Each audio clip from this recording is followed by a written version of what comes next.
Flava o David Tua le nei, olo e whaafonga mai pei le Radio Samoa, tasi lima I watolu a mo, Samoa I manuia le nei aso.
Ua na o le Radio Samoa se furulima iwa toru a mo e tautuaina o e ilangu ngana fitu aso le vai aso.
Lanto o mau e matatau i li o e sa vavali o na ala.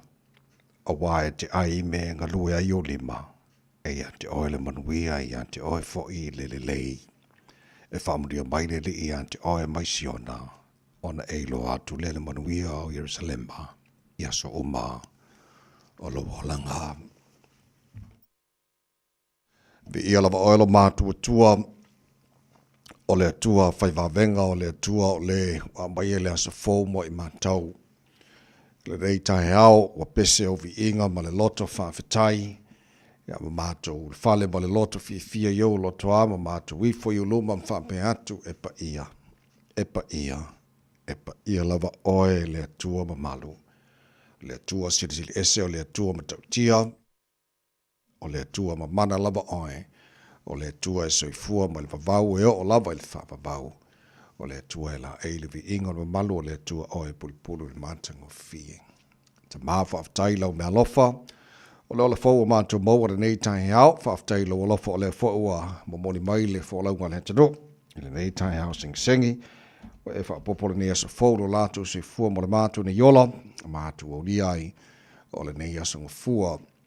Ua lua se fun maltasi a yaso le masino ke topo al mato follow ngara ni tu sanga. Ta mawhaftai wa tuana ile ngara nawa yaso. Te le fo ilava singa sa fia ngai ma le tanu lenga te leo teimi sa mafuta i ainga i kalesia. Faili tau langa o vi inga i ante oe i ambatele ai pea o lava vii. Mato tu inatio au ta mawha mole le mato malanga o le ni asa fau tau taimai oe e le fōlaunga a whainei. Ia, manuia le, ala uso le tunu i tutam whaiva a matara neva yaso, wha moe na mawasi lato malo longa le lei, e le whaiunga nava yaso i awali tia whaiva le awhenga iai. Le nei fo i yaso fau. Ala whangiana i mato whanau, stein whaona tu natu leo i lato, moa a onga a matara neva yaso, le paolo o ao e te ofo whataima malu tia aina i mato whanau. Ma ia manuia ia sa ili ai poto a whengai ma o onga, ta mawha mole wha muni fo i whaiva, whengai ma lim tamata whaia onga lo ngawha, ma lea o ina na ia mātou whanau. Ma tua lea tunu peli Samoa, wa alo lea tunu ilana taninga ma lo, ili nei fo i viaso, mātou te talo i eile manui o lo fio. Te tai o lea tunu, na ia mātou tangata oma, manui le taninga ma lo Samoa, ia ma ia whapena, ona uli masao me o mai ala lo whatasi mai. Manu ia ni tunu ni silo lo mātou nofo mau mawai, o le nāfo i te talo mo atunu malava o le nei lalolangi. le tu i malu panga mara tapo inga o whaafo anga fo ina yo mātou matua tu asen sino le tunu i malu mao te malawar ni yaso te tōrua ina lātou le māwhana whana o lo walofa e whaafo sia pe alo lātou se fua laude le tino a siri lava i le nganga me umbala whana mātou whaia ni aso fo e mai mātou whaia lava ina ia fo i erifi inga i hatu oeng Whamuria mai te maa le tautua Radio Samoa ni aso atoa o mātou wole mātou walau i nei mea o malawa ala i le swafa manu malo Yesu Kiriso lo mātou ri mora mātou whaola. Amene.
Whaftai le tua ole vi inga langina la whepese le korisi whawhaiwhi awi Malu. Tautua mo Radio Samoa Sfolima iwa tolu a mo. Tara pokalame Malu le Taeao ina i sekone.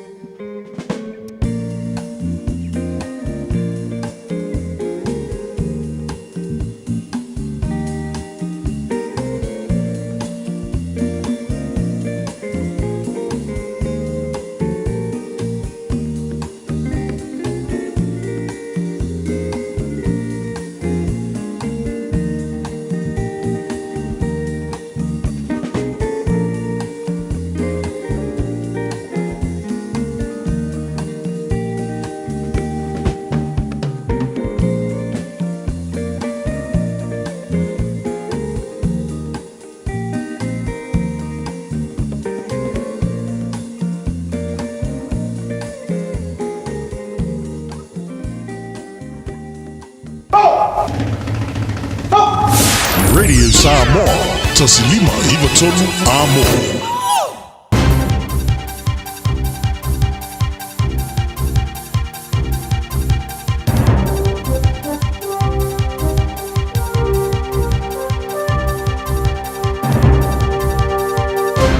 In this update, a push that hosting the next America's Cup in New Zealand would be good value for money. All previous editions hosted here have been held in Auckland, but Mayor Wayne Brown says the hosting decision is down to Team New Zealand boss Grant Dalton. Brown says he'd welcome a return to the City of Sails, but he isn't keen on paying $183 million like in 2021. Marine Industry Executive Director Peter Busfield says it would bring wider economic benefits. Jobs, foreign exchange earnings, tourism, investment in New Zealand, and apprenticeship training and the advancement of technology in boatbuilding and other sectors in New Zealand. A young Taeao child has died after being found in a Northland river.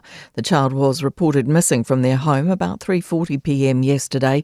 Searchers found the child in the Awanui River shortly before 5. Day one of the trial into the alleged murder of Christchurch woman Yanfei Bao is due to get underway today. Emily Ansell reports. The 44-year-old real estate agent was missing for just over a year before her body was discovered in a shallow grave on Canterbury farmland 3 months ago. She'd been working in the Hornby area before she disappeared.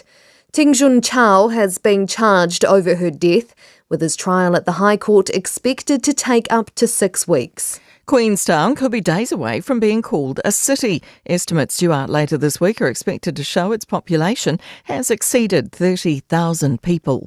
Confirmation the average public servant is on a 6-figure salary. Data released by the Public Service Commission shows the average salary of a public sector worker now sits above $100,000. The average manager in the sector is taking home a pay of $163,800.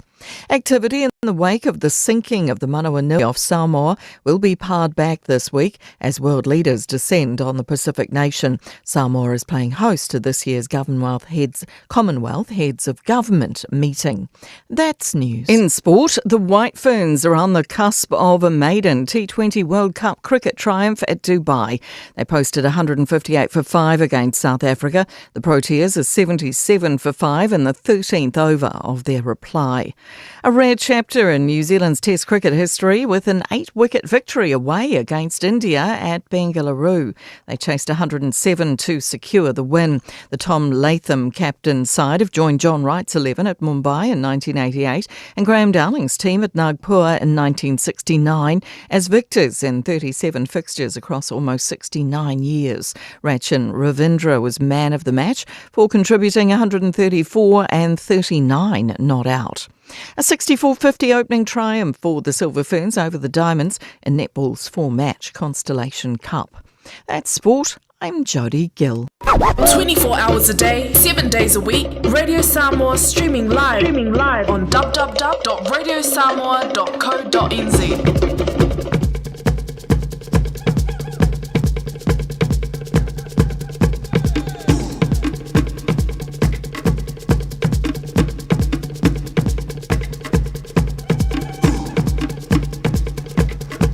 More than a Taeao phone or far too low, more far to low for to far to leave before is Samoa what to pele, Elepa Yemen, Malu low far for Anger and hate Taeao phone far too low. Ile ava tele lava mali mingau de wai fa ta lofa for swa fa malo lo ta to di fa olo yusuki riso ole wa ya mai le ola mo lo tu se fo ma to malosi ia mata to o di fo yo nei fo ta fo ta to por patia fa tasi langa le silsile ese o ta to tu silsile le langi ia le fo mo boni lo tu se fo ma to malosi da matanga o nei fo va yasa ma fa moi ia na abuli tia fo fa o ma le teno por kalami fa ta tia fa un na va yaso le ngata le o taimi sa ma futa ia inga ka le si o sil to langa ile tu o matele ai pea o na lava vi inga ya faftai le tu o leo tato sil fa manua le o mala nei Taeao fo mala matanga nei so fo ma nei fo va so fo wa tato o leo te te mai lo tato tu o tato fo longa mai tato fo lo le lao lo na lofa o tato ye le nei fo yaso fo o lo so tasi ya so le masino ke topo tato fo longa de dua fe lo se fo ma fa se mai lo fa fo por kala be malo le Taeao radio samos fo lima eva tolu amoni o fo lo tu te funga tato to loto in sini o Facebook ma YouTube radio samos sera tasi pa te ma le fe no pesta LJ lo sio Balto ona nei tawai meni te tuina ai se pa ele tula iwa e le Taeao nei ni falau malo so nei Taeao fo good morning. Good morning Tawai, good morning Samoa fatalo fatu pa ia mawalunga le nei aso fo vi ia le ali le watato tu vai matu au mai amatanga fo ele nei vai aso malo lava soi fo manuia malo le fola malo mangu mai le fa ona pa yaso Tawai anga le leile ali manuia ma matangofia le weekend whaafatai. Lo lava o le vai aso pisi le nei mo le atino pele I Samoa o le vai aso le la alo le atino ilana taringa malo o le fono o te tai o malo le tau pulenga ia o le afa pena tali malo I Samoa ni foi vai aso atoa o lo ia tātou au whengaluenga Samoa al radio Samoa ia le whionga ngana mana fa pena foi le maiava maina fa pena foi le wai Aisha ia o le amwhainam so san mai inisio paenga mata mo fia fo o le il taringa malo le tano ia mane fo le talo fatasi na ia o le masao ia mo il taringa malo le tano le nei fo vai aso Mana ia tere. ia wai le lo tatou po le ale me tupu le nei vai aso atoa na paule vaenga o le whaalongolongo atu ono malo lo ia ngaluenga o lo whaila va fo le New Zealand le a fo se ia mai ale ai o lo whai peni so la tu suenga ia o mai fole nei vai aso le fono ia o whapena ngai lole mea konga whai Sa le tawai o leisi vaenga mana ia. O loa o tele a onga ia me se fo inisio ngaluenga o malolo ale wo o malava le mamalo le atunu e o pongi fa moe moe ona o lea funatanga ma nai o le ngalolo e fatasi teamwork o lo le nei fo I vai aso a wa fo I le nei fo no taua.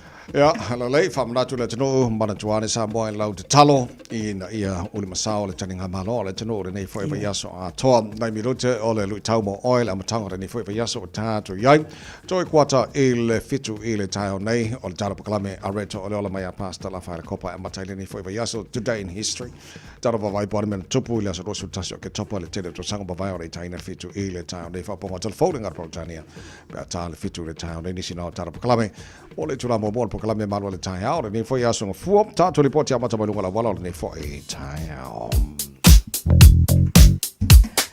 Whaatalo whaatui awata vale malava lo lunga tatou au wala nei taimi o Taeao o se tala Fiafia e le eise whaalave lave lo li poti mai I le taimi le nei o lo solonga le lei ma saunga le mumea umai lunga o le awala tua lalo masani tatou polo kalame ina ia o sita ia Taeala ma tula fono I lunga o le awala ma ia manuia tele whainga malanga o le nei aso ngafua tau tua Radio Samoa tasi li mai vatolu a mo ina o tula I mai le taimi le awa 5 minute te ai leono.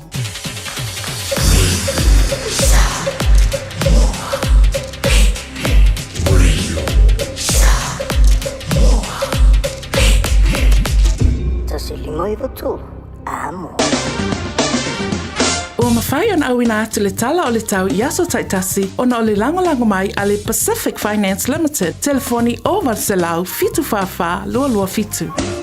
Mai ngā matala nei tala o le tau mo tamaki makaura wa ke lanira no whanga leo whaasalaunga a le Radio Samoa se furola I le Malu I le nei taimi o le Taeao o winga whamawina o le tau mo le nei asunga fua le whaasolo I na langi le lei le tau e awa awa I nisio taimi Ange mani amara savidi mai saute si sifo se fulma le iwara mawalunga o le Malu o le ea mo tātou le so se fulma le tolu lona mawalalo au dia Taeao te tusa leia le tau le so ma Taeao le whaasolo awa awa lang le lei fo le tau ma pena fo tusa le Malu o le ea sifuru iwa lona mawalunga le so Taeao le vainga yon tuantua le whaasolo awa awa lang le lei le aso lulu ma na il mawhanwhana le so lulu lua sifuru lona mawalunga sona foi na langi de leile as tofi ma e foi mawhanwhanga le tofi lua kasi hei ma sona foi na langi de leile as foreile ma na il mawhanwhana le neiva yaso awa opa o timula sto nai male aso sa o whamamonga o mai ala wai tau e le ngata o le nei foi aso ia au aso lumana i atu pe a tātu o le lofa mareanga le leio le tātu matai I le langi tulanga masani whanga solo le tautua Radio Samoa man po kalame maro le Taeao la tara whawaili tulanga o le tau tolo isi vaenga o New whapena fo le tau I Samoa manisi o vaenga o le kilope talo le tau Radio Samoa o nato whanononga le tau company lea Waloa le tautua le Pacific Finance ilo no ngā tupe mauso o se wha moe moe o te pena sau wha I poiponga so wha nau ma liu tala ngā teu po se wha singa lo ainga ai a se tawhaunga I au se tānia pola lotonga I le tatanga I o borders apalai nei loa I le pacificfinance.co.nz bevala au le ovalu se lau fitu whawha lua lu fitu e tau sanga sau no ngā tupe I le vau le 5 se lau ma le 2 se fulua fe tala e lua milu te whaatali e lau tau sanga online ai tasili tula e whaatali ai se tali e ia inga whaapitoa wala au lo le Pacific Finance Limited I le ovalu se lau fitu whawha lua lu fitu se folo o tale tulai ono o le rui tau mo oi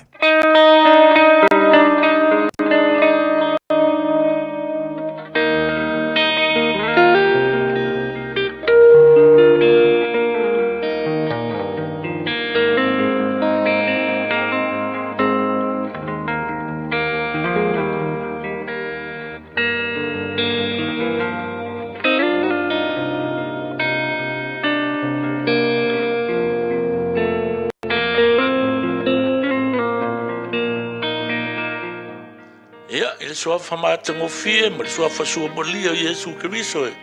Te o whalofo atuai, le whapoponga le tātou polokalame o le lui tau mo oe. Salamo e luas fulma le iwa, alona whai pos fulma le tas, ke mai le tala al whai salamo. E au mai e Iova le malosi lona nuu. E whamanui e Iova lona nuu. Ile filemu. And the Lord blesses his people with peace. O le lui tau mo tātou e le nei aso. O whē maua mai ei lo filemu. O whē maua mai ei lo filemu. I le lalo langi pisi le tātou te iei. Ma le vevesi. Ma le kele o kua inga lui kau ia kako ke iei. O ngisi kaimi. Ua kako leilo whaawasenga po lan me kong wha mua lan me whalonga lua. Ua kako leilo iskemi pe mua le ainga pe mua le loko. Ia pe mua le ngā luenga, pe mua sa ilinga o le haka maima, ma meo kau i vinga o kālonga. Wa makang pe wha ua leilo whakulanga priorities. Wa maka whainga kau leilo pe mo se ko afi le mui me. E whai ora kaunga kāre soi fuanga. A ora maua lalo le kulanga i kokongi. Whai mai la le tala le whai salamo. Kala lenga whai ua ovo i le whaafe kausanga. O ua ovo i le ongo afe kausanga kalunga kusi upunge. Ai o mai i le Taeao le nei ma le awa uli le nei ma le Fiafia le nei. E ku mau longa wha maongi le mongi e le suia. O Yesu o ia o le pongai o le filemu. O ia o le filemu. A o mai ta mai whawhi kauri ma ki ngā ma wala o le o langa le nei. E le ai ia sesi. Wa ngā o Yesua. Whai mai le mau stasi ali. Increasing our pace has decreased our peace. O le whakelekele a i o kako walu. E la ikiki ai, maku ikiki ai, lo tātou filemu. Ae ia e mautinoa. O le filemu e au mai le atua. Melea, pipi i alo loto i a Yesu. E tu mau e pelo na filemu i ate. Pe la warku pele ai. Whair kala kako meuri wole. Puts or no puts. Praise the Lord, takako. Whamuria le atua i whea umtiu te mga anuenga. Olo o e whi tai tungai. Olo suafo Yesu. Amen.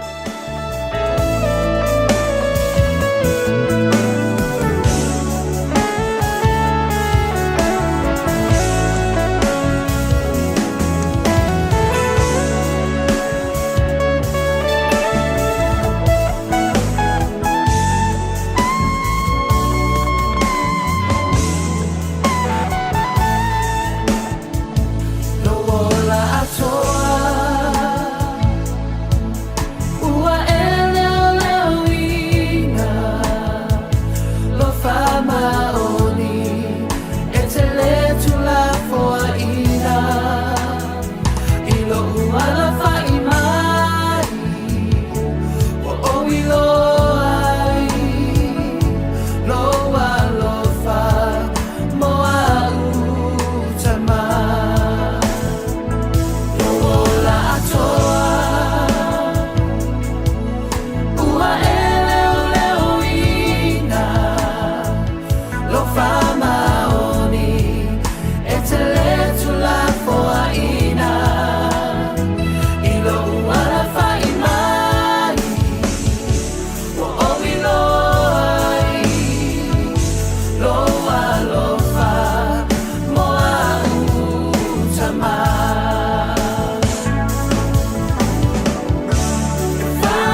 Maori lo for pese mala pese le heart of worship. It was a full malu lo tali tulai onol pokala me malu le Taeao. Pwede sa mas fuli mai vatoru amo. Fa maoni upole pese. So later vai. Mana ya matango fia. Fa maoni le lo for le tua. O he la vai o so wa inga le olanga o lo tatu yai. Taua mamisa. O fa mai, fa bena foi, fa lave fa natura, lo fiai, malu tia il tatu folonga, e tu mo pel fa maoni o le lo for le tua. Lo bolo tu se fo malo se le Taeao. Yo, tatu fei loa I Fiafia. Sa fo malo mala fa lo tele tu lai on ol pokala me malo le Taeao, we sa mas lima e va todo a mo, to tele ni se lo fa fo mai sa mo le Taeao, malo la se fo mo wia, new e fa mo sa malo se fo mo wia.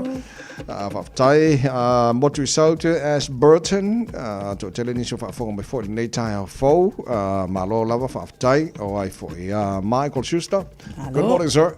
Good morning. Fo Maria le nei fo Taeao. Ma no fa tai fa se mai ma so se vai au kilani so se vai au Australia ma America fa ta lo fa nei Taeao fo ma lo fa tai fa se mai ya ta tu fo le lo fa ta tu tua ya ka ko kala ngor ngi ka ya po kala me ma lo le Taeao good news am tal Taeao ole ma lo le va New Zealand team New Zealand le America's Cup na paulo ba ngo le la tal no nei pe ma fai on host New Zealand le si America's Cup le la son nei e pala ko foi on me lang fai Barcelona wa le va ready nga ko ngu fa mai ma ko so se kai mia ready ya ma ko So later vai good news indeed. Ole tala Fiafia ole na lewa man malo tato au team New Zealand ile tuunga va alliance fa tau uina man tua foi first to 7 lea la wa sia le tato au matango fie malo si le au team New Zealand le manu malo mai fitu le lato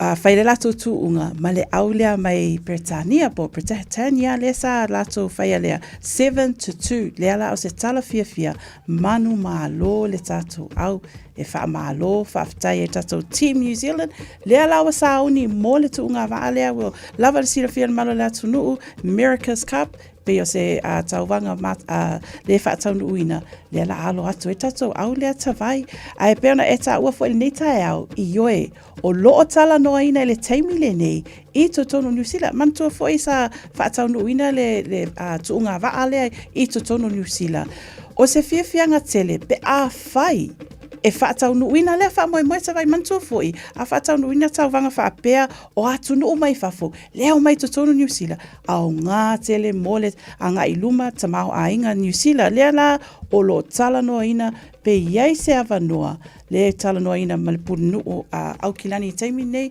pe toe o mai le tauwanga le to tono New Zealand o le titilo a ngā e le tamau a inga le fsiringia tulanga na tupe maua New Zealand wha maua pe a fuanga isi fo I tausanga inga host New Zealand I le America's Cup.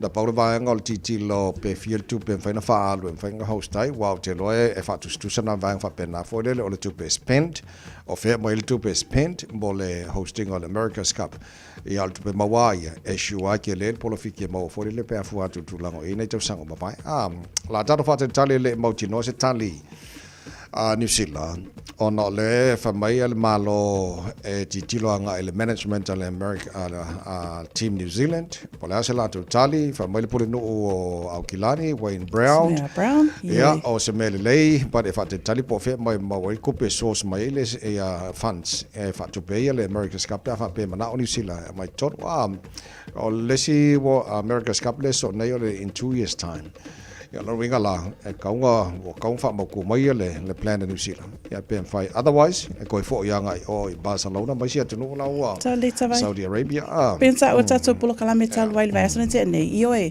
o lo ta ua tele atunu la wa fa pe mai o lato ua levana sauni so they're already ready to go al te milene o se peona ta ua polo kala me it's important is it ta ua le hava noa pe a fai eva ai to ai ai ia le pule I le vaenga le Team New Zealand. Ia ai mese fo I New Zealand ma le malo. Awa, it's an amazing opportunity e mawhai ona whaongaina I New Zealand. Mo le anga I luma. E mese fo I le taongata ma le whaingata olo iei le tatu atunu. But that's money coming in.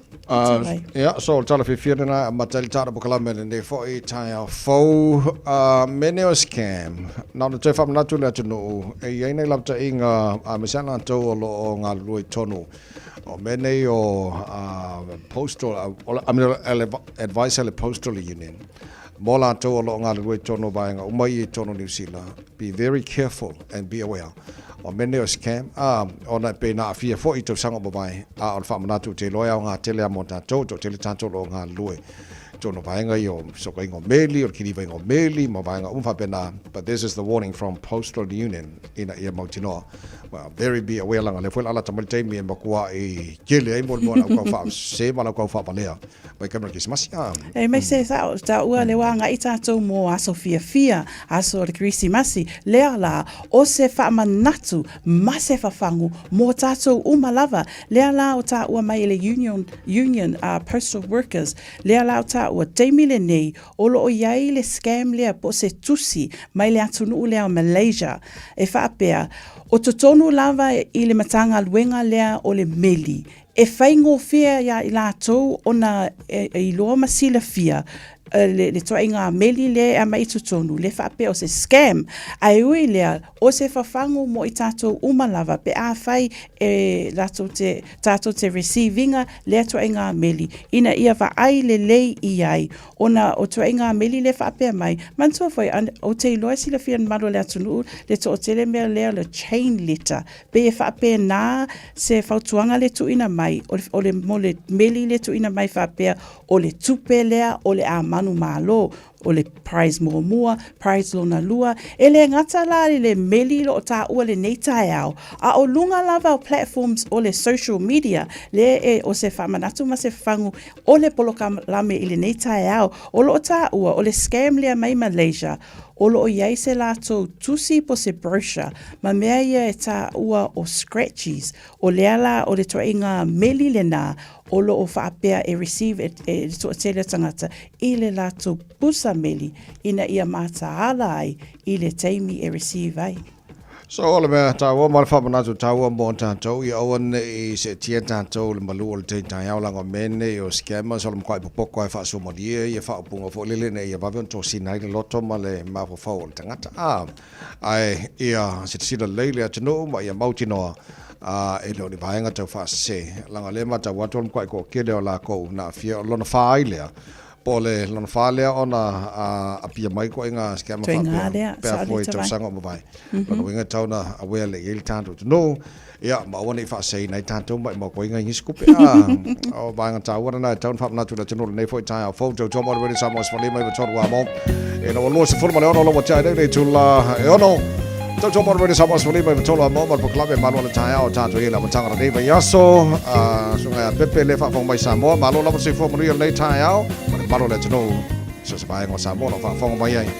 Ma ngai le tino real tari ngā malo. Le fwoi mai yaso. Good morning.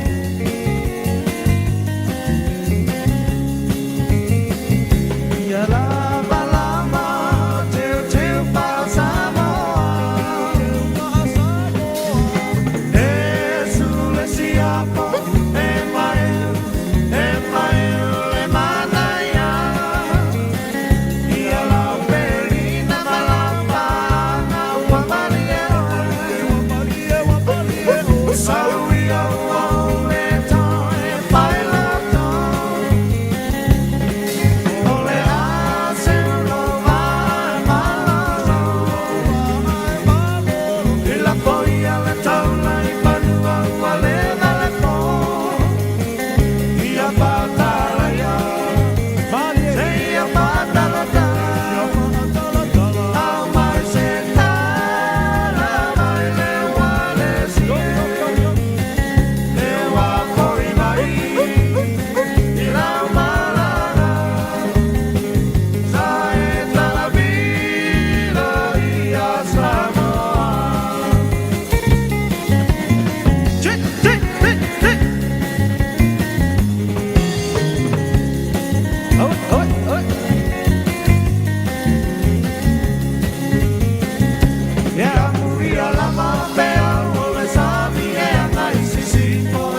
His free study is changing next year, and AUT wants to help set up new students for success. The Kiuta Kitai Aspire scholarships include financial and other student support in both Year 1 and 2 of an AUT bachelor's degree. Find out more at aut.ac.nz. O le A1A Tree Care Limited, lātou te whaia au aunanga nei, teu, whamama, whangata, te awe sea li la au mapongati mai lo whanua. E ma whai fo na lātou te wina lau tonga la au matoi te tau. Wasilia mar se fulu tau sanga o lana tautua. Wala au loa le A1A Tree Care Limited, le olua tasi o lua o tolu ono o. Olua tasi o lua o tolu ono o. Talofa o waleni o se electrical inspector Samoa, tolsu 5 tausanga o tautua ma o resta reino fo i mole waina o lo mota, falsam fatwhainga luenga, whapeli pe ino vai vela ma o ngā umu. Walau mai lo waleni o le amos electrical i le olua fitu, lua no tolu ono fitu ono lua, olua fitu, lua no tolu ono fitu ono lua. Afatono helaitu lai ono lo whafonga le porkalame Malu le Taeao Radio Summers for lima bitolo amola mtangara ni verso o tātu i eilona lusfuta si nei aso ke topa tata fola wale lua fe lua se folo ma le wha malo fola maruia le tanu isipa anga tata porkalame whafonga mai Samoa le sunga solo ta lenga lio Malo lava whaftaile smau te to te le apa anga tata porkalame le tanu o lo whafonga mai le nei fo i Taeao fau te lo o matango fi fo i sauni le tanu ia mo lana taringa malo fontanga te tai o malo o le tapulenga o le aso lulu I think for ko amalanga ile au o se fono New Zealand le fionga pandemia malana amalanga ia la fa mo se taranang foi mo fionga pandemia New Zealand Christopher Luxon e le aso lulu o le i tonu i Samoa te lona stofi wa pe o aso na fono i Samoa la stofi malas for rugby o aso na lautungia mo fono ia o isi aso te loa te leais por kalamela whanga solo manuia le alo atu le tunu ilana taringa malo o le nei fue pa yaso il taro tarananga ma le fionga ngal mana tu marvao tanga vai tipi tanga vil te o le fitu nei le Taeao ia la bai si na ata fati tai ia po la se va inga tono le tunu le matanga le nei fue yaso o tatu ye o le mata wina tu ma fa monga o tu ina mai o le kwai ko ke da ka New Zealand le wai la ko passport Australia so ko ya mo ia foi la ko wi ma na ia tele tawai i oe o lo whailoa mai lunga le tātou RNZ i talafo nei Taeao o lo whailoa mai i oe to o tele o i lātou New Zealand citizenship po o lātou o lo au moa ia passport New Zealand leo wa iei lea wanoa o i lātou to o tele foi ua mau foi i lātou passport Australia o se tala Fiafia fai mai le tasi iwa fitu tolu o le tausanga lea sa amata lia ai le whialofani lea o New Zealand ma Australia. Le mawhai aina malanga atu tātou mai New Zealand o na ngālulua i totonu o Australia. Ma lala ai foi ia mawhai ngā luenga ma onga o fuafuanga ia moava noa ia na mawhai o na whaatau nuina. Lua awhera tasi tawai, whai mai ua whaamuta ia vanoa. A lea la tūlai mai le tātou palemia a Australia lo iei teimi nei, lua awhe lua tolu tau sangare taluai, lea na toi ma maluina i lea tūlanga. Lea la ua mawhai ai o na apalai to tele au New Zealand. Whātau sanga o nā lala tutonu o Australia, ia mai se foi se tupe tutongina, lea mawaina i lea avanoa, mawaina le passport Australia, lea lau se tala Fiafia tawai, oka se mānei a pe a whaila, le toa tele lea malanga atu tutonu o Australia, mawaina le avanoa. Sau noa se tasi o lo iai tutonu o Australia se sui o lo iai le tūlea New Zealand, New Zealand top diplomat in Australia. Le sunga lea Andrew Needs. Whai mai sala, e ta tau o na to tele atu, lo le nu mera lo iai teimi nei, whai mai tolusfulu ono afe montupu, o e o le teimi le nei ua maua lato si seni New Zealand, i le se furu lima masina talu ai tawai, o se nu mera le lei, but there should be more. Ona o le avanoa lea, ina ia maua dual citizenship. Mānea tele. Ia, matau atu whamamonga, tu sa mare 5% o tangata New Zealand le ua tua New Zealand, i mo Australia, within 2 years. o whamamonga ia na tu ina mai longa kusa mar se lau tolu sumar Fiafia tangata New Zealand whamamonga ia whamawina ia au kuso te sangara nei. So 2 years back malmasina au kuso lente atu nei. O la whaingalanga ka New Zealand o la oi tono Australia. Se lau tolu sumar Fiafia kusa mar 5%. O le makua I ko kele a o lako. Ia wa ko wharkaka ia malanga ia mafuanga. Pada alme o fia malanga kwai o Australia. Ia pe mania ngarwenga, ia pe le late tongi o ngarwenga, po aonga, ia po oilaba. Ia alvanga na tiri lope ko fiengi ska ko Samoa la ve I le foi numero tu ina mai. Fa mamonga o mo tu ina mai o tana pa kala nei Taeao on kwa ko kele a. Tanga New Zealand la o mo na ko. Mana ia wala swinga lea le lua whelo tolu le na tawa neo whala. Ne pone mea fo o Australia. Le whaingo fia ia ona le ngatana apalai a lako passport, siksing. Ia maa ia fo ua. Mai malako ngofo mau o Australia. Te tala Fiafia vai ai maalia o lo whaitau atu pēr le tala. O lo iai nisi o Kiwis po o lato New Zealand. O lo alala I te tono Australia. O lo whaapea le i le tala foinga le whaperitania. They are loyal Kiwis. Lo winga la, e le apalai lato I se lato passport po citizenship le Australia. Lea la, o lo tu mau pēr lato. O lo iai tonu o Australia ai tu maua lato le passport le a New Zealand mai o le fuafuanga le na ai o lo encourage bear ina ia it's an opportunity o te lo ava noa o le maua e tatau ona embrace and take in atavai o le vanga le tata no le pokala me nei va so ma vai o le sailing o le tama fo le Tom Phillips malan fa no to le I Morokopa o le ua wharinga mai whamamonga ma li poti na maumana po ua whaalia le komisino leo Andrew Costa. O le ua negotiate ma li I sota inga e mele defense force a New Zealand. E so sonia nga sa inga o le tamale ma whanau to toru le ua sara po wakoru ngi kausanga kalunga o ese mai lato wainga. So te lo bainga na leo titiro nei ai. O ke le o loa wano whaitau I mo kilo. O ke le loa a whapea ua le mawhaia leo New Zealand ona maua. Even though o le maua I cameras o la ia I tonu I vaenga leo. O ke le loa la po la le se senga o le atamai o la I leo. E sa ili ai le tamale malana whanau. Ma le wako o le Defence Force o New Zealand.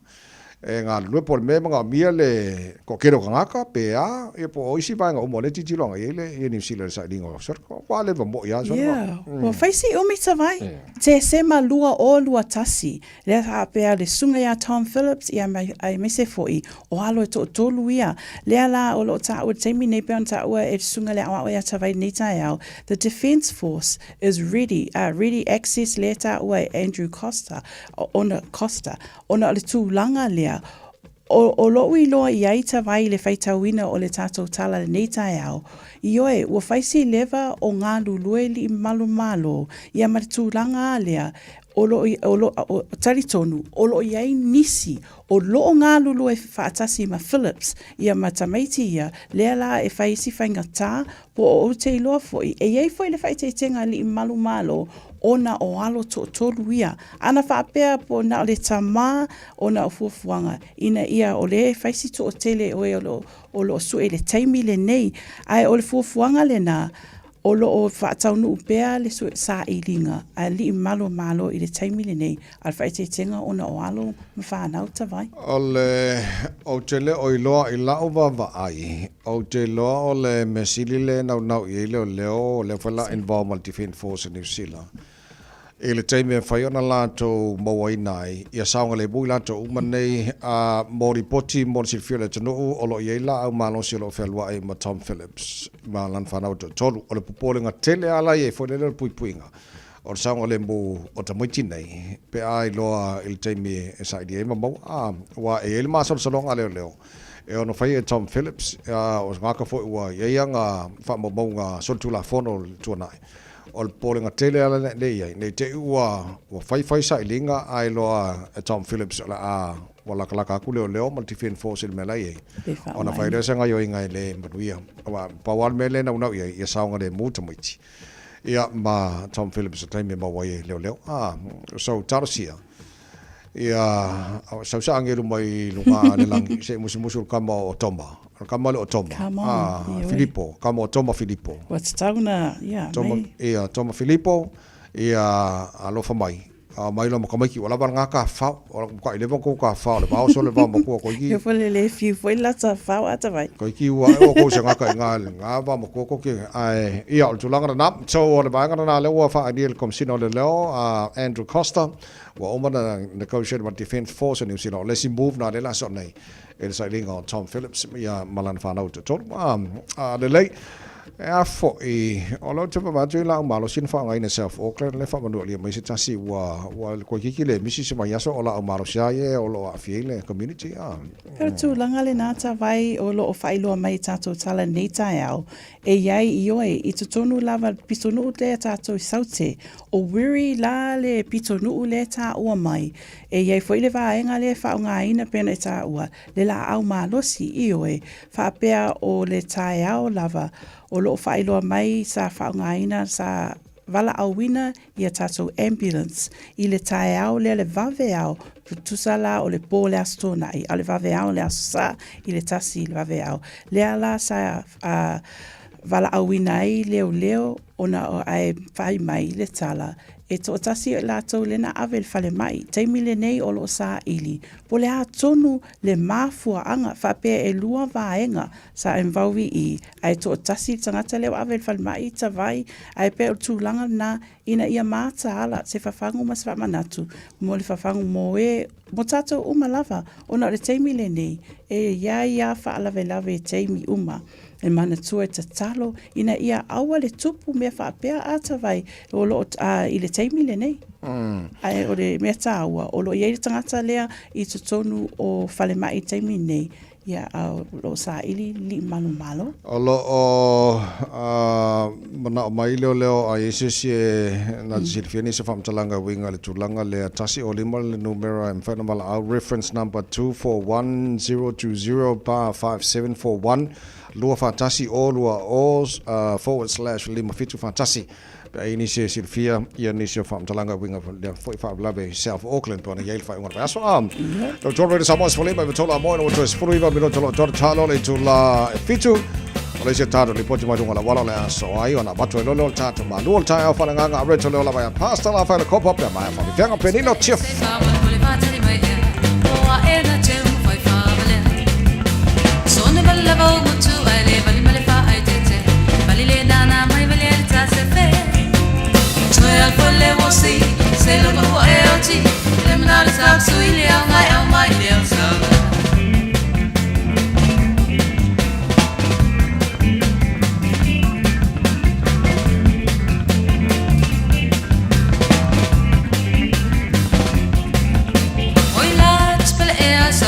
Faso soina, o sia ne tu si bala wina. Tumlo atoy ne bosi va rock and roll. I will go there oil le papio. 12 for le wosi, say no o LT. Criminal stop so you ngai au mai le saga.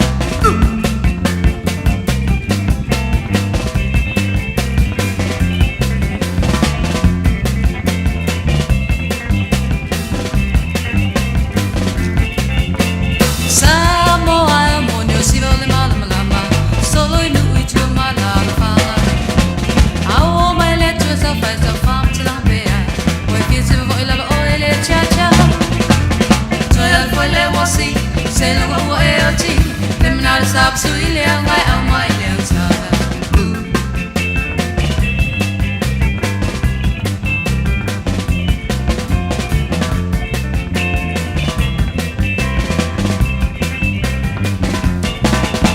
Samoa and drive if you tell le wosi. I wall about someone le oseoli. Baya es even my be was even my say to. I told my lower for you. Say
Talo falava o aola pimerana, mau belo li tio, i le Radio Samoa tasi lima iwa tolu amo. O loo whaelewa mai e le waka kotahi Auckland Transport, o loo tū mau pea le māma o le pisi lunga tatou awala. Pau le awala loo whaelua mai lewa whaisi ma mafa o le pisi I lunga tatou State Highway 16, le vālea o Tapaki Road, pa Brigham Road I le vaenga lea o Kumeo, ia le vaenga lea o loo I e tatou Royal New Zealand Air Force, a whai o loo e malanga mai le nā vaenga o le awala, le nā wā mata o na pisi, ma mafa le pisi le nā I tū. Tū alalo tatou polo kalame ina ia please drive to the conditions. Keep your distance. Malu sawa ua whaatulanga ina le vaenga o loo e malangai I le nei Taeao. Tautua Radio Samoa tasili mai vatolu amo. Ino tula I mai le teimi lea ua toe se fulu wha minute o na tālea o le fitu. Talofa, we're the Katinas and you're listening to Radio Samoa on 1593 AM. Bread of life sent down from glory. Many things you were on earth, a holy king, a carpenter, but you are the living word. Say it now. Come on.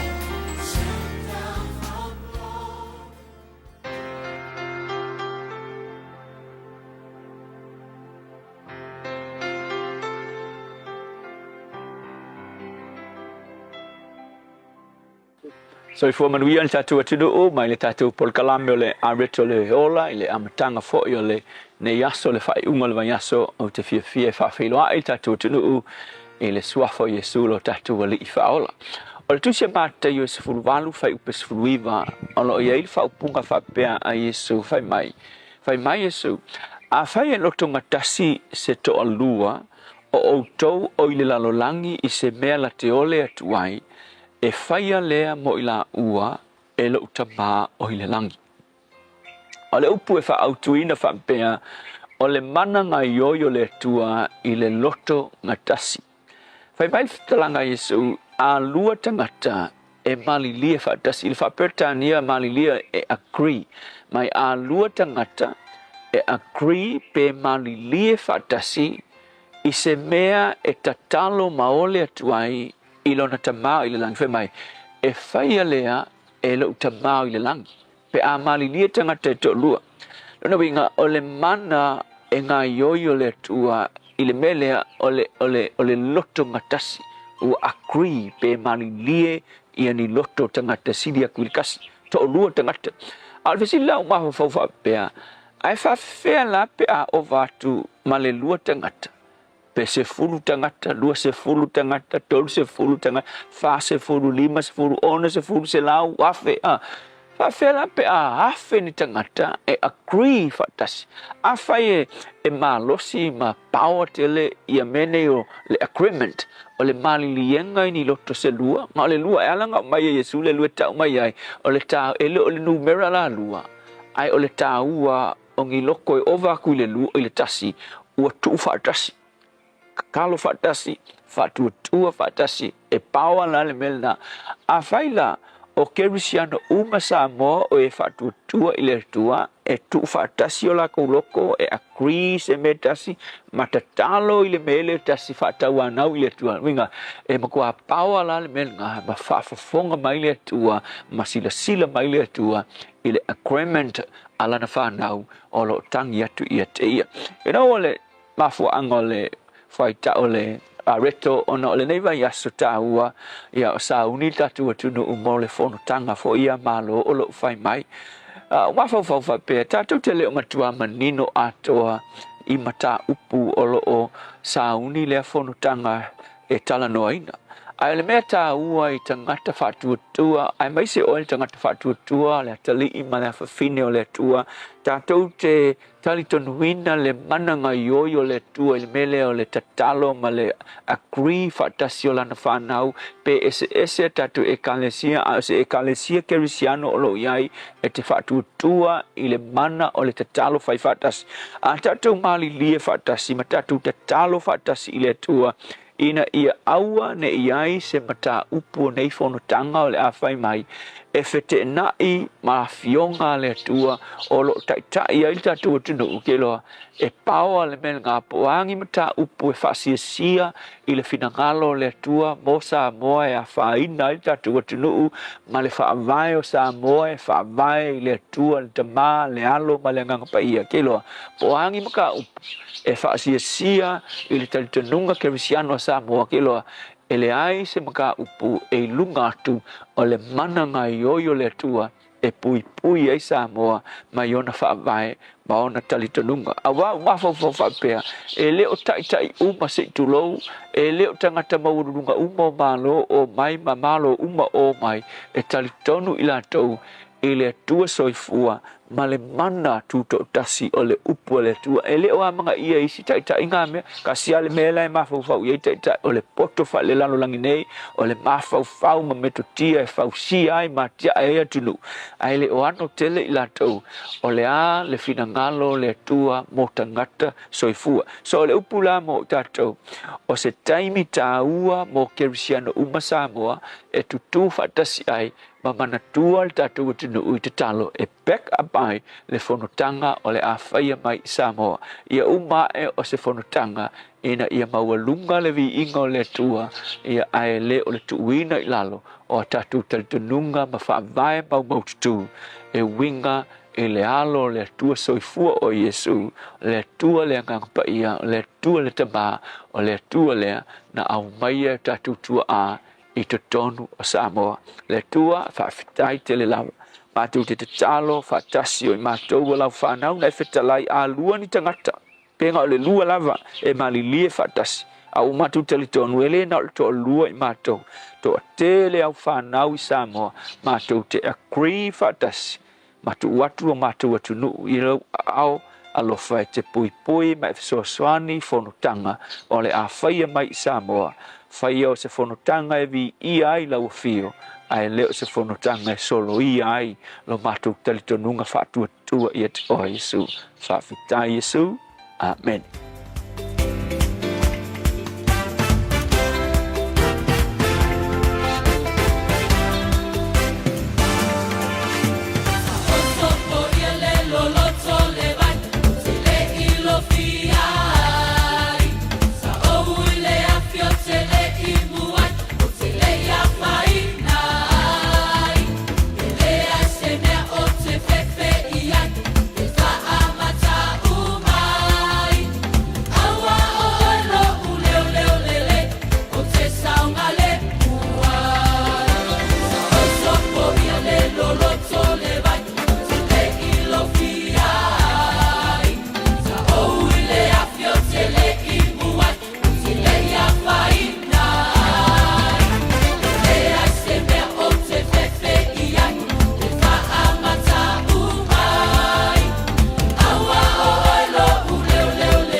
Ova rohui o le pese malawai pese le Kingdom Breakthrough Worship Center karais tele tau tua mora radio Samoa's for lima iwa tolo a mo ina ua toe tolu male a wha e le fitu le se lo sultasi o ke topo ane mea na tupo le nei aso tau sanga mawai.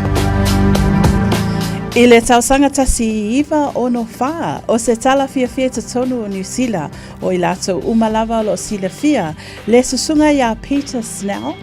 O Peter Snell se tasi tau ua i tu unga a tamoe. Lea la o se tala Fiafia le tausanga tasi iwa ono wha i le aso le nei. Luas fulu tasi o ke topa. Sa ia o sia i tutonu o le mpeka. Sa whaatau nu ina i tutonu i Japani i Tokyo. Lea la sa ia manu malo lua pine auro. Tala Fiafia le na lua pine auro. O le valu se lau mita whaapea fo i le afe lima se lau mita o tu unga la ia i lua whaapea na ia manu malo ai ia pine auro e lua i totonu lava o le mpeka e tasi o le aso foi le nei luas tasi o ke topa o le tato wasiasi Amerika ia mo i lato umalava lo Fiafia le susunga lea ia Kim Kardashian o le aso le nei wa whaamanatu ai lona aso soifua whanau o ia i le tausanga tasi iwa valu o Nisi nā wa ainga I mea na tutupu I tausanga ua mawai. Tau tua le Radio Samoa tasi lima, iwa tolu a mo, ina ua tū lai mai le teimi. Lea ua tolu minute, toe tolu minute o na tālea o le fitu. Malu soifua, o le si fufonga Samoa, Radio Samoa, tasi lima iwa tolu a mo. Se ki a Radio Samoa. Ta lofa sisi foi. Wa mai le taimi te whaatou whai I whailonga mo lau pini la pisi. Mai le aso mua te sema, lua a whelua wha. O le ale toi mo o mia ni whailonga mo pini o la pisi, I Waitakere. Na al whaata avale lava o lau pini au tafo lau wala tele, ai le ita ina le fitu I le Taeao. I le aso e awa I la pisi, I le pule ngā nuu au kilani. Sa ili I le bin tags mo nisi whamtalanga. All together, Auckland. O e fufu e whaatau ese lo whale. E te manao sta ngate whaalongo ia oe, tau tua mo oe, ma malama I laungangana. Vala au mai loa le malu mawhatau Bob le malu. I le olua lua, tolu ono o, lima lua iwa fitu. Olua lua, tolu ono o, lima lua iwa fitu. Call the friendly team at Seal Plumbing and Gas for all your plumbing and gas fitting needs. We can install and fix water taps, toilets, water heaters, gas hobs, pipe leaks, water mains, and much more. If money is tight, we can provide wins quotes. Call Fuimaono Mayu Upulusi and Steve on 021-797912. That's 021-797912. Mention this radio ad and we can cut 10% off the first hour's labor charge. Seal Plumbing and Gas. Radio Samoa, tasilima iwa tolu amo.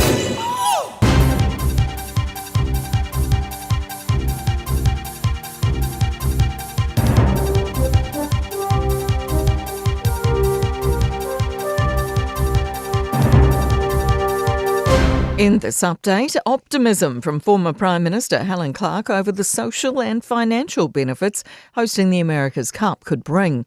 The Emirates Team New Zealand patron is in Barcelona celebrating the team's win. Clark says it's politically viable for New Zealand to host as we've done it before, and if we don't step up, someone else will. But she says we need to put an end to the procrastination and arguments. We love to see New Zealand doing well. We love to see a winner. And we know that when we have the cup at home, it does bring economic benefit. Gaza's health ministry says at least 87 people have been killed and more than 40 injured in an Israeli strike. Israel's renewed action in the north, where it says Hamas is regrouping. Meanwhile, the Lebanese army says 3 soldiers were killed in an Israeli strike on southern Lebanon. Fires have broken out in a northern Israeli town after Hezbollah launched rockets from Lebanon. The Social Development Minister says the government's designing money management to work for New Zealand's welfare system. From next year, new sanctions can be placed on job seekers who don't meet obligations, including having half their benefit put on a payment card to use at approved stores. Here's senior political reporter Sophie Trigger. In June, MSD proposed using redirections to cover costs like rent rather than a payment card, saying the latter can be stigmatising and open to being exploited. Louise Upston says risks will be mitigated by the sanction being temporary, in place for a maximum of 12 weeks, and additional issues can be ironed out in the Select Committee process. Coast Guard says yesterday's deadly boat capsizing on the Monaco Bar is a reminder of how dangerous and unpredictable it can be. One person died when a boat capsized and sank at Little Huia just before 10 a.m. 6 others were pulled from the water and received medical treatment. That's news. In sport, to the T20 Women's Cricket World Cup final in Dubai. There it is. New Zealand have done it. They have climbed their Everest. The White Ferns have won their maiden title, as you heard on Sky Sport, beating South Africa by 32 runs. They posted 158 for 5 after getting sent in. Amelia Kerr, the woman of the match and series, top scored with 43 and return figures of 3 for 24 and helping dismiss the Proteas for 126. To the Black Caps, New Zealand have completed a third Test victory across almost 69 years in India. They've won by 8 wickets, chasing 107 at Bengaluru. The Silver Ferns have triumphed 64-50 over the Diamonds in netball's 4-match Constellation Cup. That's sport. I'm Jodie Gill. 24 hours a day, 7 days a week. Radio Samoa streaming live on www.radiosamoa.co.nz. Tātou li poti lata mai lunga awala nei taimi o Taeao. Ia o loo whailoa mai pēr, o loo tū mau, o loo solonga lelei, masaunga le mu mea umai lunga tātou awala tele. Lei se whaalawe lawe loo whailoa mai nei taimi. Tau lava o le lapta inga, ina ia usita ia ta iala matu la fono i lunga o le awala, na ia manuia tele, ta whainga malanga i lunga o le awala le nei asonga fua. Tau tua Radio Samoa, tasi 5 amo. Ina watula I mai taimi le watolo minute te ai le fitu. Na lova Samoa, wa ule nei o kasputi alu, a wale suia lingila wa ule kio. A eva mai ina se fudu 5 kolu, amo, Radio Samoa, vevela a. O mawhai an au ina atu le tala o le tau I aso taitasi o na o le langolango mai a le Pacific Finance Limited. Telefoni o Marcelau, fitu whawha, lua fitu. Loa se whololo I le mawhanawhana le e Samoa, I le nei maenga le Taeao, o lo te wapai atu le mana I mai le langi le leo le tau I Samoa, I le nei Taeao whaula songa fuara nei. Ia, o le amatanga nei wa yaso o lo o walo toile tinu I lana taringa malo, nei fo I tau sanga o wapai atu winga na o le tau I Samoa, nei yaso antoa le a whasoron langi le lei.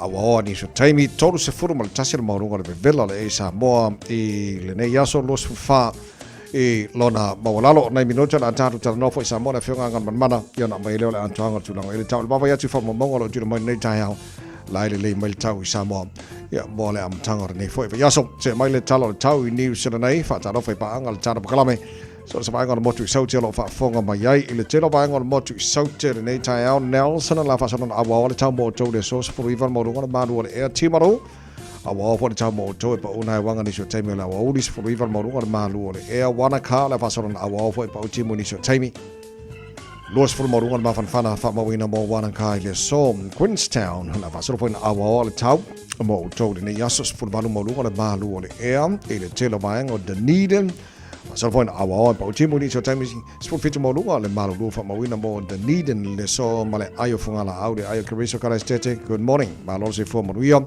ma tele awa le tau mo to le so yang e mali mo se vidi mai sa e lo se fulu mo le lo mo lunga na ole ma fana por le velo le mo to le so son kwa ma i fo di o ko ni so di kara ske se mai talo le tau le mo ma tu Pito laborungol mot pito lungol motu matu I kai taio le alangi le leile tau los fulu morungol ma fana le mo Wellington amelia fui mono malato uma amelia fa moana malato uma lo fa fo mai I Wellington le nei Taeao ma lo labor si fu mo wia alangi le leile tau wo coffee bo ya winning ko ngela manga yo le kambo la tu yang ma dia ma savidi mai matu mo to le sos fu fitu o le maurunga na Malu lu fa mawina mo le lamua I le so mana I langi le lei o le tau I tauranga fa solo fo le langi le lei tau po le so ro torua le langi le lei fo le tau mo to le so mana I ma fana los fu lona maulunga Ma nei le langi de lei mai o Palmerston North, New Plymouth, la langi de lei fo le tau, fa pena fo langi de lei nei, pia le so, Masterton, sunga Herman Courts, ma la jo fa fong mai Masterton, ma nei le tau mo o tau de nei yaso, le vin, langi de lei le tau, jelo bango Hastings, langi de lei fo le tau mo o tau le so, Gisborne, langi de lei le tau, kiri ro Hamilton la langi de lei fo le tau mo o tau le so, awa e le Fiafia na nei, los fulu mo lunga le mafan fana fa ma wina, mo kiri ro e le so, tama ki makaura, au kilani no fanga fa sa longa ale Radio Samoa, se fulu le maru lu ne vai ngora Taeao pa ya tu le awa mai de tau lo pa fala mai fut ma le langi de lei la tau o winga dal tau le so le fa sona awa langi de lei tau mo au pilani ele nei asonga fu se fulu ma de va ma runga le maru le mo tau le so Taeao pe au lia tu sa le tau nei ma Taeao awa langi de lei fa pena fo le ma fan le es fu river lona ma lunga Sonon ma nei foi lang leila so lulu ma nei ma fan fana los fu lona ma lunga los tasi mo lunga le ma fan fana le e la tofi la lang le fo de tau lang de leila sprele pa o timu la sto nai ma la sa fa mo monga o mo ya la mai tau le ngate sa mo fa pena fo de telo baenga o ni sila ya fa pena ma o kilani no fanga fa salonga ale Radio Samoa la tino la papa au isi baenga ke lope fa moi mo ia mal tau mo tau le ne so fo wa ta to olia Wa loa tau tua le Pacific Finance ino no ngā tupe mo so o se wha moi. O te pena sau wha i poiponga so wha nau ma liu tala ngā teu po se wha tasinga lo ainga. Aia se tawhaunga i au se tania po lano tonga i le tatala i o borders. Apalai nei loa i le pacificfinance.co.nz. Bevala au le ovalu se lau fitu wha lua fitu. E tau sanga sau no ngā tupe i le vau le 5 se lau ma le 2 se fulua fe tala. E lua milu te wha atali lau tau sanga online. Ai tasili tula e whaatali ai se tali. E ia inga whaapitoa, wala au lole Pacific Finance Limited, i le ovalu se lau fitu whawha lua fitu. Malu o tele jola fitu, malo fa tele tino le fata smai le tau tua really Samoa se falime tola mo man pokala me maru le Taeao le amatanga le neva so ta to ia fa mo mo le weekend. Ya fa mo foi sa bang sko ngai mo ka ko ngafi mo ta to love to sar bang la yo America. Ya mai si vaenga mo le sa man wi sa ninga le yaso ya fa fuska ko ngai ma ngai or ngai sa mo to.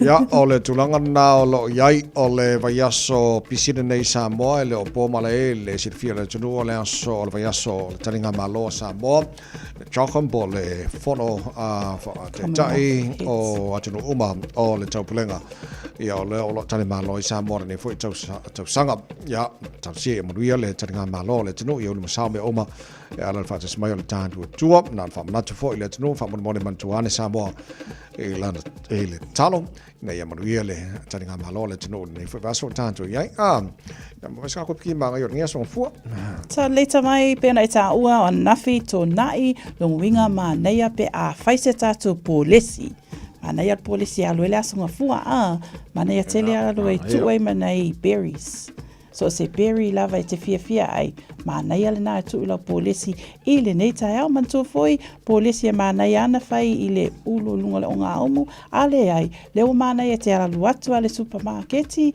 o lo mawai a meal packets e ma fai ona e a faunga pe lu pe tasi pe lu ale taimi tavai lo ma nei fufuanga le na tu tonu microwave ia o tatou le na mole breakfast. Ole mele tele fai ole ti ole Taeao fa mole e mo se tanto le alo su tu manga wenga alo su foi nei ma tu te penal fa nau fa ya kwar ko ki fa kasi mo ki Taeao ma nei tele na de a matele nei so fu ia mo nei vai so tanto yai tele talonga sa fanga solo ile fa unga vai so o matamata na fi el tamor sanga liki under 17 sa tatu tala no el vaso en tatu nei sa fai le tamor sanga under 14 ka aloi laka ko au le fitu Samoa la au teine au te mai tai so o mala le tournament le under 14 le nga champingi fo au nafila le nga fai fo ka o le weekend nga fai fo tamor sanga le under 17 Pacifica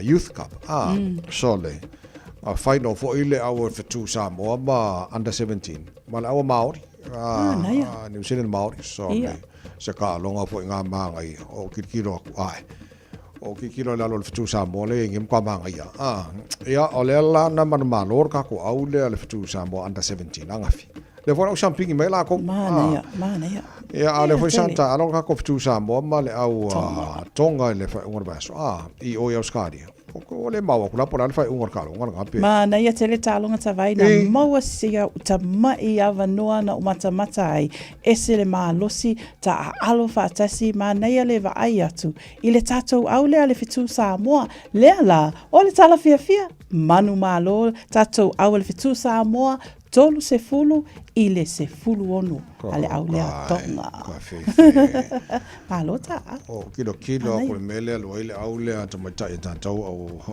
ale fitu Samoa ka ka ki ya sole e ke mankuala fa belenga champing le under 14 al wakul under 17 champing ale foi malum ai ele aila olu manga i ole fitu Samoa le ele ka ki ya winners malo well done girls malo congratulations manuia ko sang mai po ai tournament sin la so ko sang mai manuia mana ia le steps a tawai pe na ta ua mai le au under 14s ia mavaenga le o mai al tatu au tele le mata ngofia ala so ko fe makau kia o iwa over ko makau kia me le o champini le White Ferns and New Zealand le T20 le te ba tu sa final ma South Africa le na mo manel Taeao champing so ka ma ka kia foi le lo na ia tele foi le tatu au kikiti le lo ka mai ka ile lo ka ma ka kia ya so kikiti ole liki le la alu foi ma le netball tawai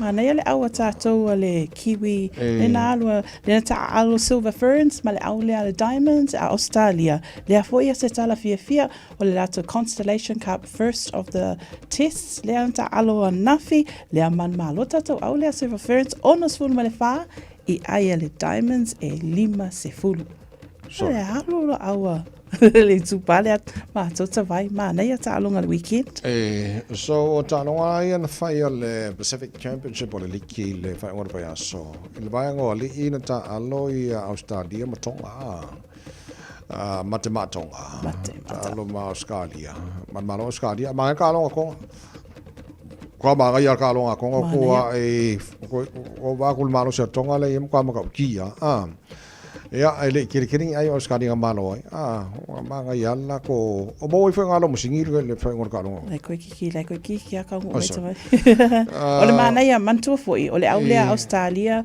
ole ato ta alonga le ole liki lato e al mana ia la le ta alo mata to woia mai tonga tato nu le ole mana ia la le ta alonga ole ala sa ta alo Australia matonga le la mana ia ole la man malo pe Australia pe ole matango fiele nata vai ona la man malo Australia ole la totalo tam fingal autonga malo foi manga ele malo ai mo mai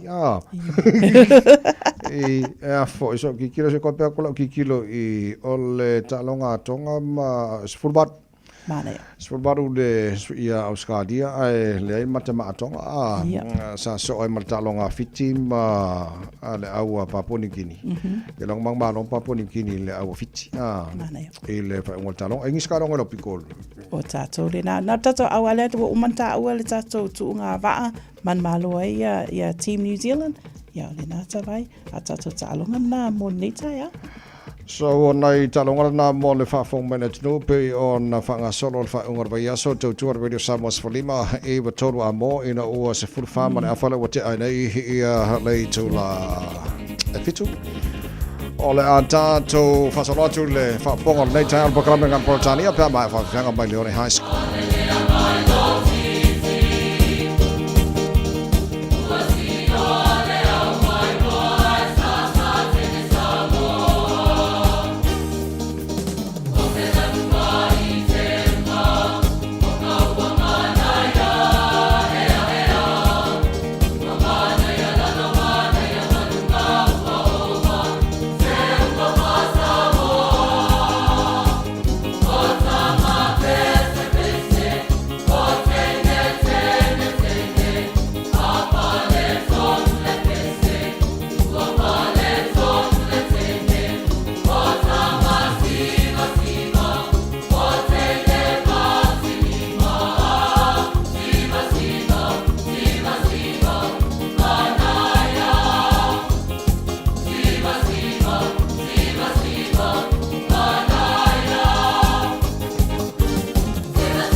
Hey, hey!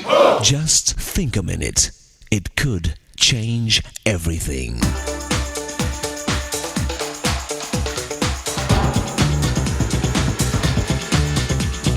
Think a minute. The reason many people don't climb the ladder of success is they're waiting for the elevator. But we have to work. We can't wait our way to the top. We just need to be sure which steps will actually get us there, so we don't waste our life climbing the wrong ladder. Today and tomorrow we'll look at some right steps to success. The first step is learning from experience. As one successful person said, "I profit from the mistakes others have already made and paid for." People who can't learn from experience waste much of their life, just going around in circles, making the same mistakes again and again. A second step to success is both seeing and seizing good opportunities. Successful people don't just talk about what they're going to do, they actually do it. They recognize a good opportunity and grab it before it's too late. They know timing is everything, so they're not afraid to take risks, since they're more afraid of losing a good opportunity. As usual, the first step is the hardest, but it gets easier once you get moving toward your goal. The person who's waiting for someone to give him a good tip on an opportunity will probably wait a long time. The important thing isn't to wait until opportunity knocks. It's to know the sound of opportunity when it's just a tap. Good opportunities are like diamonds in the rough. Most people walk right by it because it's not already polished and cut to size. A third step to success is to recognize where there is not much opportunity for future improvement and promotions. Some people can't read the warning signs telling them they're wasting their time in a dead-end job, where the road to their success is closed. Someone said, "Don't stay where you're tolerated, go where you're celebrated." Find a job or business where you fit and can also keep growing and going as high as your abilities can take you. Today, why not ask the one who knows your personality and abilities better than anyone to become your career partner? The one who made you knows exactly the right steps for you to take to reach your full potential and the real success he has planned for you. Just think a minute. If you'd like a free CD of our top 40 programs, write to us on the internet at www.thinkaminute.com and catch us tomorrow at this same time when we stop and think a minute. Talo fa Samoa. Wa ule ne yo kasputi alu. Awal sui alingila ula ule kio. Aeva eva mai ina se fudu lima iva kolu. Amo. Radio Samoa. Vevela a. Lo so maltasi lo chale chulai fe tuni o falau fatis maile fe nga manan tu marmao tanga ve tipio tanga vai ol tatu tana ngora matanga nei fe so. Ile anga fa alo e fa talo fa tu ila wa fionga ngala mana nei Taeao fovi ile ali tato fe lo ai a matanga le nei vai aso malo se fo manuia malo le fo lau. Yeah, fatalo fa tu tala fo ima sunga te vai malo se fo malo le usu. Morning sir. Malo lava la sunga ngalman mana ya maile tau I Samoa ili nei taimi al Taeao.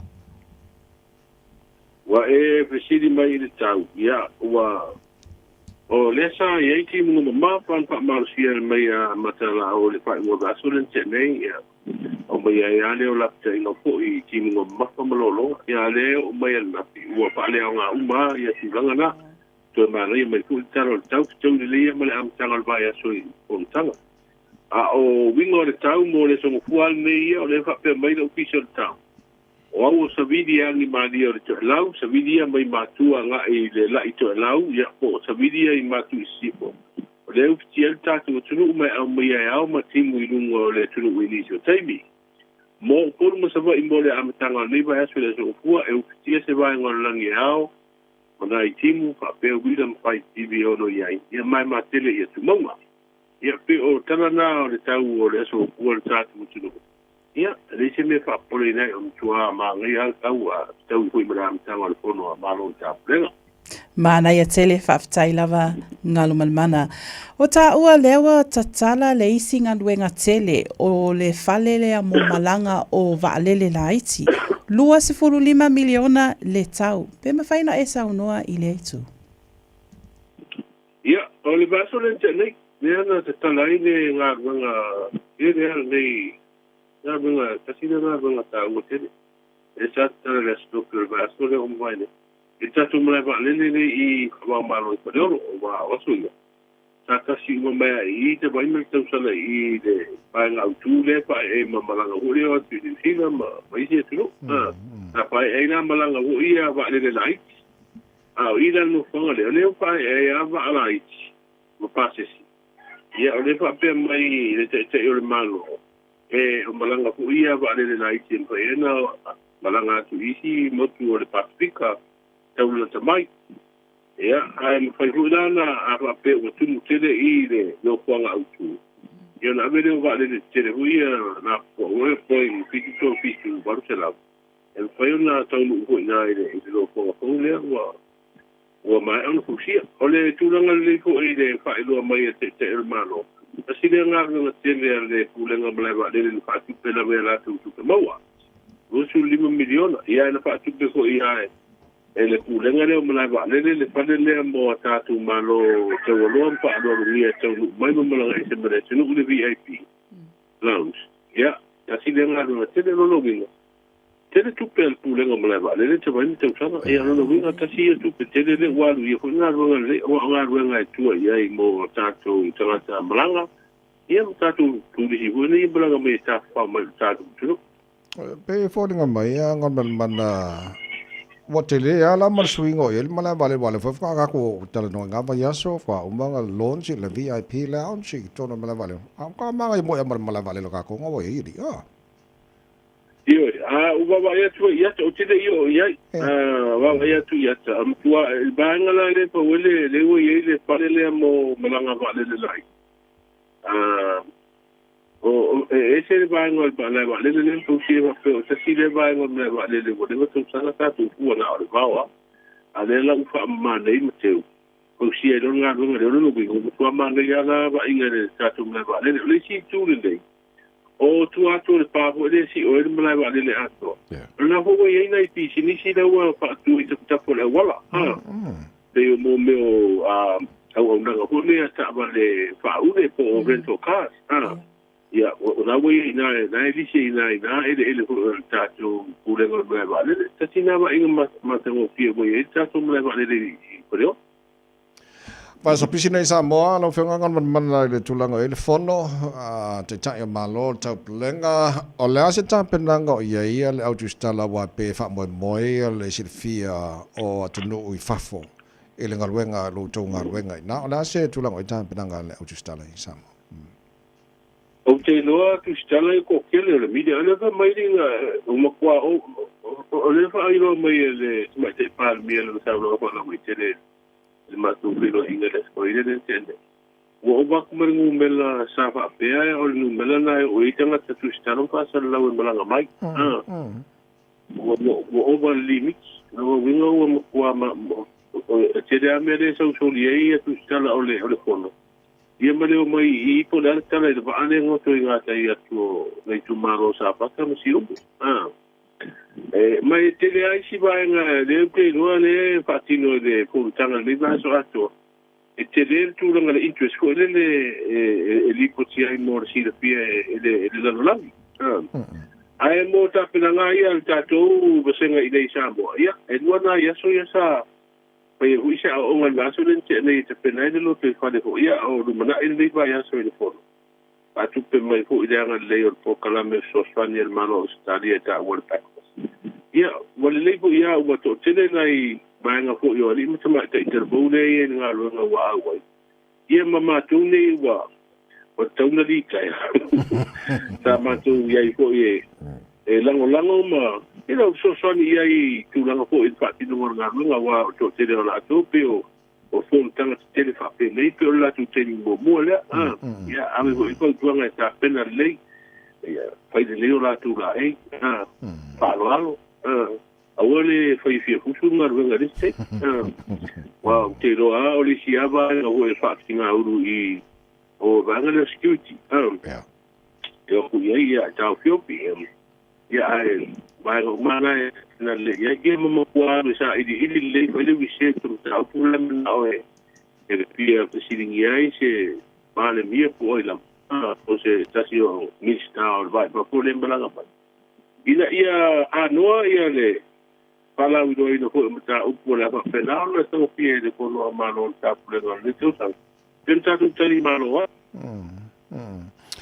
Manule na sau noa nga ilva o le asa li poti lan tamai ngalwenga e fa wa pe ngalwenga pola malolola chichi molde mai aso o le asa ele ma felo inga male ofisa sili ko mtanga ro la wa inga ma tena malo o ia le o le tai fono o komiti le ata tu malo e ngafa mangalo ko le e a fiango tatu wa te pale pa pe la mo me swa usa o le tala mai sa ye ku nga e Fiafia o le tu manga ro a o ye se ta sanga mai fu e le malo ni usila e fia pa o peranga ro no o tu la ho ba vai la na ili ki mai aswa e mo ye le o mutua ye se tu la ho pe o te swa o sama a o lo fia nga ro ma le si tu la e pu sa o lo ho e to lu sa ta peso e fia ave ese mai e pu sa o lo na mai ngā te whare wai o isi a whianga nao amor sami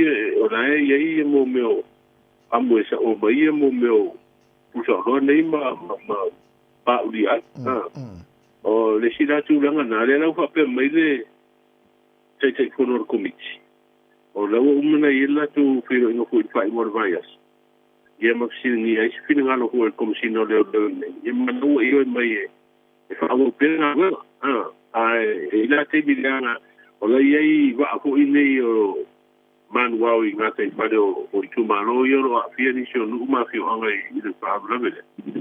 E fio e tupu yo, e o tulanganga i e tupu no security. A whape o le logo fitula, mi wa fio atu tupu o le fio ro fio ai. I an tau fino ngaro, a whai wa i a tupu o malanga esi malanga masio po koe o mai po kalami o wha tulanga i aua. I an wha awa wale o ngaro anga.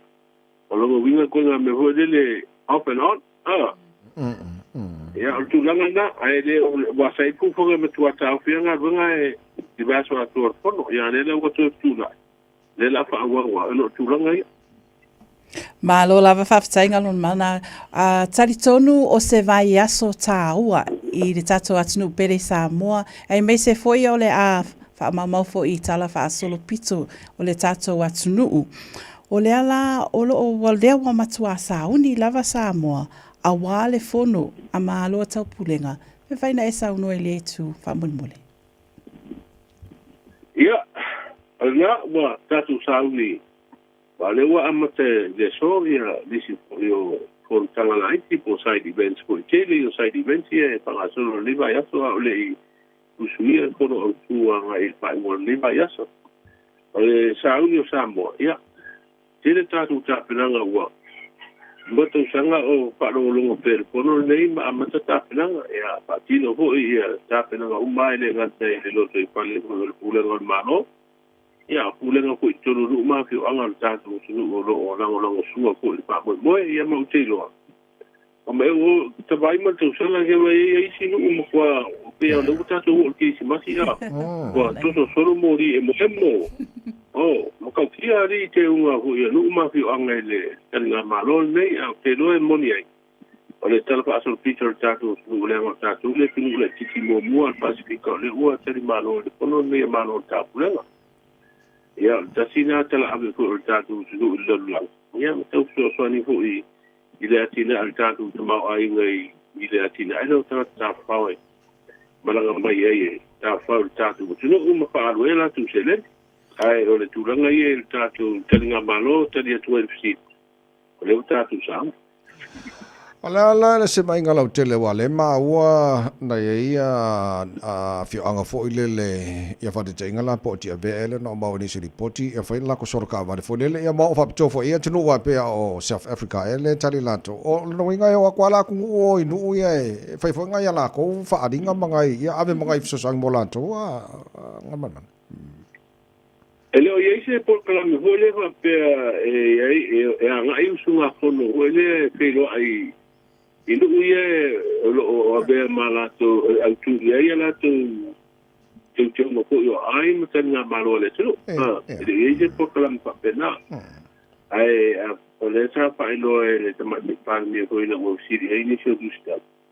Ai ei se tu da o le Fiafia ai ia atu nuu nei I whianga ia e tau fu ai ria e tau wai fu ala tu malo. Ia, e fitu na ia la mai la tu ia o mo liaison officers, o banga le lau so ia pea whape ei se awa loa, ai si le fia hui tanga nei wo umar whatulanga umar taimi e whatanga soro ai ei la se temi o ele awa loa, ia a whape ei se mana onga whapena, ia fitu na ia la whapena o le pokala me atoa ia e o iai au te no huli nau mai o tātou no mawhio anga e fia whaatino le tūlanga lea. Ono lea o pei o lātou lea tali malo ai I atunu te kasi. Ia ai pita. Ia o tūlanga na I tūlanga whangasoronga le pokala me. E o hoi la mana onga le sa whaeroa e tai o le malo e sisi pero inga talu ai. O le fio anga o I le tū malo ma le nu o sio. Ia. La ko is tutu na ia fa pena e sai in mana or tupu pe ia ai tutu na ia fa pena ko na tu lang fa tin Ma lo of tai lo to tua amatal ne yaso mo le fa fonga le tino e tano tala mai Samoa pe tano valu le tano nei ma tu la ba no fa fo in nei va ko e te pena e fa mo le o le mo to no ule te tai fu le malo le pa le mio tu valu ia ma le fa lu po le fa lo tu se ko le malo le tano pulenga ia a ole a matalia le fono malo le tapulenga le va yaso ole o te pena le malo Samoa I ia fianga nga te pale ono sua o masa mai le va ale mana manui le o toi nga te pale so te sipo tatu no ole a se sio te nga ai fu e no ma fio anga mo le fono le chokom le o ye ma le fa tuanga ko inicio no o va ye inicio fu a te no ele o a wai le chokom mai le o le sui fo I o malo le tapulenga. So tai le o ia sui fo le malo e transtuda e tulanga lea. Le ma le o fai do le tonu ai o le tato o le kapili ke le to Samoa I Europa. Ia le o sa uni le tato au fu e tama tai tu Samoa. Pato le tali po ai o fiti ma le atu kuki o le ala pe taui. Fa mo tuelo na vano e le pololo.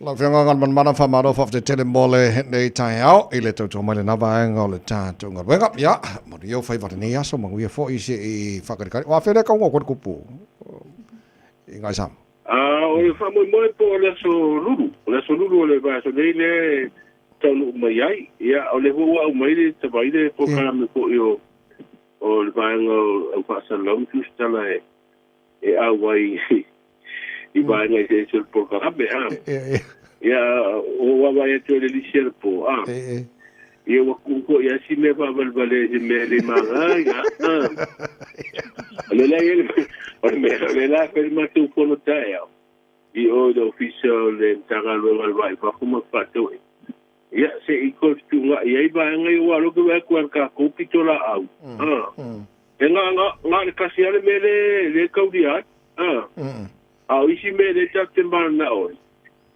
O ke o kawa ia ko ele a vai nga fou e le ke I whaalo hoi e le mo tu e tu. Ia e te yo tu lai. Ia wa mea nge yo so e mo le furu hole le maunua le pipa. E fi wala pen koro hole I mo ele kai ke ele pipa. A te yo e Taeao se I matu te lo hui ma perua. Ia ma te I toe whai pe e se sipitu lai ka. Awa o mea whapene ia e sao ia e alua e tau ho ia ua malo ama se tau ia ia taxi ia se ke tu lai wa ia ai mo ia le am tamal vai aso nai tu tatu ngala tai mo dia fa me so fa tai mo le nei fo I Taeao le fionga ngal man mana tu mo bao o tanga vai tipi o tanga vai mo le tatu tata no ngal le am tanga nei vai aso ia na fo abantu ia headlines ala fa tele lan tu ia tatu tala mai Samoa pe tala valu e le Taeao nei to jomo mo Samoa sfolima e va tolu amo wa mo te me o tata fa mnyanga o aso fa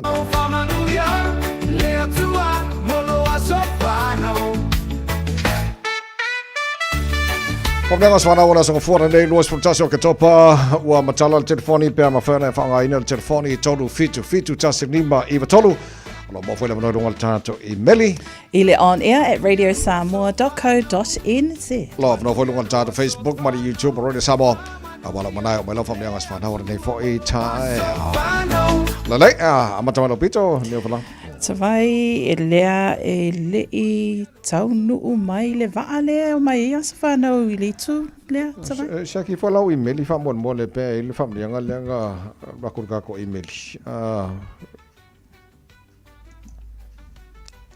E rei o Tawai le ai. So ki kilo aku, ai au, sorry, fo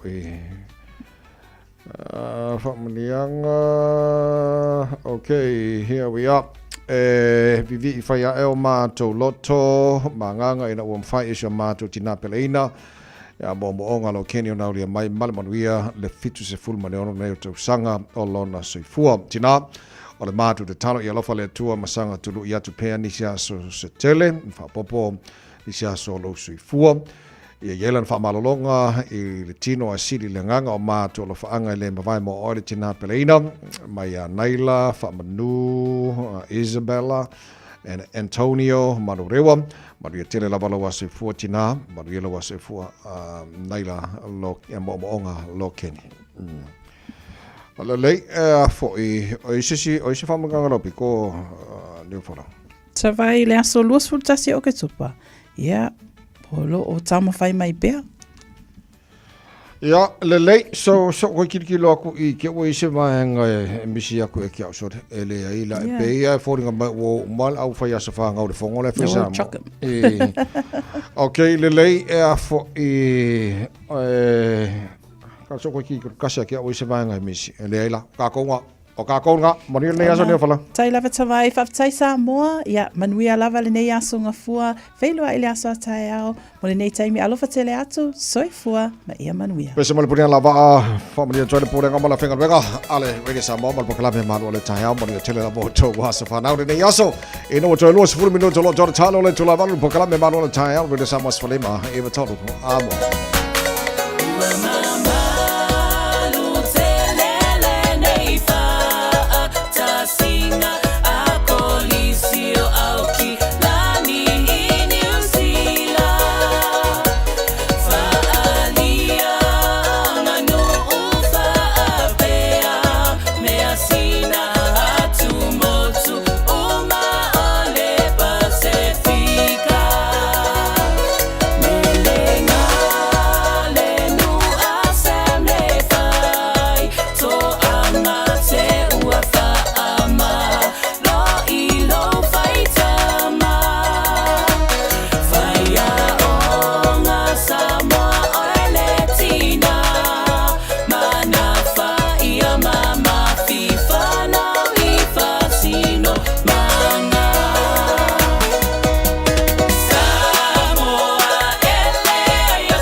Eva mali pese. Malo le whaafongafonga Samoa.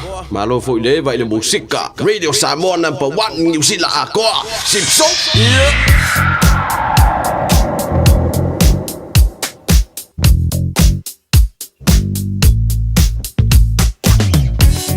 Le poti la tamai longa la wala nei taimi o le Taeao se o vavai atu. A whapea le te lunga State Highway 1 City Bound o le flow le lei mai a le pasi mai papakura ha pena hoita kanini manu rewa manu kau I Stamaki e oloi Highbrook around Tip Top Corner Fasolo Drive Mount Wellington on-ramp o vaingana lo Facebook nei taimi o le Taeao pasi atu I Ellerslie Penrose Flow de leia mata to Green Lane taula vai tail taulanga o kilani pe mota to ia malanga I le taulanga por City Bound o le State Highway 1 tatolo malanga mai North Shore le City Bound o Northern Motorway pasi mai Albany lai okay o mai Wairau Valley wa matana poloka mai Takapuna pasi mai Esmond Road wa flow de le mai ia se ia pa ia laval taulanga o kilani tatolo si sifo I le State Highways fuluono faisi pisi lai titia around Coolmill flow de lei mai lava Southwest Kate Royal Road pasi mai Royal Road no Lincoln Road fasi poloka nei tai mai Taeao pasi mai Lincoln Road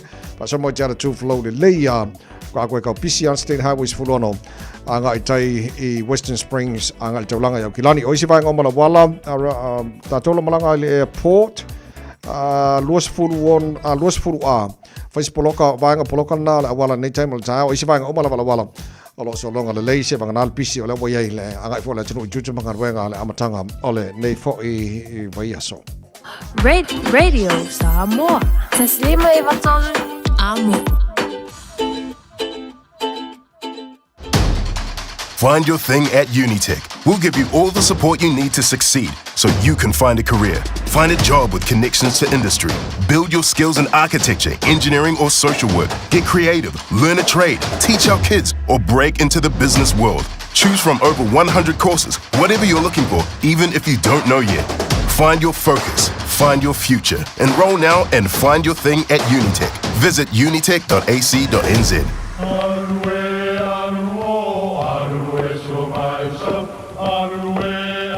Samoa o le atunu ua mai au na tofi. O le la au ua mai au ngā tātulanga e le to e tau au whangaina. O le vai fo I ua malili ua mai au na saili. A o lau polo kalame o le vau filifili. Ua na o se toi wha manatu. Ua na o se toi whangu ia ua nganuu Samoa. Mau upu ta oto, mau upu tu. E ala lea I ala ngā upu ma muanga ngana ma le vau ngana. Awane I emisia le tātou polo kalame ia fiafi o aso lua taitasi le itu la e valu I lunga o le Radio Samoa. Ia manu ia tele lau mai moanga ma lau whaasausaunga Samoa. O le R-Dash Travel, o le company numero tasi le tau ngofio pasese mo fe malanga inga I Samoa whapea le malanga mai I Samoa I New Zealand Day. A whea de loa I le ofisa o le R-Dash Travel, tasi valu lima Great South Road I Marurua. Pe vili mai I le telefoni tolu I valua o wha o o. Tolu I valua o wha o o mo le R-Dash Travel. Mga umia se maa wha mga kosyo ki ngā lai Samoa. Sisi le Lifestone Headstone Life whai le lako wha pikoa mo maa e lalo mai le lima awhire kau. E ma whai fo inga lafo I Samoa. Vili le ongu se lau kasi valu lima iwa po o le website o le lifestone.co.nz. Whai loe le Lifestone Headstone o le Radio Samoa na e maua ai le nei wha asalalaunga o na lafo lea o le maa wha amanatu I Samoa e au noa ma se tongi. Lifestone Headstone le au nanga a le Pasifika. So se fultasi mino tolo tala ole tu la valu o tala mata mai sa bor ni so pata ele tu la valu ele ta ona la taru sia si tono lo toa ale chi mana Fiafia fa te smile le fionga le ro il polo chi mana mor ta tu li poti mata ni foi fa yaso man fa lo fa fi lo fionga ngan man le ta ma lo le se fo mo ni so fo mo le fo in ma le lang il pa ya o le suga fo ta vai ko le sunga le o ta vai ma lo lava fo le pa malo si ne Taeao o one man band for Taeao ia e foi television ngai de we lo so fu tautua au se o la vai ale nga Taeao so fu au le tu le o tatu o le mai ele abtanga for le vai aso Malu lava fa malo si malo tu atunu malo foile mali fo bai fanu le lo foleni talo fa Malo va tai mo nei Taeao te lo le mesi sili ma le malo fa le tua o le ola lo bolo se fu la le mo se fu mo le no ia mo ma to wala nei Taeao am tanga nei ba so yo te vai tato ma la tima sa di lava milo lo fo yo au le Taeao a woni tu ai ona fa foi per vi le Taeao malo se fo via Malo va tai mai le tato le po ja ma tanga nei ba so fa mo le mone Ataito fataya tu ni Taeao Samoa tu ni pele o te whawheloi mo patalo patu I le ava man whawalo au na tupia le tua so spata whai taulanga ai o tātou tamamu tina mātua au sinsino le atunu ai whapea foi pa ia malu whaal malo ma le pua mai whanunga leile alofa le tua le ni Taeao malo lava le malo duet malo fo ile malo fo ile el taptapo ai lao mauta pe ona iai le tapo inga I aso mle aso a o fai vale o tato atunu inga luenga fai matiute tau ave o le aso mle aso tato au langa pe ona iai o tulanga masani lava pisi lava fo ilunga le tato vai at fo le Taeao o pisi vai lunga le tato tato imeli ai le ngatailea lunga fo le tato tato messenger ali chimana ia lo papena na piti ele tato unanga ina nei foi Taeao vaenga masani famana tuatu a faio isa tava le tuai o iai pia trading na o la to pia fata wina atu tava le te au o le fapea ona maua le sosoni ai le ngatailea e ma faio na fale utupe lo trading po le alava le tulanga iai lima se lau e o atu lava I le tolu pulmo tupuafe po le atupe o fatu e mawhai lava o na whali utupe lau trade-in. Le ngā tailea e mwhaivona tūlunga al whaftawa inga ina ia pa ule tupe e tātou te aska ia tātou finance ia mo le patino ina o le tātou ngalwenga e te tau lava na manino ia o lau lava pule whaitalia e te io e inai ke tupe o whaina tupe a whapea o iei sau tāware tuai e fia trade.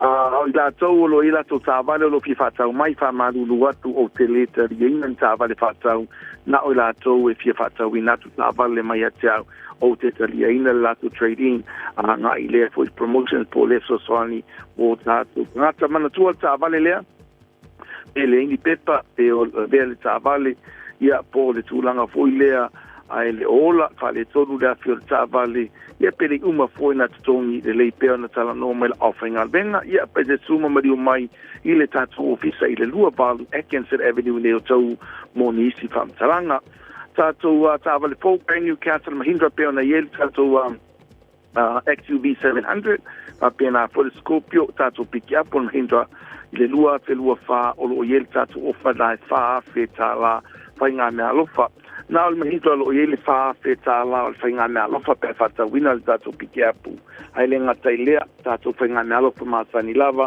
a fe le referral ia o le tupe foi mo le tangata fatau ai le ngata ilea disi vagaenga so soni e foi le tupa te singo ai tala fu a tau se leni vaenga tau se leni bo ai mo ainga lo mona umbia te so soni pe a fata wina so sa e le leona tauan le tato ofisa ia po io fata wina lo application ia poro suma mai lava lo ofisa tātou whātata doa mo se sosoni mo oi malo a inga.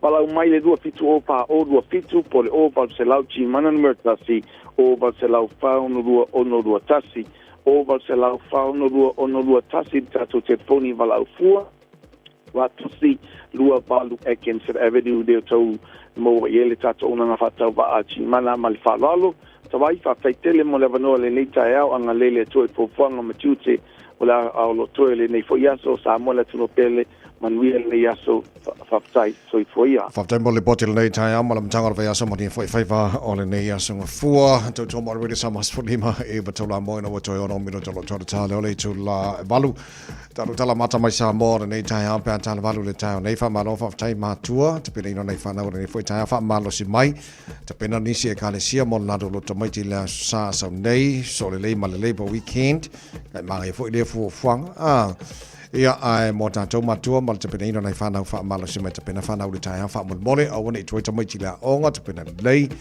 ia me aia tamaiti awe la onga vahenga umai e wha manatu mo tunga o kousi te whiele le ia le taulunga longa ma le wha manatu la reili Samoa i nea Taeao ma le Taeao ina ia monu ia sa whanau o Samoa moa Taeao o veasa pisi le nevai aso i Samoa o la tam whaifo le tāra pakalame maua tātu li poti mai Samoa tūlanga o iei le taringa malo le tunu i whanatanga te tai o malo tau pulenga le wa amata i le vai so nei o le na maua nei tanaranga le tai after to no tu popular tania malana siofo King Charles and Queen Camilla i le so lulu o vai so o Sinalei Hotel o ina na fa motuai ea o te pena fo tele o fiu anga maltulango yai o te joina o fiu anga vaenga mata ina le nai tono le tunu ia alo le tunu mo lan taninga malo ni va yaso na fa na tu na tunu fa mo mo mantuane Samoa ia tatu tolsanga ina ia saunga ne moma ia ul masao me oma ile taninga malo le tunu ia pona yele nei foi va yaso a toa o le va ale na fa le tonu i o nga samio manukau ma uma ile o lo to tasi ai fa sao ina to ono ele sona taua o le no titilo atu fa mo bonga o le tangata ua umalo na ola ele e alo i ele fa ilo ino lo na suafa o le tangata sidio na lo fangia Russell Rusty Ensor o le skipper na pole o le vaenga striker charters i tauranga le tele na o le au faiva o le sona taua e le mea ta o le manukau ba o le vaenga pitu siri na o na show o nga samilea e ala na mana na o tangata kolosi le ba isi taimi ona o le wa matel season snapper i lo la tu tel tunga e la poa ma te sidatu la poa o snapper se mawa lesi side ba o te lor banga na rin kolosi le ba o fa le tonu so mota to se feel le au fa ngota so se taimi a nawa e mole a ai ora nau ina ia mawai ala poa ai mawon so i fu wa langa o le te va ya tona fautu ina awana kolosi le ba ia a on feeling ai la to ia na ina lion kolosin fa le tono le va ia le lakin fa sa ina to ono ai umale o to tasi so le wo mal vai taimi le ngato telo le ia foi a vai taimi ma fa no fa nga fa na ma o ta u mo ta to le tono fa mo mole ia nau ia mo le ia ai si dia to nau ina sa nga le burse fu pe o taimi fa nga fa vai lo sami nei vai nga fa na to mo le tono ma la fa fonga le nei Taeao to mo re Samoa sfolima i batolu a mova ai fa mala se mai fa mala si ngor kai a e umalo fa mala stilo som talo talo mai Samoa le am tangora ne foi vai aso le lei ia le lei se o ke va se yo fa yaku le lei sauni vai le fango vai le pamu e saranga e ka go wo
Joy se furse kone. Pamano si fa weki.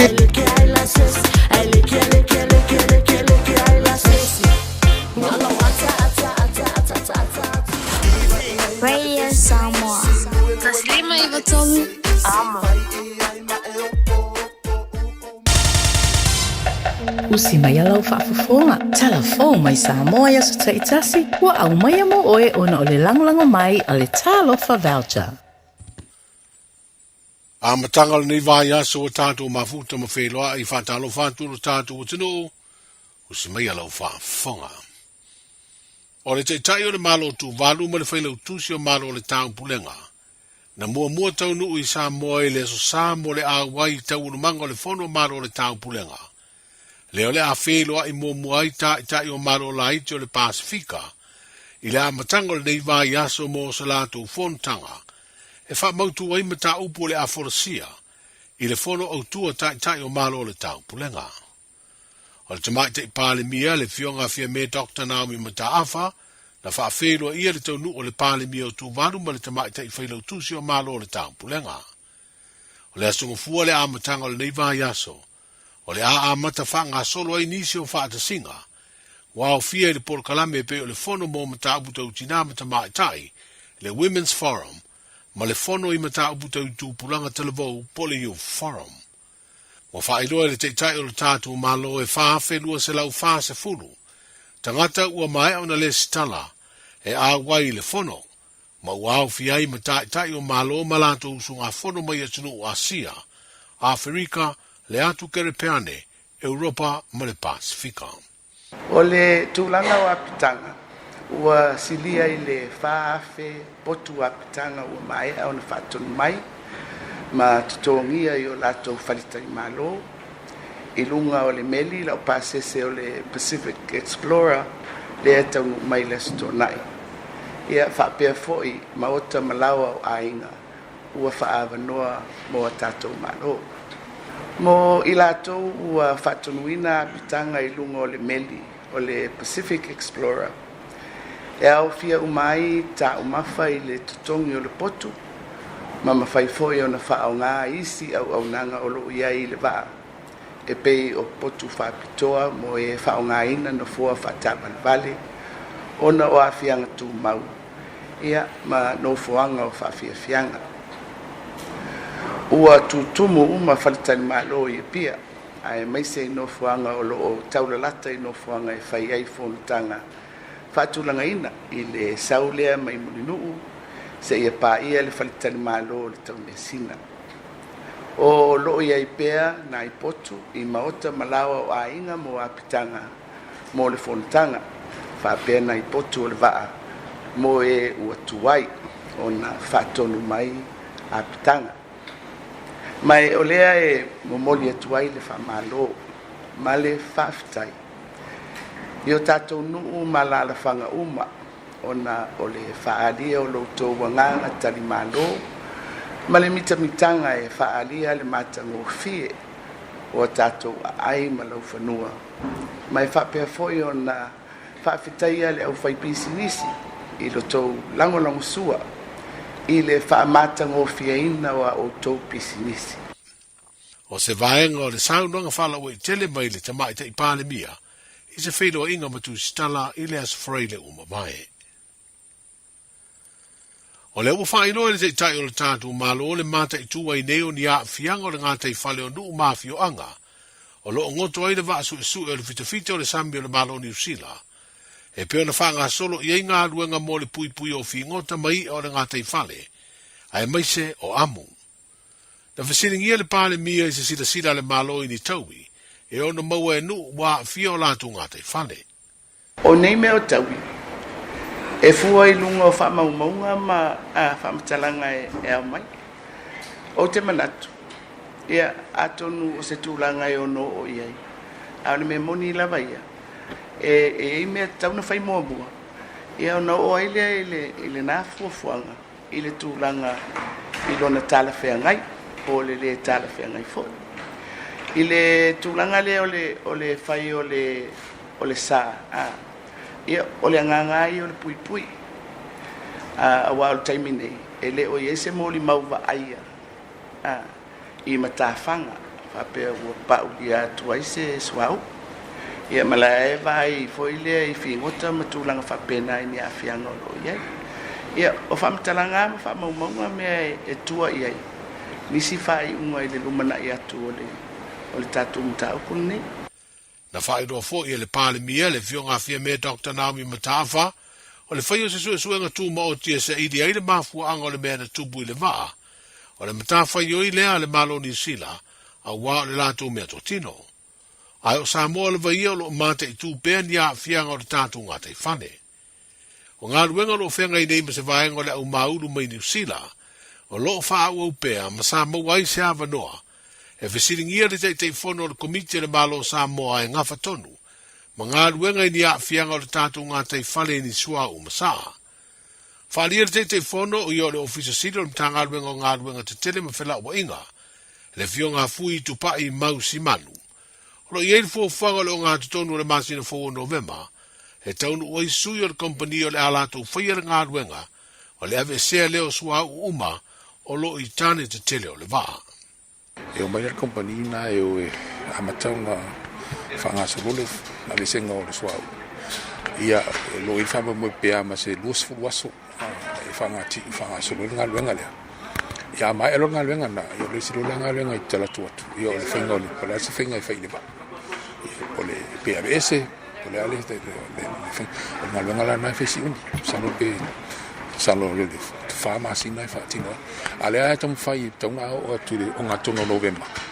Ia o taunu mai ele company le Savaging Company le a bese so I o meana lai fa mo e fai o le ngaluenga le o lai o e temine o le tampai fo le ta Fiafia so I tono le mela le kiso io lai e liki mai lava lai liki mai e tolu I tu vai ngala e liki mai ia lai tampai ta ofi e ta Fiafia toni uni to e sautu ia ai la sawa tu so ta to me mo ala fai ta to mai le bese ro kiso la to mai le sai e tu fele ngam le fio anga le nava su tu la ia tu langa masani a fu I le ngona fa dia fu I o le fio anga o le atungulunga o polenga o le latunga te fale ta fin fangota a la si sile wa le fai tu nga luanga fu ala tu komiti mal malo ia o le ngalunga fa te tenga fu le wai o la u mono matu mai le so sami ia mai fo ia na ia o fingota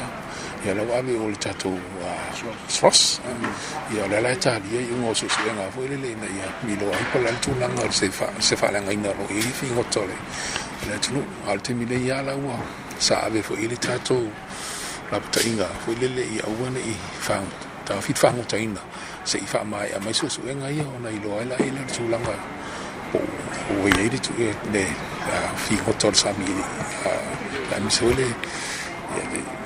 me Fiafia o tatu tau mawhai marisa I o tūlangana ia a tua whi meisi mea o na whaaranga ina I pe o le amu meisi ima mea na ia o lai ti tiro uma ia I whele le palale te reo le whaaranga fo I le waonga ia wale le pofea nga tonu o lo nga iele le anga e o me umana le titilo ia o lo whangai o lo matonga luenga la lai whai te minei o lo whanga solo pia o na matu aso umai mauti o e vai o tai e o mai se me I uteri pau matu mau te le alo fo ile ia pe o mele te le inga tai ile mon sau ia ile kiso le liki ia le tulanga le fa lai container se tolu ia o le va ia ngaluenga la na tsina ngaluenga la I te nei la wita to is company le nei Samoa la ona to mo war con karate o mai container e tolu container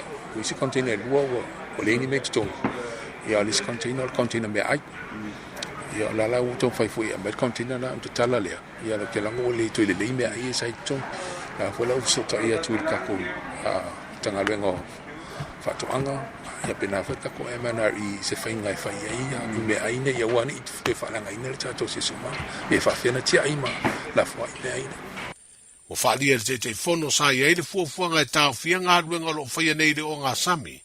Leo lo ngoto ai le mana wanui le teimi a toa le whono a maro o le tau pulenga. Peitai, o toi whaia se isi swinga i le whaawa o peo ia ngā ruenga, ono o se tāro sanga le malo ni sila. O tulanga na sa iai, sa titiro e Fiafia. Ona e o tero ngā luenga maulu hui lele tua ia e peo nsile fia hui. Tanga whai o i doi o tua i o le no fo le tupu. Le la ele va Britania, ia le wha peo pēta i o ia mo le va inga hui lele hui. Tulanga wani ni o no o se wha inga hui. Ia, sa mātou titiro la iai hui lele ina awane i toi whese ngā luenga ne te ua whai nei le ngā luenga le security le alfon. Ia pe tai ua toi whainei tata noa ngā tātou ale Malu New Zealand ia mo mātou. Ia whai mei leo le Malu Britania mo ele le whai mei ia e mwhai ana wha atino ngā luenga i teimi ia. Ai o teimi le pe awhio e se tupu ina hawa nolo leo teimi whai ngā luenga. Ia sa mātou tano noa leo whai tue i Navy New Zealand. Ta tia mai o le final say o mene o mato official o mato komsina sino le apena wala na so ta itu lo el komsina ia mero komsina ona taria ina le plan no fata tia fati no na we na la un fain to fain na la fa o na luenga te miane ia la fa nga ai fai fo le fa vai tani fo le fo fo le vai le tulanga po ava po le e ile le fi o tupu ia ta fila ile ia al mele sa tampo i fai sa pe ta ofia la so ato e ale la fu na mai ele e ne vi New Zealand la to e fa tino pe ngalo ya sa se so tai pe tato singa komsina no sana fa to fa la ingele tu la se fa tel danga bele fionga ia fui tu pa i mausi manu o ia de office sidon tanga rubenga ngarubenga te tele me fela wa inga le malo ai o te fono fo io de committee le malo o lo ngafa mga ruenga fiso swani ni a fianga o tātou ngā te whale ini suau masa. O le mai o nā sia i o nuu mawhi o anga i savai i le teu ina whabātang o fio a ai mawhau a ai. Na savadi ai e le komiti i a nuu mawhi o anga o le tātou motu o poru le vai aso o mawai. O nuu na ave i ai malo i limas furuono malo le tau pulenga e autu i ai alatu te unga a ai. Na amata mai de le tu malo fale la taima sa matau. Anga i atu inu o le vai maunga. Fa peo na fa awa watu i tia vea le tu malo a le pata i tu pa i lalo. Ta milo ane ai si umu masafata. Fa peo nu o le tu malo o le fanga mafale ase la. O fua atu nu e limas furu ono lo o angi ngia i nu mafi o anga wala utongia. Wa fa alia le pa le mia ila na sound anga fa la wa i tele le fa ingo le vai aso. E iei mafua aisi atu nu e se wa fefiroi fatasi ai. O le atunu o Israelu masaina i le la vea i le li o malo o le tāmpuranga. Ai o nisi o fua o vai o wasisi atu ai, i ia te unga ai. Wa avea i nei le tālo sanga le pāle mia i nu mafi o anga, i e feso o tai i sui o le malo o mo le whaamanino ino o le atulanga. O le tele o tunu o lo avea masui o malo o le tāmpuranga, sa avea ma territorio le malo o Peretania, o nisi fo i atunu sa pu lea wha kolone e lea malo i te usanga utonai. O tunu la iti o le Pasifika lo le vele li o malo le tau pulenga, e ese mai ei New Zealand ma Australia o Samoa, Fiji, Kiribati, Nauru, Papua New Guinea, Solomona, Tonga, Tuvalu, ma Vanuatu. O lona winga e na o sfutasi lava atunu o le vasa Pasifika, wa au fiei Australia me New Zealand, o sui i o le whalaptonga o malo le tau pulenga a Peretania, o lo a wai o lātou tai i le fontanga.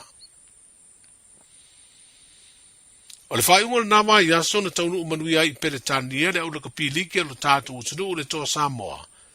Ma ua sauni ai moa na tālonga e lua. Leo le ato e whairua i ai ma le au malosi e ngelani na whaia ina le tātou toa Samoa. I le ipo le rolangi le tausanga e lua whenua tasi. O le aso sa umo nei le aso lua sfufitu o ke topa lea tālonga. O na whai ule le tālonga i le salua o le masina whauno, vema.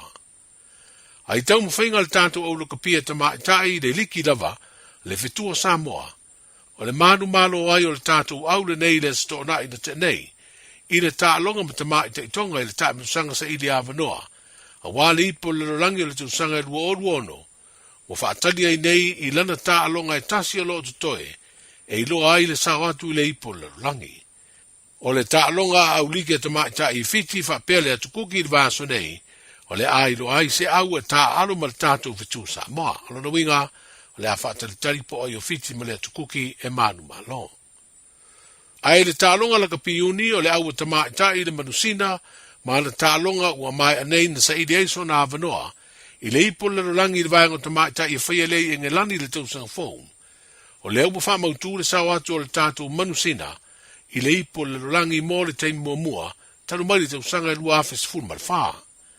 Stasi leo matatia ua whaalia i se lipoti, ua au sia tama i Samoa le tālonga le lakapi, au fina umai e sa idi so na avanoa, i le ipo le rolangi.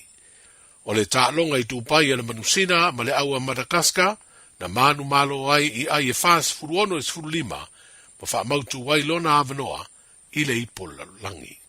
Tala matai o le nei vai sa fau, saifua. E silia ma le se lau fala oloa i Samoa e mawhai ona whaanga i le talofa voucher mo whaatanga alu a inga. E le atua lava se 5 milu te lafu antuai mai New Zealand, Australia, Amerika, mai si antunu. Ai tau nui telefoni maolo e whaanga le talofa voucher e whai e le whaatau. E mawhai fui ona tungi atua i le cash power wha pēle pili o le vai iso o se taimi. Angai loa i le www.pacific40.com e lafu ai se talofa voucher mo lo a inga i Samoa. Mo nisi whaamtalanga wala umai le olua tasi o valu tolu, lua tolu, po le info@pacific40.com. Talofa, we're the Casinas. Talofa, this is Pat Lam. Talofa lava o a lapi marina, mau pelo li tio. Ile radio Samoa tasi lima iwa tolu amo.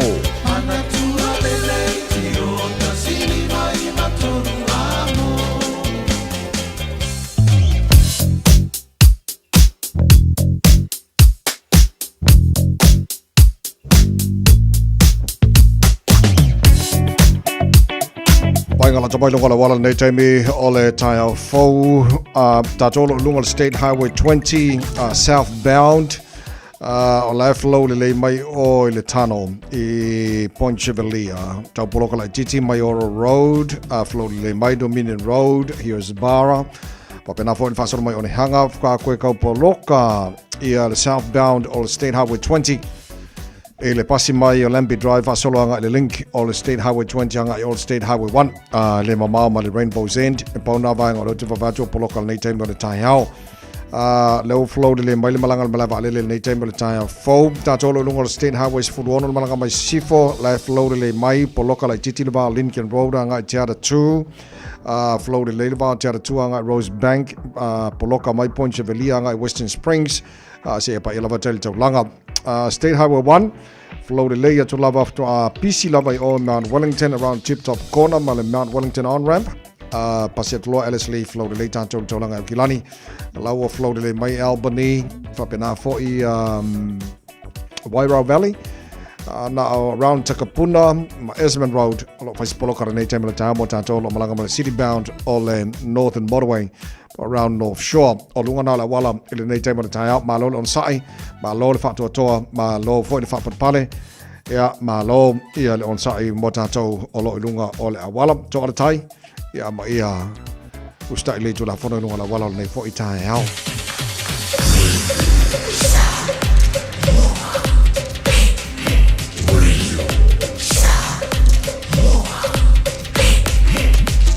Tasi limo iwa tu.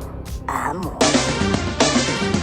Ua mawhai ona au ina atu le tala o le tau Yaso Taitasi ona o le langolango mai a le Pacific Finance Limited. Telefoni over se lau fitu whawha lua fitu. Lua se fulu ma le tolu leo te wawai atu wa iele vevela le Samoa nei taima le Taeao e tu mauinga langi le leo le tau e awa ofo iniswa taimi le atinuu le nei ta wa Yaso Taua amataina o fontanga malo tau pulenga te tai o malo tau pulenga pe ona tali malo I Samoa so lo te wawai atu lau whasoro langi le mai tau I Samoa whasi velo le ea tolu sutasi lona maulunga I le so lo su fa I lona maulalo I le wawai atu I le tulanga o iele tau I le tera vaenga Australia nei taimi o le Taeao. Good morning malo lava paanga omal tara bukalami so se vaenga Australia I le la moi Canberra ono lo iele maru luna nei taimi o le Taeao le whasolo I na matua I sulu mātang o fire la ia ma vela tuai ma ea lusu fai lona maulunga fitu lona maulalo whatalofa I paanga tara bukalami so se vaenga Sydney Australia ma lo se forma nuia sfurono o ile maru luna nei vaenga o le Taeao o le whasolo ina awaoa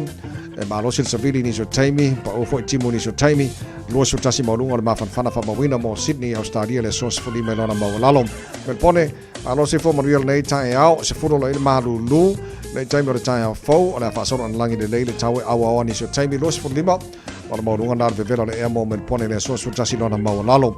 O isi maenga o lo te vava i atu Perth, Australia, losi fu maurunga le mawhanwhana awa awa le tau, losi fu lua le maurunga le mawhanwhana o le ea i Hobart, ana langi le lei foi.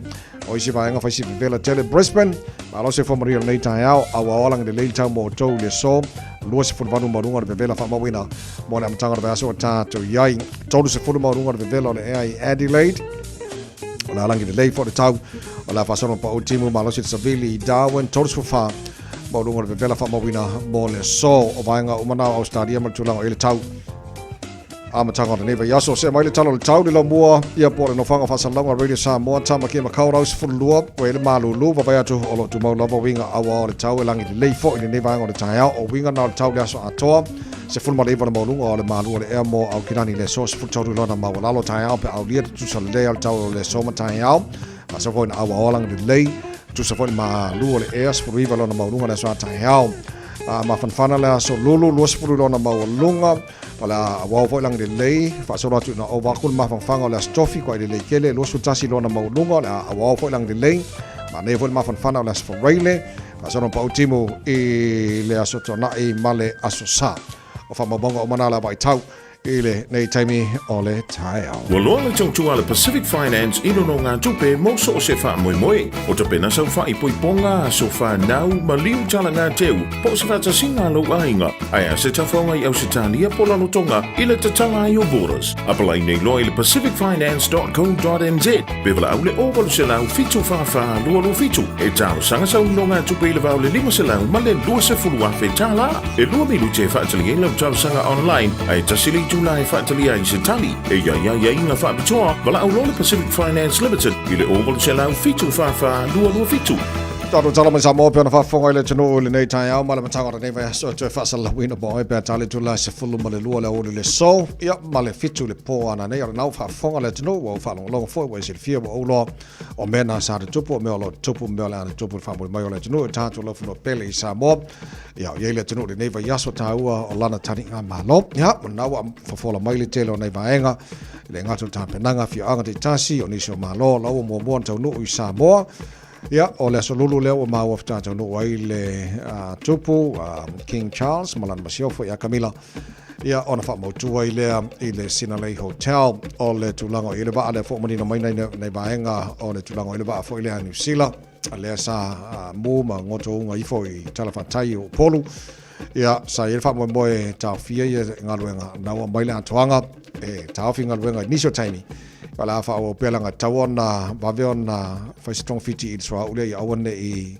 leki swa ule salo le talala tamaile nava yaso salo po over male iva sala ule mo se fulu afe tone o swa ulo tope tone ba la ka kilo e langa tauna ba ve se nei awane ia faina ta ia tulanga el tala fa tai ia matato to au fo i le tono nei vaenga ia ya na fo o maua o mo na lapta ia ni so fianga ia woni to e fa ngota ina nga te fale ia war sanga de muse mai o suenga o le sa ola le o le tala e ta ofi se o mo suenga lo fai ia la le pena ma woni si di poti ta ofi wa fia ia manga ia le mangi mangi ka e ta ofi mo te mine nei se uma ia suenga lo fai po a faina ia ma ni so fingo to nga te fale ina ia wone ia faina so fo mana roina la to lata ia fi anga ia la to me mo ba mai fa ngai ba nga mo ngi ngoma ni Taeao ni so le los fo fala o te le to la balu to mo le Samoa fo lima e va toru amo ia o si mai la fa fonga o tato ma fa Samoa amatanga ole nei fo I wa yaso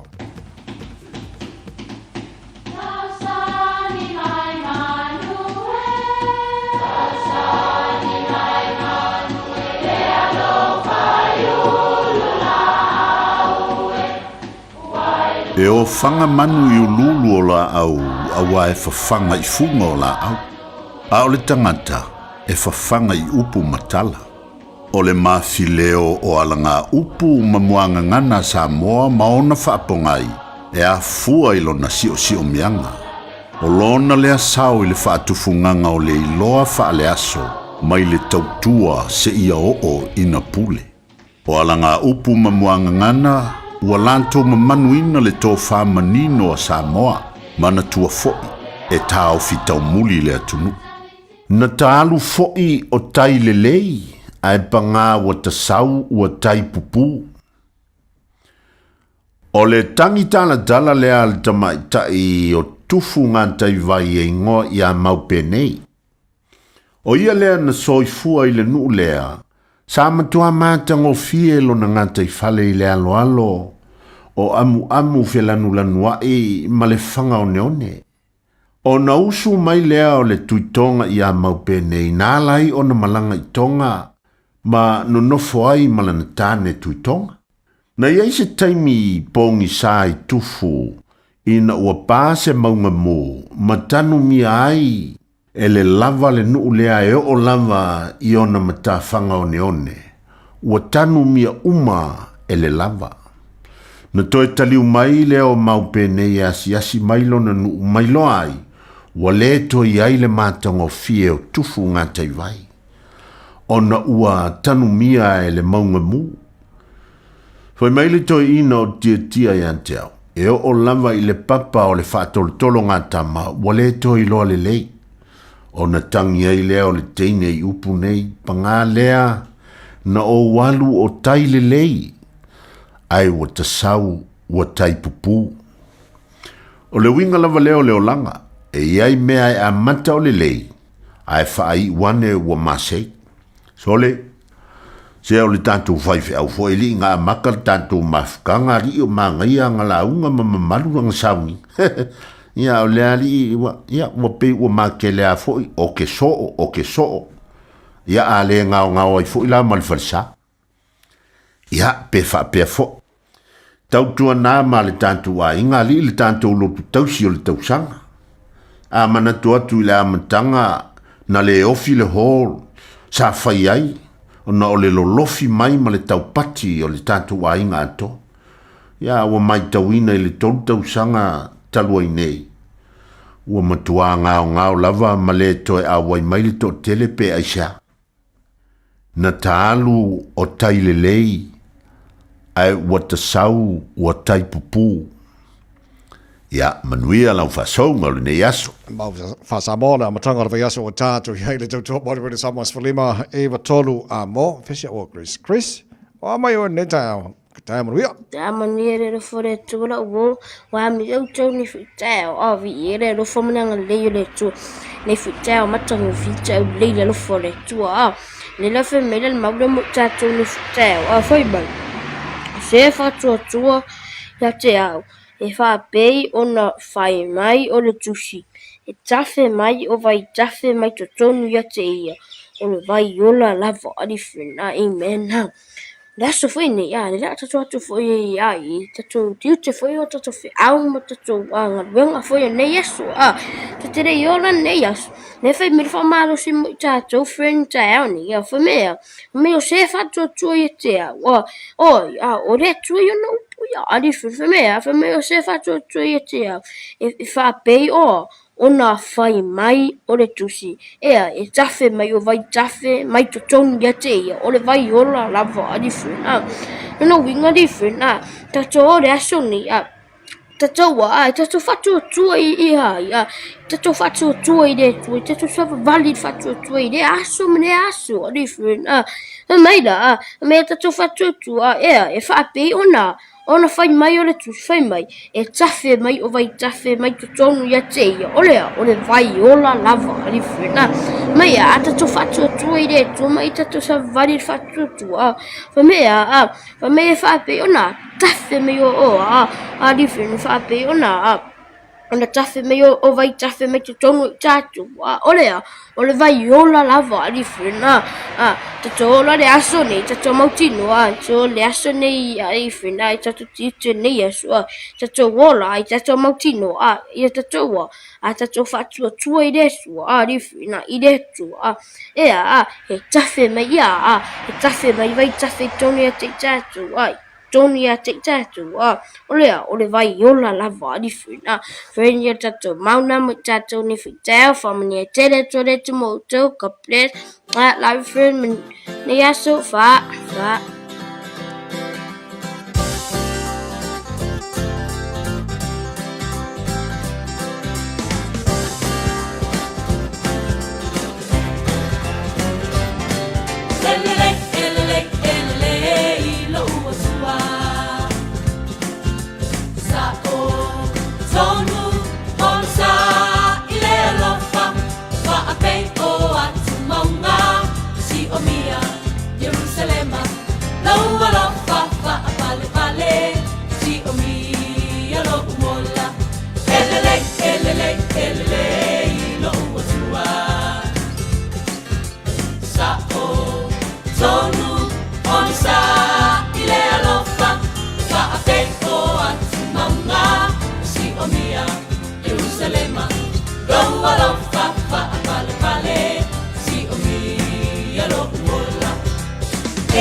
mea uma taluana e whaatonu o uala elele elele elele lo uatua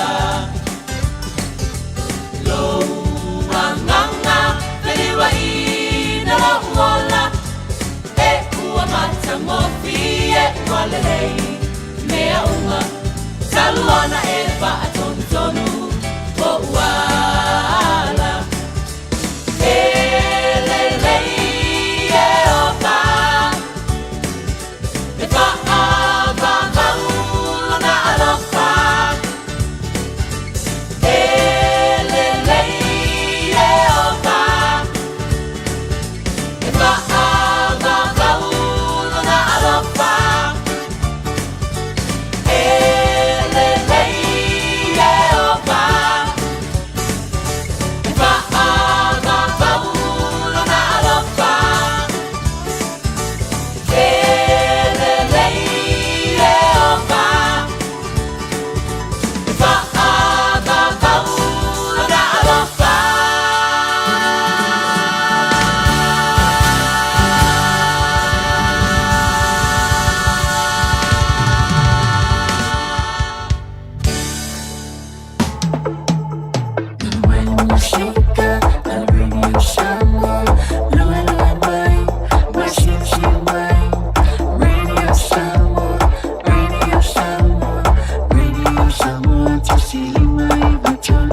Radio Samoa. Fees Free Study is changing next year, and AUT wants to help set up new students for success. The Kiuta Kitai Aspire scholarships include financial and other student support in both Year 1 and 2 of an AUT bachelor's degree. Find out more at aut.ac.nz. O le Parkinson and Bowel skill wa silia mal se lautau sanga lana tautua i le ngao sia o maafa manatu ananga tā. O tau sa ili se maafa manatu mo se pele ia oe. Le Parkinson and Bowel skill na amatanga o sia na maafa manatu. Mai le afe valu se lau valu ono. Pala au lole o valu se lau, fitu tolu tolu, fa tolu tolu. Pe emaili le info@parkinsonbowelskill.co.nz mo nisi fa amtalanga. Talofa, wa o salmasinga fale lua tim toilolo o le loia Samoa. Fapitua la o nanga I mta uputau immigration, pepa malanga, tangata overstayers, so stoinga visa. Kapena foi le taxation, por tu la fono tau la fonga. M5 foi on o tau avena mta upu fal tu la fono I Samoa. Faman mole vidi mail numera, o iva lua nono, o tasi lua lua. O iva lua nono, o tasi lua lua. Faftai. Talofa Samoa. I mawhai na fisosoani atu Dr. Chen pe a whai te a fiele mai suka. Toto mawalunga le maua se whanau. Mai sela, fatu ngao, ti ngā le ua po tuli. Whaalusi le tino puta, ka nesa, ma le tino mangeso. Maua fo'i le kulini fulunifo mo nifo ti ngā. Ma toi whaafilesi ai lau mānama. Tele nisi o loa e fisosoani lo soifua maloloina. A fio ane loa eva ai Dr. Chen. I le tuatusi lua lua ono Great South Road, Orahuhu. Telefoni lua fitu ono tolu tolu fitu fitu extension numero lua. Totoa roi Samoa's Falima Eva tolu mo no to Luas Falima bino tolo talo le tula Eva ole tulanga ile alo le tunu lana talinga malo e le nei fo Eva yaso tele leo New Zealand Australia ma leo Pacifica o lo ye tono Samoa Sosani wale o inner sanga le mo le tunu ole fionga Satini ya tumana siki ashu Maltaro kalame tu samai Samoa nei fo Taeao fo sunga Satini tumana amuia oi malo se fo Se vou morir tawai le nei Taeao pe foi tu sala le tato por kalame nei Taeao va sai le tua o tato mo nei Taeao so file mulo na lo famo nanga nei ia pena si sila mai tawai e ma e ale no fo le tu manga yo bibila de mo ye Samoa tonu Samoa sa to tu se malo longa ile weekend se vai atu nei ia se ia o me foi nei Taeao fo tawai malo faftai la fionga Satini tu marvao le lei o te lor mai mo mai le tino le ngate New Zealand so staff for nei kelope o lo taulai umala la tu si sila I tono Samoa o fe tonu vanga o le taulanga le o lo e fatasi mai fa mole tu marvao Fatai tawai o lo ui luma tonu la volo o le tatou immigration and New Zealand atawai si sila mal pito le lo I tatou immigration and New Zealand o I le lo pay sai po lo fa mo tu wai yang tanga luenga leo mai New Zealand i te mire nei ia e fa mau tu i mo fono tanga fa mau tu i mo nisi fo i o fuanga masani o le Taeao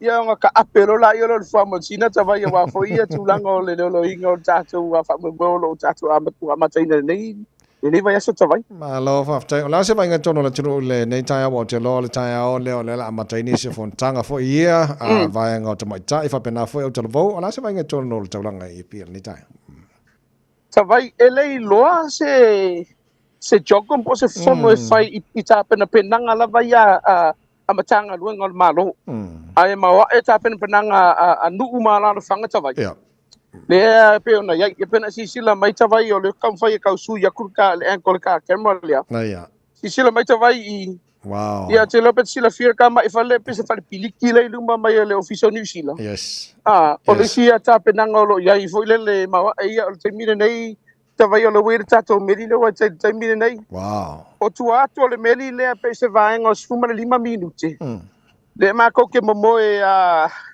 ma mato wapi ai le te mire nei tavai fa se lau i mato lo lungo tono lo tato va te mire nei tavai le va ale Australia le chose le fa ngai nan tanga le nga le i luma la vai o tato le falo le officer on tanga le nga le wa mato tala no fo le tavai ile ma e le lango la vai al tato tudu il tato fa nga pa anga mal malo ni sila ya sila tu ya iduma tavai ya wa sila tu iduma ile afu ile sign le po le ufa ile le o tu ngoni sila wa pia la valai lo la tavai sai mine fa lo pisi tel tavai mana tua e nga pa e lo wa mata nga pa ka ko cho ai pe falling mai e tau nu mai le fionga tupu le asolusu malfa ya e ka mu me uma nei fono lai ti lo fa nga solo te mine tavai ai o le tapena penanga e moli fa malo malfa aftai i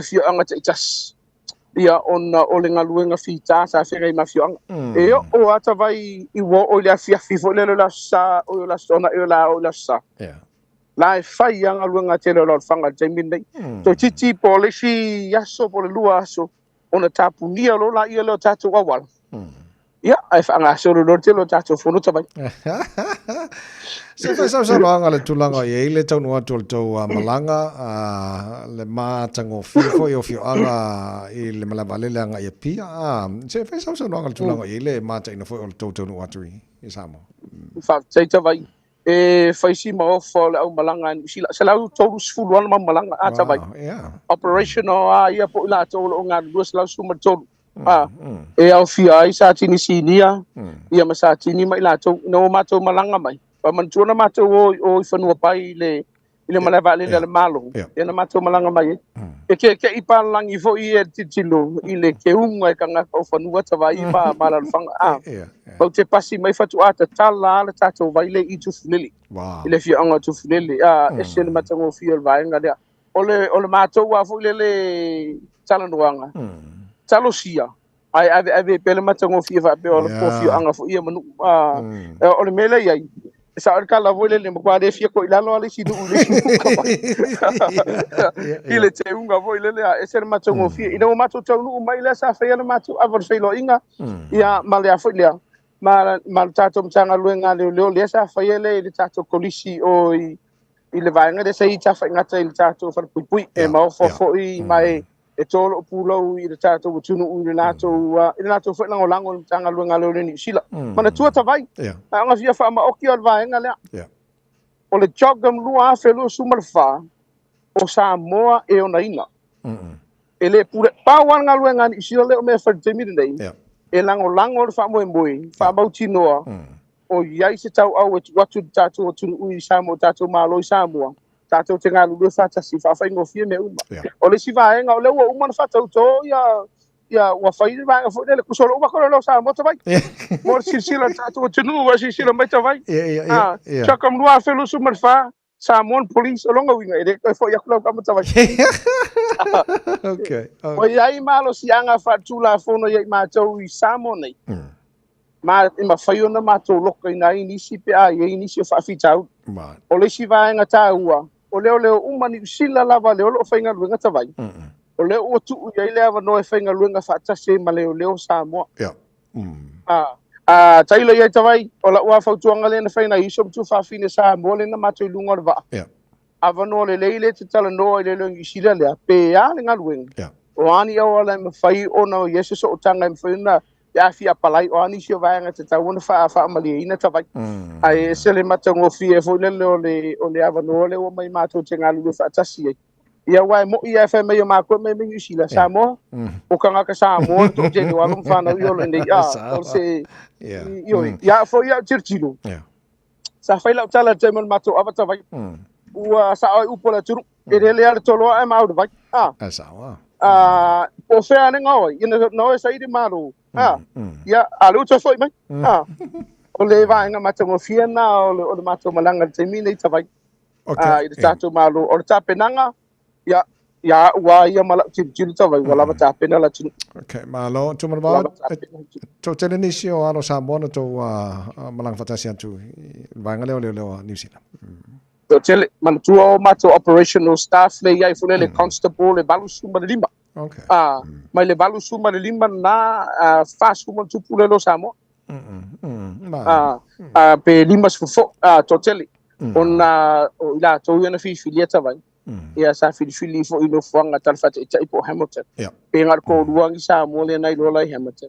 Na ave 11 no au mai ila tu ia ole ava no fo isa ia ini si sa ia manach. Tan ngale mai umai sa mo pe ta tino mamaul matanga luenga. E mai ni si o tu no ss. A fo ia tu New Zealand.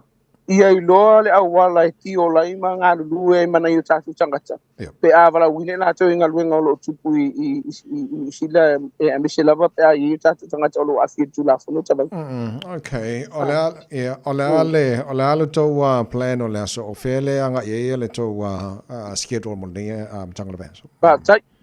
Eiva mato timolo i temi nei tawai.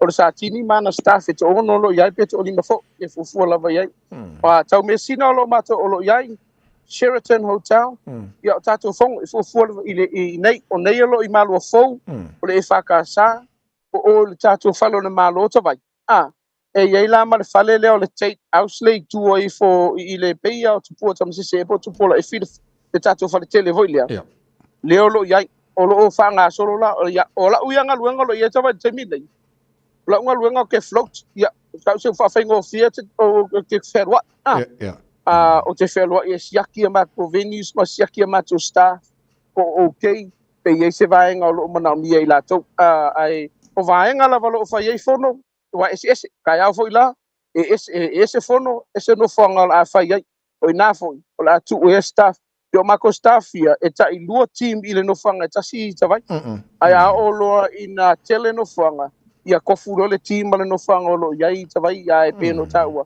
e to tolu ma to lo vai le ma to lo system o lo vai le ma to va fe lo ia o fo io lo vai le ma to lo system o fo le te vai le health and safety o li ima te mai ta on tanga lo ngale le ni sila online vai e se fo tanga te te vai no ngol va ia o le o vanga pito silinan tau tawai o fe la valo fon tanga asolusu mal fa le to no mai ia la fionga tupu ia o inala ka o fi malo i sio vaenga ia ai focus on tanga lo ngale le so sani le tato tanga lo nga Samoa mo le va ia o le fionga tupu ia manisi fo tato malo lo la fa malanga ba tawa malo va tailo fionga sa tini atu mo va va muli o le mawe fo isi le me Australia mal pasifika antoa na este minto fatasi mai pe na o le waia New Zealand le o fapenau no to ma o le vaenga ta wala o lo mato fe e o foi de lo Samoa o lo no foi lungo le va alo mato yai okay e se vaenga o le fast food rena mato tala noa pe se vaenga se me o le fast food ia le lo Samoa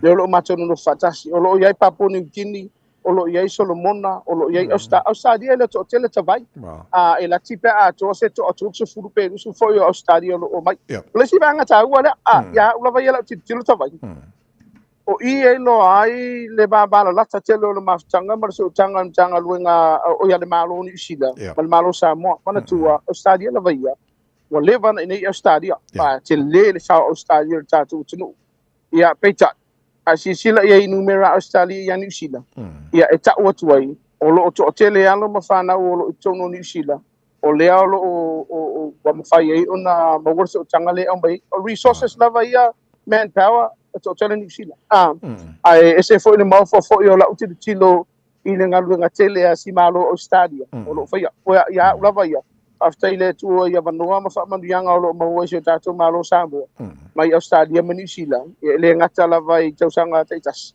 ia o le choka me te min nei ata vai o si vai ngata ua le lo fianga sa tini tu ma se ki a show malo fa te tele lava fa no mo il temi lo lava na pisi fo lo to fu fuanga na wa e Samoa malo fa tai ia le lei o lo to tele le tunu lo malanga tu le neva yaso io te lo pere sa no o sa le mua i tono Samoa io to fai vai le la nga fa le neva yaso atoa tu ma vai nga mo ta vai sau ta pena vai nga mo e ia le taimi pei la o malaba le na mato mai la stofi la ia ma se fale fa ni wani tu pena na tatala ta vai o te lori e taimi ne mana tu ta vai po ni na yaso ta punia ta to malaba le ni ma vai ga on no ta to cha ko la fo tuanga a fai e o fo o te lo le fa fo ma ta to tu isa mo nei fa mo moli e te tau ono tau usta ia mwha lor ngia ni se fai unga fai ali ima tama ta yon tanga lu nga le le ngatai yo ma ko le ko ka wo lo ngi sira tawai tanga lu ma to le ni Samoa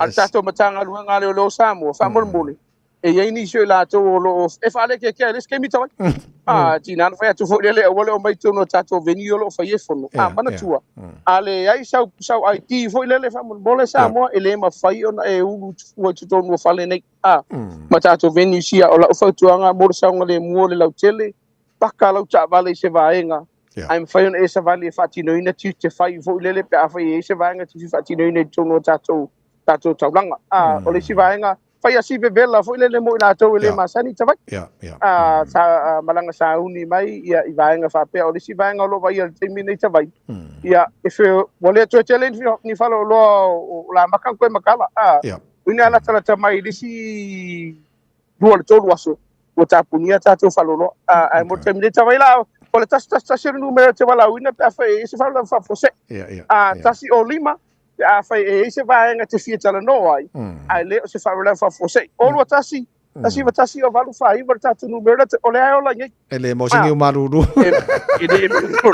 ele malolo bongo so sali mo e sa mo so stai bia le tu la tawai o miele tu e fa valo filima ia tato tu du la mataino nei vai aso ma vai aso fo ia tato te talo ile tu te talo mai mo tato tu du tawai fa mo mole sa mo il tato fontanga e mana bia ia talo tato tu ma tapo inga ia so longa le me uma mo ma sa fa mo tato tu o le tu la Taeao pa stai mo la no to lo fo le lead bas fo tato fe lai sai fo mai mo na fe sa tini a te mo va se ki a shiu fa malo fa te tele la mo nei Taeao mo ni fa va nei so ala vatu sai la lo fa sai fo ya sai fo ya le fe sa tini tu mo va se ki a shiu mo tar bakala me tu sa mai sa mo fa va lo fe ngai mo le New Zealand le tu wa New Zealand mo nga tu sa mo pe on fa fo ngai nei Taeao o to se fu tasi biro to lo to talo le to la iva fa mai le bakala me Malu le Taeao le sa mo pe tala iva e le Taeao nei fa fi le Taeao puni Samoa Benina oi Maria la to la tro la na tani nga malo e choco mo ne fu tu sa ngwa fa lo su mar fa Samoa le Benina o le Pacifica Ola ufanu wala nula ava usamiti wata na yutanga tamata ata la fofonga Fiafia Malu taulanga waile tarafata iyo apia Lawanga nu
Robina Karin Fiafia o le Taeao le tautua le Radio Samoa Sfulima I Vatolu a mo le nei fo I Taeao fau o le ua toe whamino tolo tolo tāne o le tu la Iwa, ia, wo mal te mea whamai ai le maru o le Taeao mo oi I le amatanga nei fo I vai aso whafte tele lau talamo lau tāpua inga Samoa ua sote mai a whatue a salavao ma se mino le alenia tātu tala fau ia no nisi fo I o tu no a le malafia le nei Taeao la watua tātu tala ele ngara tau tania pe atala I le Taeao nei mo le taimi o le Fiafia mai le sunga te tia whala tusi te tia la saune mai I whawauto tua le riri Samoa mo oi le fo I Taeao fau mo ni lava nei aso stay safe whamnia tele le tua la whafonga Samoa tapai meni la ona soifua mai a manuia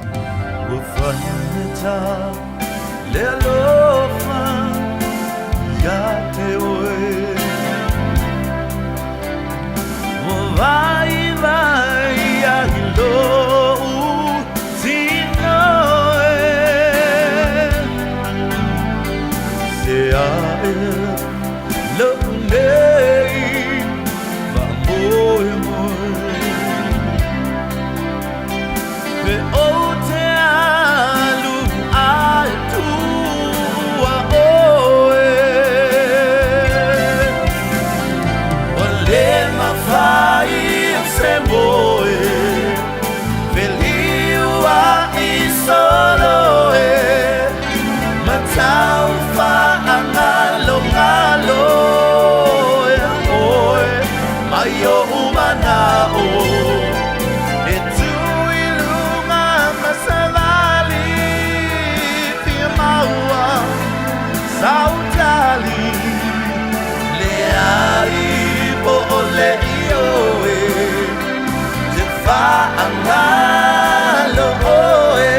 le whaingata ai le whepe ai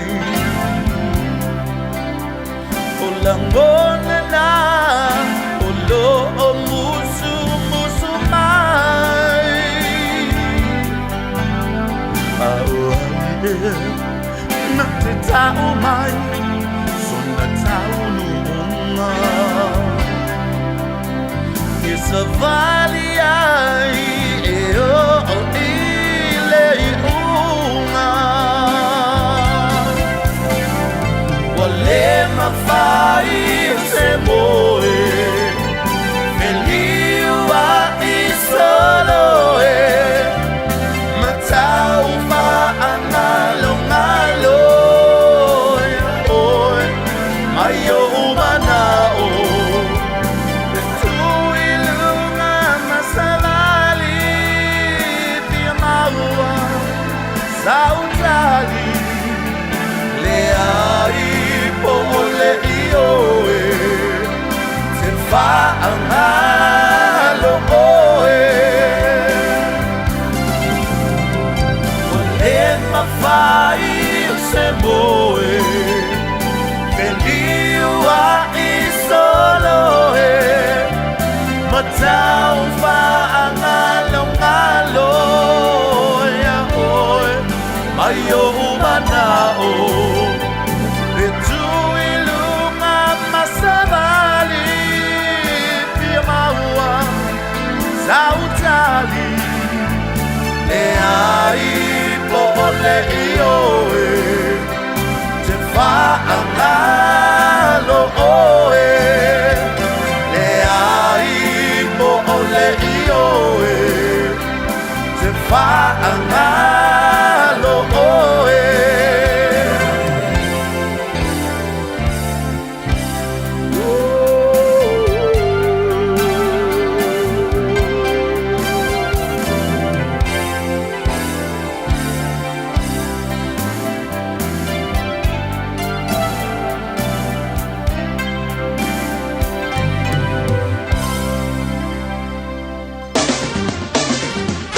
Mawhai on awina atu le tala o le tau i aso taitasi ona o le lango mai a le Pacific Finance Limited. Telefoni o Valselau fitu whawha lua fitu.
Radio Samoa se furulima iwa toru a mo e tautuaina oe I laungangana fitu aso le vai aso.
Mai Fiafia le Taeao lungo le tautua ma le unanga le siufonga le rede Samoa se fut malima i tolu a mo ino se mari mal time le wati mo tatou le nei Taeao leo was fut malima minuto te nei le tu live ua mai a fole unanga le tautua po kalama le Malu le Taeao tautua ile sunga le ia te vai medi fa pe foi ia le tausala ia niwa folau am taide fo le tautua ma sana le tatu rede Samoa mo nei va yaso tatu fa te pele lo fa malanga leo le tu ilona ilana fa tau tainga ia te tantou pe ona tatu toe mafuta mo tatu toe felo ia lei fo ia songa fua o kala mal Fiafia mailo o se ia tu na foa wa lava tau toe na per pa ia ma walunga tatu wa tunu mafuta mo tafa Fiafia la langi e ba se fo nei tu lo tatu ia ile nganga Fiafia la le nei Taeao toe fa talo fa tu ia te utou le nei Taeao fo ma dia so ma to mo fie hina o tu ana ia tu fa ingol va ia so la tau sa fa ia sa ye malolonga ba se fo le sapati le so na fiu fa le fa ta fa taulanga sis ai tatu fa taile tu o le o tatu toe futi manu ula le nei Taeao fo le lofo mo le anga le o le li ese futi fa maoni o le tu lo to se fu ma so matu wola le wa tatu toe filo ye nei Taeao fa talo fa tu ai le nganga Fiafia ba le loto fa tai ile au finga luenga tofi le tu ai sunga fa fenga mo to fatua le ngato fo leo afionga pantele to mate sa fa felo atu pa klama le Fiafia mai ya nai sunga fa fenga malolo malo to fatua la to fo ile o malolo mai inga luenga le tua ya le wala ngolanga sua ini so to vine Fiafia al proclame fa atalo fa tu nei Taeao fa felo atu fo inai tamam tidama tu mo to malawa el tanto nunga proclame nei Taeao o manuia o to le lo fo le vi ia le tua fa tele tu fa malolonga fa fitai le tua ilana puipuinga man tau singa ya to ta mam tidama tua ya a o fiangai o to faiva le aso mo le aso o tap wai mal salo wale fiangai o tatu watu tu te masani panga uma la vale video Samoa po kalame le Taeao se pa ile po ya ba se fo i po kalame le Fiafia mai e te fa fonga ile Taeao mo le Taeao fa talo fa ti ya o le Taeao ala fa mai fa nunga le ala fa mai le Fiafia o le li aso fo a me le tu o tatu wa ai le Taeao le mana yo le so mele la te ala le Taeao te ala e lo e fa longo bombu o kangi le mangu lungo le la au te fa longo a le Taeao o amata ona tangi si solo manu lungo le la au o fangu ia o le aso fo le bo aso fo ia e do ke moi o le manga vainga le manga vola wa e bo le Taeao ia ke fa longo a la pese Fiafia le loko le mangu le e go fa lo ma o lunga ia wai malo fa taile li wa e mo le aso fo ia fa malo fa taile tatu wa tu le Taeao po klama sale tanto ta pena mai do poto mo tatu le Taeao la le mfen fa tasimai ia le afionga ia to tai te vitua mo tatu po klama fa wina mo le am tanga le yaso lisi fo to tuangi pe ona yai ai ola uma le poto fa ngaso ni so tatu fa fianga o fa to tatu wa tu tale tu la sfolo ya watu fo ileo si tatu wa o yo le te va vai e ni tatu tale be fonua to tu al fa salvare am tanga le yaso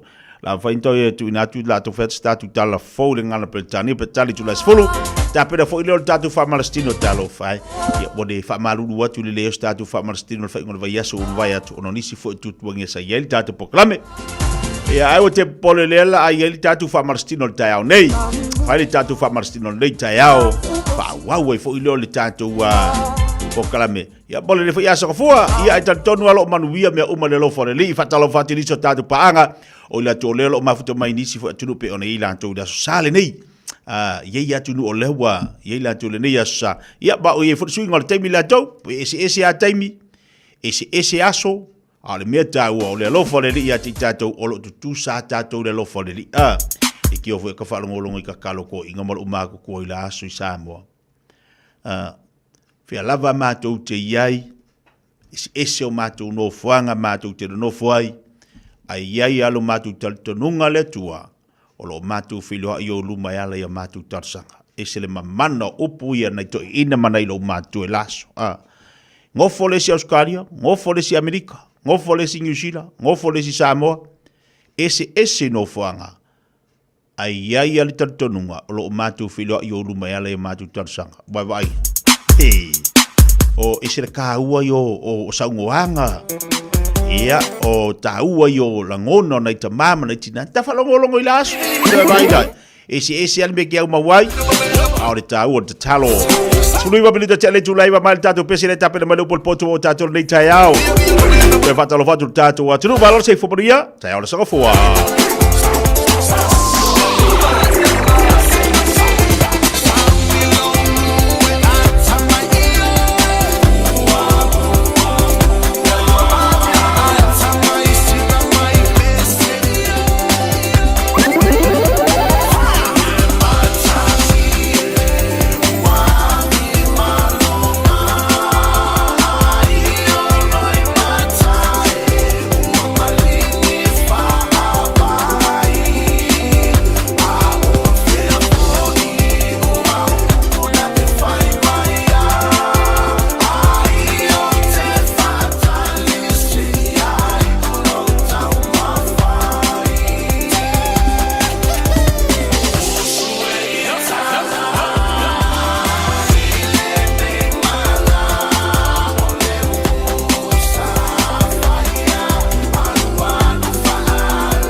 tong tua le Pacific Finance ilo no ngā tupe mo so o se wha moe moe. O te pena sau wha i poiponga so wha nau ma liu tala ngā teu. Po se wha tasinga lo ainga. Ai a se tawhaunga i au se tānia po lalo tonga i le tatala i o borders. Apalai nei loa i le pacificfinance.co.nz. Bevala au le ovalu se lau fitu whawha lua lo fitu. E tau sanga sau no ngā tupe i le vau le lima se lau ma le lua se fulua whe tala. E lua milu te whaatali e lau tau sanga online. Ai tasili tula e whaatali ai se tali. E ia inga whaapitoa. Vala au lo le Pacific Finance Limited. I le ovalu se lau fitu whawha lua fitu. Whaongāre tūtua le Pacific Easy mo au tupe whamamoni sa mo le masino ke topa ma maua i loa vanoa te ono paramano ai whailonga tupe whase furu tai lua se lau tā lau sau nia mo ana paanga. Lua se furu whailonga mo Samoa, an lua se furu whailonga mo tātou New Zealand. Se ina whailonga se furu aso tō na iwa i aso te tasi. Manatua, o loa whaawau pēr lana whamitoa lima tāla pēr ai whaonga ina Pacific Easy app. E whaasau ina whailo te mi mau se leni pēr whaonga le tātou direct transfer. Tiposi mai o tupe le tātou account, ma whaamalia ina fasili lunga o telefoni o na whaatino leo le au nanga ai nga whapitoa. O lo avano peo tātou ofisa i o Tara o tāhu huma le taulanga whatau i mangele. Pa pēr le siria le fitu se furu tātou la lau whaasopo ni ai New Zealand. Mo nisi o whaptalanga wala au le o wala se lau o tasi ono po telefoni masani au kilani lua fitu ono fitu iwa fitu wha ma le lua fitu ono fitu iwa wala wha Pacific Easy o lau pa anga mo tupe whamomoli i Samoa. O le A1A Tree Care Limited lātou te whaia au onanga nei. Teu, whamama, whangata, pe ave sea li la au mapongati mai lo whanua. E ma whai fo na lātou te wina lau tonga la au matoi te tau. Wasilia mar se funu tau sanga o lana tau tua. Wala au lua le A1A Tree Care Limited, le olua tasi o lua o tolu ono o. Olua tasi o lua o tolu ono o. Tasi lima I watolu amo. Radio Samoa. Faitawina le upo le poto no le tautua matavela linga Fusi and Sons Funeral Services I Mangele ma Samoa. I taimi o mawhatianga ma whaanoanoanga ona o le maliu. Manatua linga Fusi and Sons malana au nanga o le a whaamama avenga atu mo oe ma le ainga. Wala au I le telefoni lua fitu lima tolu o fitu.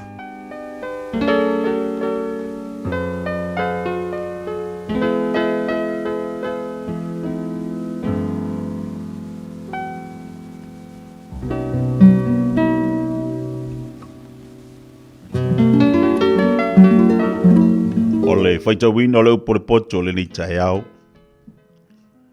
Mo mele le tusel fata oto I lona mta upo e lua se formaltasi. Manuia le atua le faitawina o lana fiong pa ia. O le fina ngalo le tupu. O vaita ia I le ao Yova. Nā te rili wina I mea uma ua ia fina ngalo iai. O la uma le tangata tonu ia I lona lava manatu. Ao Yehova na te fuatia loto. Ia whaia lea mi o tonu ma le whamasinonga. E sili ona le lei o lea ia Yehova I le taulanga. O mata whaasia ma le loto fefete. O le la mepa fo I aea mi o leanga. O leanga sala lea. O mawhauwhaunga o e fili ngā I ngā luenga. Na o le maumea e uiai. A o mawhauwhaunga o e whaatali se umalava, e uai na o le mativa. O le whaupenga o loa, ua maua I le laurau whaiwa pelo. O le mea whaatau waa lea, ua whaata apepe inai e la tou, o sa ili le oti. O le sawa o e ami o leanga e ave ese inai, e ave ese ai I la tou. Wa wala tau le mawhai o na whai o le whaamasinonga. E whaapi o pi o mau ese le alo tangata. Au le wale lei e tonu lana ngā luenga. E le lei o na nofo le tumutumu I lunga o le whale. Ai le anga o na nofo mo le whawhine whaamisa I le whale tele. O le loto o le ami o le anga. Ua mamao lea I le leanga. E lea lo fangia e ia le la te tua oi. A whaasalaina le ua tauemu. Ua whaapoto ina ai le ua whaingofie. A o ina fo i tangata poto, na te maua le poto. Ua mawhauwhau le ami o tonu i le a ingo le ami o leanga. O lo wala fatuina e ua ami o leanga, ono o lato leanga. O le na te puniti ona talinga i le vala au le tangata mativa. E vala au lava o ia ai le talia. O le mea fōa i whaalilo lilo. E lo mia ai le ita. O le tau i fo i le fata e lo mia ai le ita tele. O ia i le fiafia i le ua mea tonu i lona whai o mea tonu. Ai mālaia o e whai me leanga. O le tangata ua se sēna i le ala o le mawhauwhau. E tū mauia i le whaapuputonga o anganga o e uoti. O le tangata mativa ua manao i mea whaafiafia. O le ua manao i le uaina, male sua u, e le mau o ia. E whai matongi ola mo le ami o tonu le ua ami o leanga. E whai foi masui o e ami o sao e ua ami o whaapiopio. E le leina nofo i le vao. Ai le hanga o na nofo mo le whawhine whaamisa ma le whaaita i tangofie. O le oloa tā ua ma le suau. Olo i ai le whale o le tangata poto. A le tangata valea na te wha mawina ia mea. O le ua tausisi le ami o tonu ma le alofa. E maua ia le ola.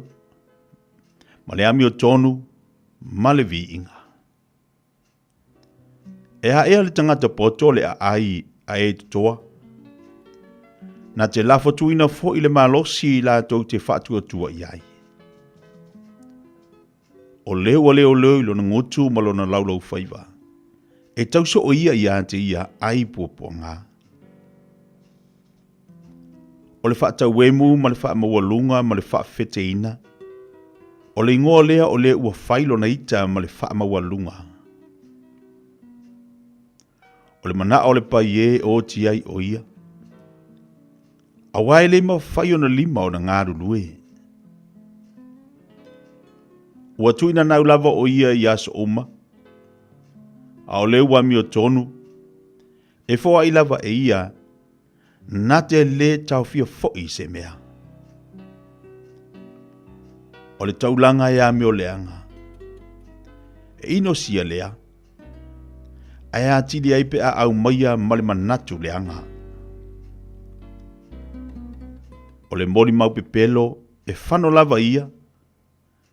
A o le tangata sa whaalongolongo i le mea e tau tala whaamaoni ia.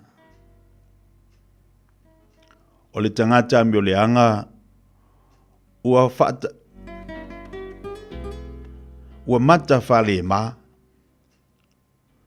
A o lea mi o sao o ia lava na te mawhau whau ilo nala. E lea i lava se poto, e lea i se mawhau whau. E lea i se pule te e atu i a Iova. Ua saunia le solfanua mo le aso le taua. A o le whaoletanga o lo i a Iova lea.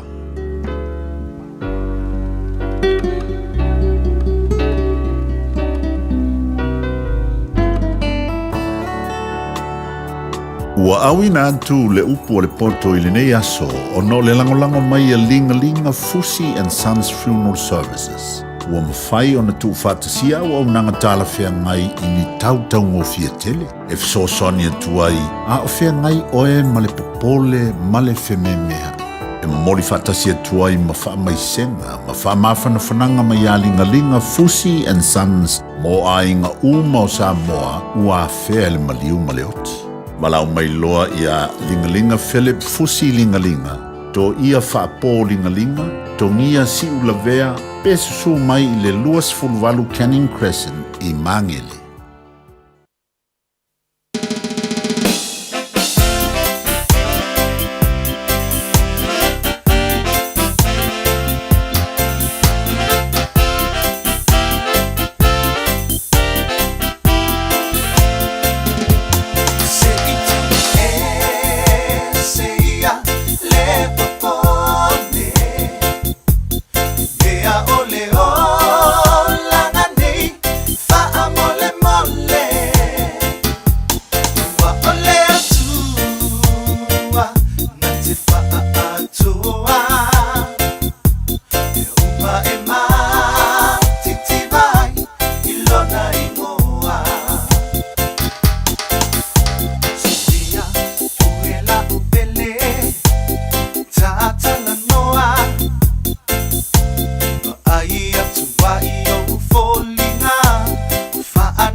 ave se itia nei feto ai oi manipa ngatia au oi le ngai ave sai toi tu utitania se itu se ia le popone dea ole ola ngani fa amole mole wa ole atua nati fa atua uma ema titi vai ilona imoa se itu se ia le popone dea ole ola ngani fa amole mole wa ole atua nati fa atua uma ema titi vai ilona imoa se itu se ia le popone dea ole ola ngani fa amole mole wa ole atua nati fa atua 24 hours a day, 7 days a week. Radio Samoa streaming live on www.radiosamoa.co.nz. Dai balu wajile si se mani man le Taeao lo to lua sumal tasi minuta talo le tu las folu lua po kalame Fiafia mai le Taeao fo upol poto mo tanto. Pero foi to wina wase lu tamas fa mars amo tanto le ne fo yaso. Ea male mata ngo fior si fonga mali songo ya pena na e awani tanto po le lava si mistasi.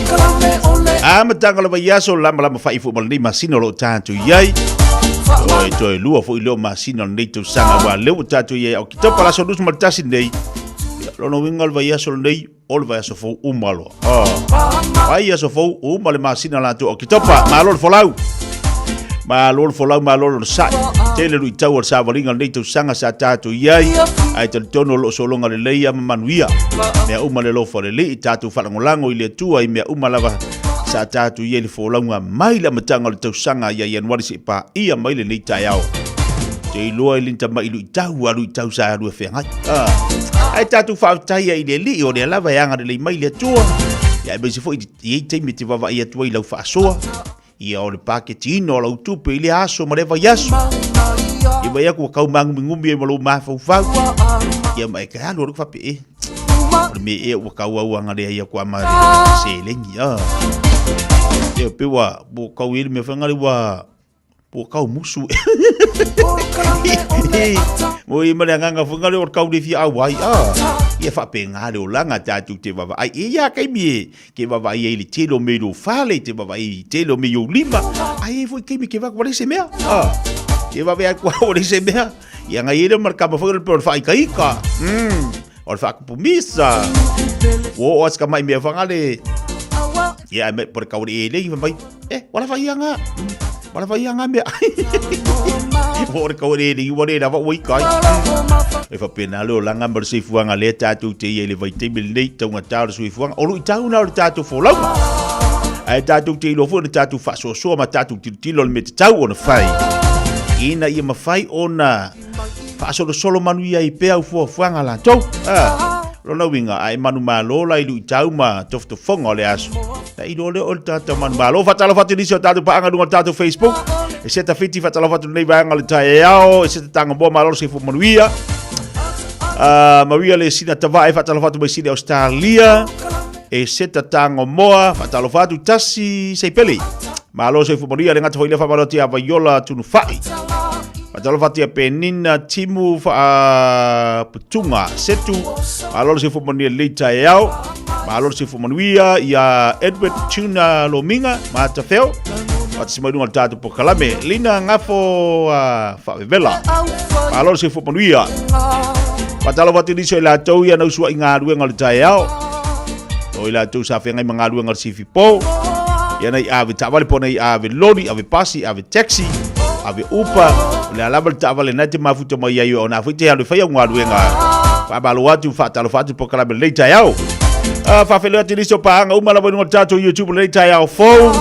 Ai mai sena ta mama le tina o le whatu a maua mai le tato pokala me le Taeao. Ia mana ia pe a whape o whaise Malu o le Taeao ia te utou ta mamtina mātutua. O le Fiafia. Le isi siawa i la usino le tau i leo langa le tato te olai o le Fiafia ma le ata. A e ala ma le Taeao ata. O le auri ata. O le Fiafia aka. A uma le aso nge waru nge aka sefulu mangaia. Ia sefulu fa kene lua bulu sefulu. Atalo vati ya Eric Lassi malolo si fo le Taeao. Se uso fo ia tol pa yeli brada lo fatu ba le Taeao ma le malolo ai masi. Atalo vatu ya ulipa i sole. Kalo para lo fatu ba le Taeao Rita Lennox. Le fianga mangaluenga ina i le chopi favona. Malo nga lue malo le to watai apia le tiba fto to lo fafinga luenga. Patalo fatu famaloti Anita Drisman. Good morning. Amelia Toyava fatalo fatu le Taeao langi le mafa. Patisibani ai Brisbane Australia. Loi Isaiah fatalo fatu for le Taeao. Mareta fatisibani ngatato YouTube. Alo se ponia po seta. Tai amosa malo fatu mafto bai ngatato tua. Yo, ole aka maleva. Se baniso tato fa fianga tos futebol no minuto talo le July follow.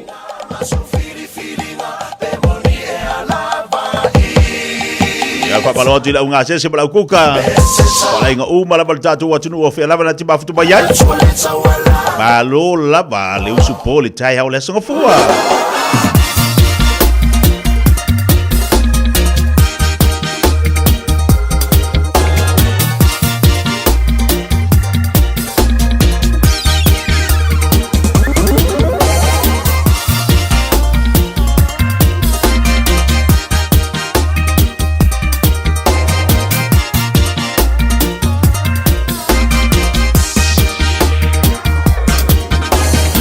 Tamalena le watawala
free study is changing next year, and AUT wants to help set up new students for success. The Kiuta, Kitai, Aspire scholarships include financial and other student support in both Year 1 and 2 of an AUT bachelor's degree.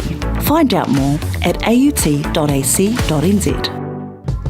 Beta Drive Doctors i le taulanga whaatau i maangele, whaapea manrua, o le vaenga o so ngase pe amana o mia, e whaatino e fo i matuipui pui o le whanau witi, o tuipui pui la COVID is full river, mo i lātou is fuluan tausanga malunga atu, whaapea matuipui pui o le fulu, wala au telefoni, 255-25 mo so wanoe whaatino ai nei au nanga, o fisa fo mai i maangele i taftafane o le McDonald. Amanrewa e taftafane o le Falatusi po le Public Library.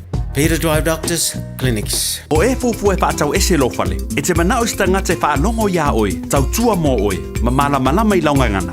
Vala au mai loa le malu mawhatau Bob le malu. I le olua lua, tolu ono o, 5 lua iwa pitu. Olua lua, tolu ono o, 5 lua iwa pitu. Hey, hey, hey! Oh!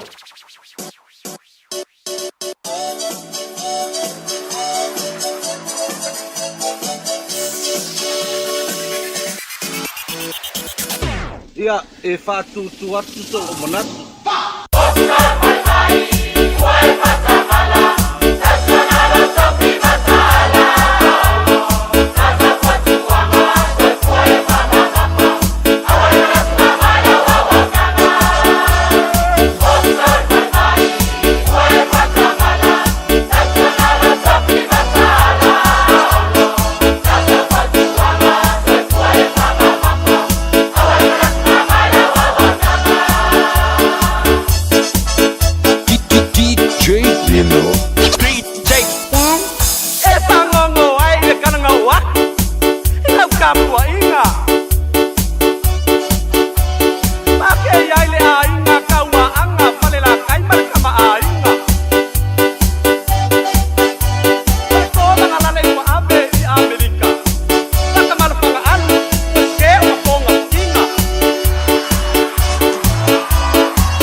Se malia le taimi tatou le nei Taeao le toi fitu minuta talo le tula sfulu. Mana ia fautuanga fo ia na pesi mo tatou. Fai masiaki fo ma.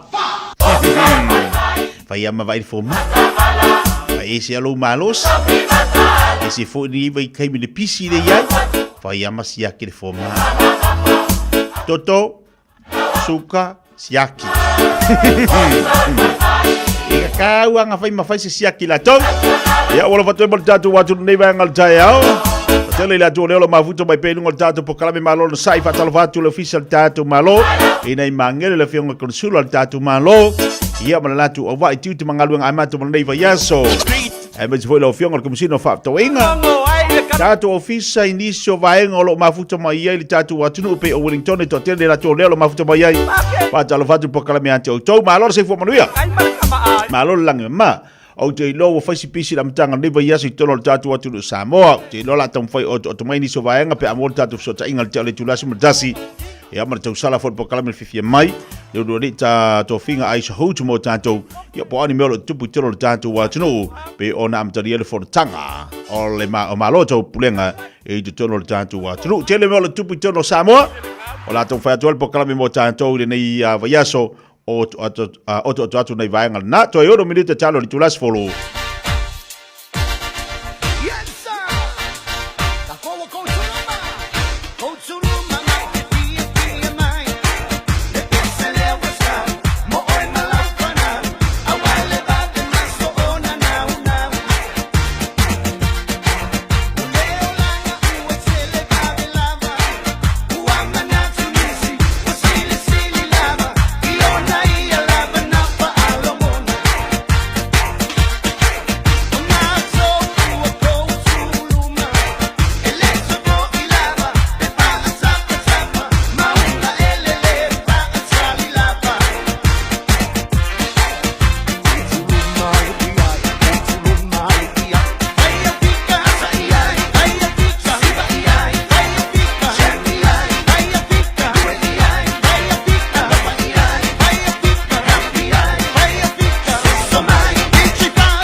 Si ve vai ngā wale si malpese fai mai koutu luma tātou asonga fua longa winga ya ngai luma.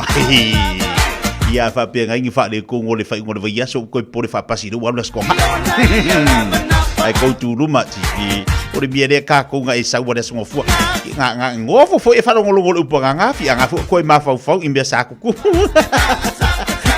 Ba kafa esi.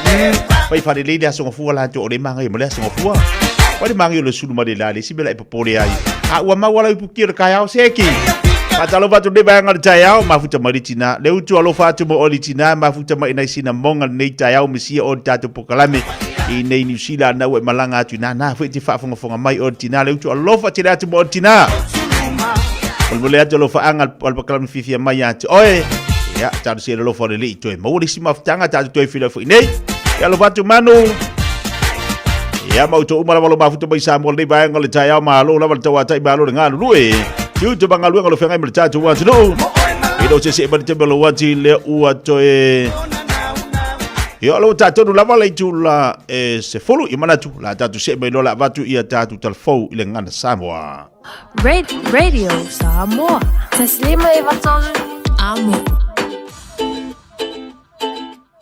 Taeao Maria talani mai au te roa fa fonga mai o whidiere uni laka pia o tako I mātu, North Otago Rugby Football Union, I New Zealand ia sana ulua I ofisa sili tamaitai, sene na opo. Ma ave ai ma se ulua I tamaitai Pasifika, te ia se uni laka pia whai tūmalo I New Zealand O na opo sa soi fua mai o ta teiti whanene, ai ri whai poivo. O nona tupuanga mai vai e sa whata malo te soa I sale moa, whasu vali ta longa whavau malo sa ta aloai mo leo laka pia tamaitai ai alani. E au fiai male tāmara sanga I pole rolangi lo lua vese folo mare fitu. O le lua vese male lima sa mua mawaila na tālonga mo ailani. Ai o le lua fe male rufululua sa li tai ai male rakapi. O le lua fe male iwa. Sa sifi ailani mai New Zealand Ina ua maole kon kala talon to olua ya George na upo tālo ai mor kala per connect. Ma qualify ai tālo mo ailani ina usidi male tautu sanga o wha mautuai. O le lua fe male rusfulu sa fili ai le fono wha tonu fautua. Ale la kapia tama tai o le rolangi. E de ruave so fetu sa fatulanga ia le lominga ale Irish at times. Ia na upu, e au fia le tol se fulu tama tai pero silio na vem fatosina. Ma le tausanga ruave ma le lu se fulu. Sa fai ngoa le lominga lau loa Ireland ale Irish Examiner. O ia le tama tai lona se fulu pero silio na vem fatosina I talonga Ireland. Ai o le fifiringa fau le uni le kapia North Otago. O ia whaari ai, o Fiafia toe te liu mai lona ainga ia o te aroa. Ma ua whaanga e tia I whirwhiria I lo ofisa sili. O li uni laka pi whai tūmalo, I lona I tūmalo sa tupuare ai. E pēna toe te liu mai I le mea sa amtatuai lana fōlaunga I le laka pi. I le mai ai leo le sfuma limo tau sanga o whamautuai. I tunu e whafo. O ata spai ua nao seata. Ai o le mate tuina le malo se tina ki ui whai tio le malo. O se mea moni sa tupumai a patino le ilona o langa a toa. O le whaila ia mea lead Peter sa ara talaina le tautua mo le puipuinga o New Zealand mo le mate tuina ai le au sialo na matua o se tupulanga. Ai o le temine o le tina e umi o vema tangata te TM5 ki o le malo o ia tusia nese tusia winga le talaanga o whainga spy le malo ia o te aroa. Whapea maso tanga malona na ainga ina na tusi wailo ai o le fili falo tui fale po the enemy within. Whalia lead Peter I le por kalame o sili matali le Q&A le television New Zealand. Wo le taimi le malo e tau fi ai fa spai tanga te lautel e fai tion. Ma ia tau wai o ia lone e iaisi a wala e mawhai ona tātou tiro I nei mata opu. Na I lo tau tua fa spai tau tua pui puinga ma ofisa o whamtalanga whadilo lilo e la tau te le tali aina ni me se se. O le Peter ua lata e le vaspu tau sangora soifua. Sa lau lo tele ngai o inga mo te file mo ma fai tau se fulu mo se fulu tau sanga. Sa ave maki au tui fato sina mo fa mutali o ni tilia. Sa ia te pai fa fitau ia ia tau o tangata ia si sau te sai ma le Pasifika. Ora ma tua ia check ma LC Loki sa te langoina fai nga fa kominisi. O le tua fa fine fo fai polital when le party le Greens o Malu Keith Lock. O le fai la official fa mtalanga fa di lilo ia le beta. E iwas fulu I tula o le Fiafia.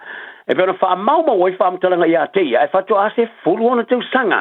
E pēna sa tā wai, te teimile sa I te liva I naile newspaper kominisi ale People's Voice. I ana sua suenga, sa wha te ia e foi.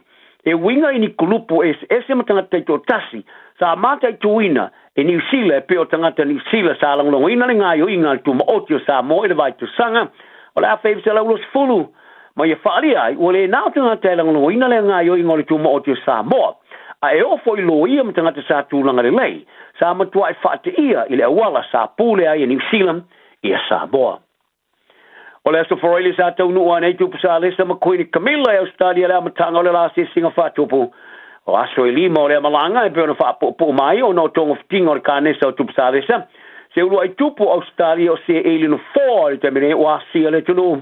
Ma fuafuanga le tupu o le aia whatinoa ai tu manga nu whatangata o le ele o apoliki. Ila nā se singa, o le awa iei li sauninga whaanga nu o sui o tangata apoliki ma tangata o le motu o Torres Strait Islanders o se whaamamaanga. Ma le whailo se whaalolonga mo le ele, ma whailo ina tupuanga o tangata o le ele, pe ona liputia ele lominga ale The Telegraph. O le apatino na awa iei li sauninga o le whaasu po le smoking ritual i singi. O ne ia toe awa iei tu le se isi sauninga e whaie Canberra whapea o se tangata e mata ma whaavain. O lona tina o maliu Queen Elizabeth sa na o le tilo i sauninga whape sa whaia i teimi sa asia sene Australia. Ai o tumu sa lesa ele marumanga o se urua i sui leo la inga tupu. O patino na awa iai le whatino ngole aningu atanga ta apoliki. O le mai ai o le la teimi Australia o na ngai atu leo tupu sa lesa ma Queen Camilla i Samoa mo le whonu tanga ta i tai o malo le tau prenga. Leo la ia wholo ai se porkalame fomos kol sipi.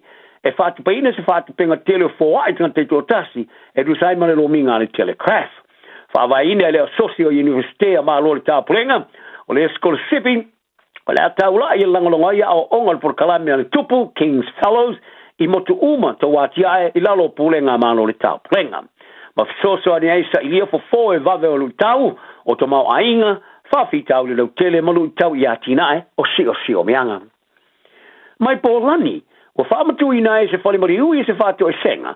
O no se tino mariu sa alato momolia. Ai sa palasi e se maripusa mariu i lunga leo tere au wheo ai tā vale. Liputi ai alo minga whalo toi whale o stamalo sa alulan tā vale se mangala i leso whareile. I le tāulanga o stoloa wola. I le tui sautio polani.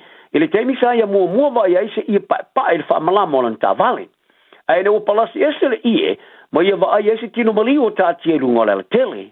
I sina te mi sa fefe le te malo no lo mana sa ia so ina le te ngata o vaenga o tala falo toi fale sa la to fasa lo ina le to tino mariu o ta tia lu ala sa vari kolosi le vaenga sa palasi ai mai le pusa mariu e tala le tos fulu su no sa manu malo ai le skola sa manu malo le lo kapia te mai ta ele tu sa moa ya tonga o toi tasi nei le la to manu malo le qualify ai tu sa le tamar sa ngari por rangi lu a fe mariu fuluono e umi lava staimi sa amantai le ta'alonga whaatau tu a kolosia le fitu sa moale le ina skoa e te ola mai le la to wingi sa rina masanga mai le ono pai mua la vole polo i tamasanga lo faso le fiti i la stonai e tāna maro longo si le fitu sa moa le lus fulu mai isi skoa sa moa e Siena lo po ma Jessica Patea i skoa e lua tonga sa moa e Filomena Hanisi ma Manilita Taka Pautolo ai sa to skoa ia patel afalo na lua malinde tui sa skoa foi o skoa tolo tonga sa maua elavinia tau alaliku i amatanga o afalo na lua o le ata alo nele fitu sa mo ma se awe manu mo mai le va au fiti malet cooking i le fa ngora vasane i le suanga sampine faiale au kilani le vaso asau o le awe manu malo le ipo mai tai o le ata wia i le sa o lava i le tamar sanga i por rolangi ru a fe maru fuluono ai ole awe tu lua ole a wailanga ia tu le tamar sanga i pororangi ole tau sanga fo ole champino li pororangi le kapito mai tai le black ferns ri silo le por fatsine mai alani a pani me sepania ile pulu simo le tamar sanga i pororangi le tu sanga fo yengelani alani o se le fatu langa nei ono le rorangi no mai ale fatu i ono fatu ilano ni sila luos pulu le fitu ile vai le tamar sanga o le kapito mai tai le rorangi le world tolu le world 15-3 Vancouver Canada e ma sento vai sa ta alo ni sila mo se pani ma ya pani ma manu malo mai ai o puru wa ni ele mo sina sa mo ile ta mo sanga lo langi ile te sanga fo e fai lava se fefeu o puru fa te sinema au malo lo se ele rosa mo mo engelani o lo tulanga mo mo ile langi Fiafia ma Australia sa Champini le the World 15 2 ia ma Amerika sa whaatau tu le latu ta alo le World 15 1 o ka nata o lo tulanga lua le lolangi le temirei o le ata alo ma Scotland Fiji ma Wales le bulu B ai o Faranyo le numero su fale rangi o le a whaatau seu ma Italia Africa staute ma Brazil le bulu D o por kalame o ta longa o le a whamatuina le solua o le nei vai aso o toi manu foi lau wa fai la le team New Zealand le pola lo tu unga le tai por ipo America le America's Cup fitu mo le luo tu unga smale tolu ma le va fai la Britannia a Britannia sa faso le Barcelona o so o ye le tu unga tolu o manu malo la vani sila le ipo pido silio na umi tu unga fa va malo mo to su fitu o to sanga ai o le soka forward New Zealand wa matina ne ana talonga le manu malo ia kilani le stonai o se ta'alonga o whaamawina le malaya le Mount Smart Stadium Kilani o lo whailonga ia le soka le Auckland FC le lātou lua i ta'alonga le ta'amarasanga le A-League i le lua i le lea i le au mai Australia a le Brisbane Roar e se furfitu tau sanga o whaatalitari lau tapua i soka New Zealand mo se lātou au i ta'alo i le League i Australia e sa ta wia le whaatumuria o le malaya le 5 minuti o le ta'alo mātaina a le au e whailonga i le toi taliu au Kilani i lea ta'amarasanga tere tala nao me yaso maria tapore inga la tunu anga le leisi so i foia Malo soy fua o le se fufonga Samoa Radio Samoa tasilima i vatolu amo se kia Radio Samoa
Tiu fonga malir zunga ya juna mai lua fa fianga mo tanto fa mai tuai li tanto proklame po tanto tale vai fanua. Ya pe ona fonga ina tu le fianga seuli Malu I le nei fo Taeao ya suitu langa fo I le fatuia salva masimino ni se mo le tupu tiro tanto wa tino le nei Taeao ino se mari mari te belwati. Sfuma tolu minute le o te nei ia late to last fulu anga I mai tanto fa marstino nei Taeao. Ela va neti ba futo mai ai. So si tafa fo ke lope. Ya le ngatu fo ilio nei atu no. O ni ngalo le alwatu tatu fa malastino nei Taeao. Pa tele tu le wa fatsimai ia le sunga fa fengainga. Ya le zunga fa pawa wale tatu proklame nei Taeao mo tatu sumpa. Fa malastino mo o imha tatu umala mtanga nei yeso. Ia fatal fatua ini so tatu pa anga uma lava talofa tayalofa to ala e fatu sima ina ifia ya moa eva mai na ya moa malor si fu ala dele ya le Taeao le la usi atu fatalofa tu lai tu le vai li sunga fa fenga ngalo fatu sima mo tatu fa malastino talofa lo sunga fa fenga balo pasta le Taeao na lo se fu mo balo langi mate ti le Taeao fo le lo fo malanga le tua ma le sulu fo la funga le Taeao fo ia fa popo ia solo so fu mo so mato wola te tia me sel pa io le lo le no lo mo mai fa sa longa ni Taeao ma na ia le Taeao ma na ia le so fo ma na ia fo ile amatanga le vai so sunu ma le la lo sunga oh io te tia e se le anga le o le tua o le anga le ai o le tua amatu mau e fa va al kanga kai fa le kong ia fa le ton wol tanga so fu le wale ka ku fe o le langi ka ku ki le o le langi ia la te me se tanga ia le anga le le tu ni Taeao wa ia tu susulu matango fio le la ia Malu mal sabidi ele bebela ele malulu ia ru amaka mafangfang ele fa pe foi pasta a fa le tonu na fa vai ia le fa le tonu e lo alu to foi te foi te fu sa tauro ia pe ko fo ileri salmo pe salmo le wi ia anga pa le papua fo ilo anga kai al papua fa un kunga le fkawi elo wi ali si al ko kele le pasi mal papua o gol pava figu o mal papua kinga nga ba ko pava o le bela o wale o papo vi ala oso ai wal wakulo ba le wi ma pakal papua fa medwe wi o ile wa ulai le salamo wi salamo le papua le salamo le papua ya le bele ka ko al wako pasil papua o papo pa pasia ko amale pala o papa ai o papo me kinga nga ba ko le pa wa ele wa salamo o ko la lo vai awe PCC el bele wo ko fa sanga vai agora e mocio si vai le pa wa ele ala ya lu e wenga ele bo wa vai le pa wa ala ai ke wa fa nga ka lu mal pa wa o ke lu ko el pa wa ke wa la ve ia le o langa mar se fuanga pio na sau no foi su fa fenga o langa mar se fuanga ni le tatu tio le lang te le foi fa fita uli ma me tupu ai lo tangata na to salmo mo to foi deli de lo ele de tal manga ia voy a esqui nga fa que el perfecta wa mon ko ma yo ke malo nga lenga nga fa kule tu la va yo kai wa ba sula ko le tu el perfect ale ka ia fa mo le faisanga ko restock la le lo nga inga ma ka ia o nga so bo ma ai kangil ke malo ele kangil fa pe kangil fe funga ka le ko fo ke pe fa go fa popongi sia so o longa so fu mai longa mai lenga ye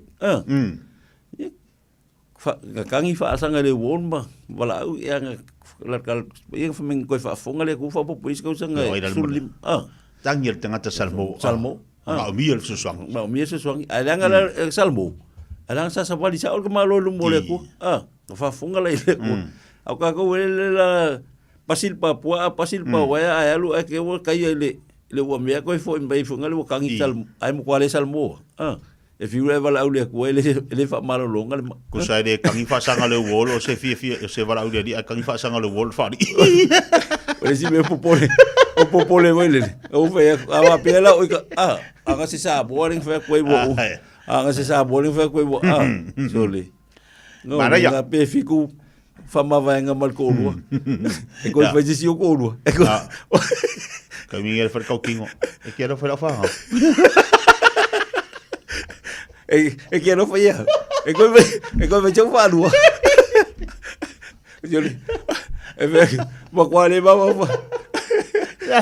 Le ba tsaka le bola le wakang mai. Ala fa mi ma fa fa. Pe au alu ngi. Boy da boy. Boy da ka ko. Au ke mi ole. Nei ba se kala fa ia le ko boy le ni ro fa mai. Nga mo fa ngole. Cheli. Wa ma fa pe. Deli i. O ia ka ko. O guale aí onde vai for. Guale zero foi dele, ela foi cacana. A faila é que via malolo. O salvo. É que via malolo. Faz se fainga. O mais fula, coi fa malolo leco. Ya foi o que cabel vale ele se follow vai ficar o ringa o mai aí. O como foi se swing. É que o vai venga ela, faz uma venga, é preciso fim, é pegou vai se faru. O wala ke kangi fa sanga lo. Kangi fa o. La verga ko supa. Verga ko supa. Mea ele le yala wa ka fa lo supa. Fa lo supa. Ai yo ngawe e ke manga e foi se swinga. Ali titia. A manga e foi se swinga ke mingi. Ole ke le fa le tonu le o mai fa. O fa ko suka ko maurunga. Ia. Wa ka ulang foi se swinga. Yung fai o swinga wale o malsapa. Vai dar manga yo. Manga yo. O ma lo kingo e le fu lo ma fa fa. Yoi. Fa pe o mai me ko kupo lo langa ba kan fa sanga lo ora ma fa lo ma fa ko ma fa lo kingo. Ora ni me le. Ya la fa. Yo la fa na o la what. Pero ko ko mai. Va ko mai. Ula OTI. Ora ngal me ngal ma fa ki ko ma fa be ma fa fa po ngal me ngal le fa sanga le wolo le me la ufa na wala what yo ki la me la ko supa ya kape ngai ma fa vai ma fa lo kingo ma fa lo ya kangol faku ka le lo faku kan faku ta to ma tua ya va vai be la kan fa ka ko kan le la fa si do fo ya la si do ka ko kan ka ko ye lai mai lunga ba yo quero o le ko fa me o ke ma le yo quero ficar ka makua ya fa lo mai o au fa lo fa pe fa sa o le yo au fa lo kasi lua kolu ba lima ka ko sumba fico fe marie valu iva sfuluma kalianga lunga kas lunga tasi lunga kolu fa lima lunga ongo fico aya lunga iva sfulu ya lunga kas lua kolu fa lima ongo fico valu iva fe marie ma to lea kas lua lunga lima ongo fico valu iba sfulu numa kas lua kol lima fico valu iba sfulu ya haukafa kas lua kol que a ma fo lima palo lo fa pe lima fico valu oro malos sfulu ya kawau kas lo aka ko que le for ko ya ngafi fa lima ongo fico valu iba sfulu ya Aya. O gua kas lua kol chua lima luba kas lua kol lima ya koso aya. Kau tahu dunga lima banga bali lua kol fa lima ya. Ya. Bali dunga lima kas lua kol lima ya.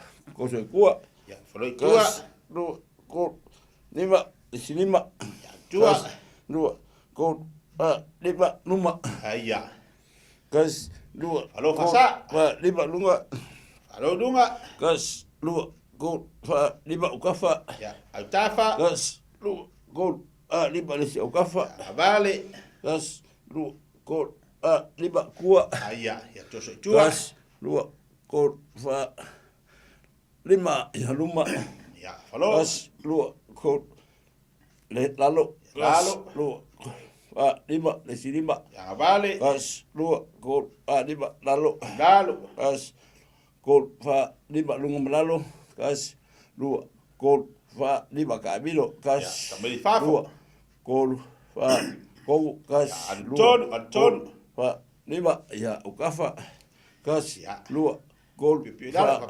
lima ya lunga kas lua Aya. Fa lima halfway kas lua afa. Fa lima kau au kas Luma gol fa lima lunga kas Sisi lunga. Fa lima kas lunga kas lua gol fa Tatou ame taavale ame pasi ia. Lua. Pasi a kula pasi ia kana dua ia kwa wala ma. Fai bet ka sumpa. Ka sumpa lo fa kuia Jakopo. Te ia lu kabi angai ke. Ngai. Kopo ki kilo luma wala. Ki kilo luma kopo ke bla ver pas. Aia. Vale, ya. Kupa kasi o au. Ka phrase. Ya. Kas. Atu batu esa fa ia lea. Fa. Si lunga. Lima ya si lunga mai. Ya kas. Fe mali. Lua. Fa luma. Fa lima ya. Ka paso. Ya. Ule luma. Ka kuma ko ia ngat fa luma. Pe ki pongo fa pe. Fa lima kusukua. Ya tua. Kas lua. Ko lima lesi mai. Luma. Kas lua. Ko lima kua. Ali tua. Kas. Avali, vai avali. Lima. Kafa. Kas lua ko lima lesi kafa. Lo lesi vai. Ya. Kule luma. Ya. Apa ka luma fa pe? Kangulalo. Ya. Ya. Lo ka fa pe ki luma. Ki luma kas. Kiki kene. Ya kafa. Ya. Kas. Ya. Lua. Lo yo ta vai. Fa lima kua kas. Tua. Lua. Ko. Fa lima ya. Rali. Ya, lo kingo. Ya. Twista ia fas povi le ia po. Luma. Ya male lu au. Wa twista speaker lu au. Ya mingo le speaker fas calo. Ya. Ya. Ya mingo le speaker po Samoa. Ya. Ya. Afa ye kene kokola ngai ya. Lulu le si. Mai papea. Papea kene o koko ia kufa. Kufa. Aquele dia eu tava kufa vai. Kufa ko. Ya, ni nga nga o do kingo. Salvar. Ia salvar. Ali. Ya. Sa o mai lai lumba. Ala ka ko. Sa o lima Sa o lei fa. Ta to to tira ma tua. Mari. Kas lu ko fa lim on fik van iba. Sul kas lu. Sa o luma fa lim on fik van iba. Sulu at lua kol fa lim on fik van iba. Sul kas lua kol fa lim on fik van iba. Sul kas lua kol fa lim on fik van iba. Sul kas lua kol fa lim on fik van iba. Sul kas lua kol fa lim on fik van iba. Sul kas lua kol fa lim on fik van iba. Sul kas lua kol fa lim on fik van iba. Sul kas lua kol fa lim on fik van iba. Sul ya wa ba ya ma vai ko ma ya ma vai ko wa lusi ya ko ka au la to ya wa lusi me ya ya ka kong tafa sau kong welo ya ma ya sau kong welo ya lusi me yo ko au ma ready ko kas luma lua kol mali fa luma on fik luma val iba sfulu ya kulei kwa kas lua kol fa lim on fik val iba sfulu kulei luma kas lua kol fa lim on fik val iba sfulu ya Alvali Alvali halu le seki luma ready go kas lua kol fa lim on fik val iba sul kas lua kol fa lima kas lua kol fa lim on fik val iba sul kas lua kol fa lima kas lua kol fa lim on fik val iba sul kas lua kol fa lim on fik val iba sul huk kas lua kol fa lim on fik val iba sul kas lua, kon, fa, lima, kasi, lua, kon, fa, lima, ong, fik, valu, iwa, sulu, kasi, lua, kon, fa, lima, kasi, lua, kon, fa, lima, ong, fik, valu, iwa, sulu, kasi, lua, kon, fa, lima. Ya, kon. Ua ke pole fua ke ngayo ya o ia yau. Ngayo inga ina mo so malos. Ha? Mo malos. Ko kasi sek ya. Ready? No mata tu fa ya o. Sa. Ready? Go. Kas. Lua. Kon. Fa. Lima. Ong. Fik. Valu. Iwa. Sulu. Kas. Lua. Kon. Fa. Lima. Ong. Fik. Valu. Iwa. Sulu. Luma. Kas. Lua. Kon. Fa. Lima. Ong. Fik. Valu. Iwa, solo, ja. Ready, go. Kus, lua, kon, fa, lim, ong, fik, val, iwa, solo, lalo, kus, lua, kon, fa, lim, ong, fik, val, iwa, solo, kus, lua, kon, fa, lim, ong, fik, val, iwa, solo, kus, lua, kon, fa, lim, ong, fik, val, iwa, solo, kus, lua, kon, fa, lim, ong, fik, val, iwa, sulu, kas, lua, kon, fa, lim, ong, fik, val, iwa, sulu. Mangaya. Mare kong. Ya, saulu vai. Vai. Ai, mo tatou ia ni mo fainga, le ta le sa. Si ia lua. Amon poli. Poli ngadi. Ya, mo fa pe vai. Ya. Ready? Tanga mo tatou matua. Sau, go. Ya, kas, lua, kon, vai, fa, lim, ong, fik, val, iwa, sulu, kas, lua, kon, fa, lim, ong, fik, val, iwa, sulu. Ja. Awe kong, awe fafo, ja, kau, lea, twist, ja, Russian twist. Ke go forma fere west side. Ja, ready, go, kas, lua, kon, fa, lim, ong, fik, val, iwa, sulu, kas, lua, kon, fa, lim, ong, fik, val, iwa, sulu. Ja. Mangaya kong. Kango au kafa. Kong foi ngau no king. Mangava. Over ai pisu po ngafi. Yeah, ready? Yeah, matua. Ready? Go. Gas. Lua. Kon. Fa. Lim. Ong. Fik. Val. Iwa. Sul. Gas. Lua. Kon. Fa. Lim. Ong. Fik. Val. Iwa. Sul. Gas. Lua. Kon. Fa. Lim. Ong. Fik. Val. Iwa. Sul. Gas. Lua. Kon. Fa. Lim. Ong. Fik. Val. Iwa. Sul. That's one. Gas. Lua. Kon. Fa. Lim. Ong. Fik. Val. Iwa. Sul. Mau ayun mangaba, ayoy vai. Mo sau kongul mangaba. Ya. Oi koso kua. Ready? Apeu lima. Ready? Go. Kas. Lua. Kon. Fa. Lim. Ong. Fik. Valu. Iwa. Sul. Kas. Lua. Kon. Fa. Lim. Ong. Fik. Val. Iwa. Sul. Kau dah lo ngarima. Ma vai kong. Jau de seki ya. Ma ai foi ngai. Sa ku nu ngai. Yo ya ko angai fai ke ko ngoi fi su o ngari ko ringi mea. Ringi mea. Ready? E wala ko. Ese la ko. Ready? Go. Kas. Lua. Kon. Fa. Lim. Ong. Fik. Van. Iwa. Sul. Kas. Lua. Kon. Fa. Lim. Ong. Fik. Van. Iwa. Sul.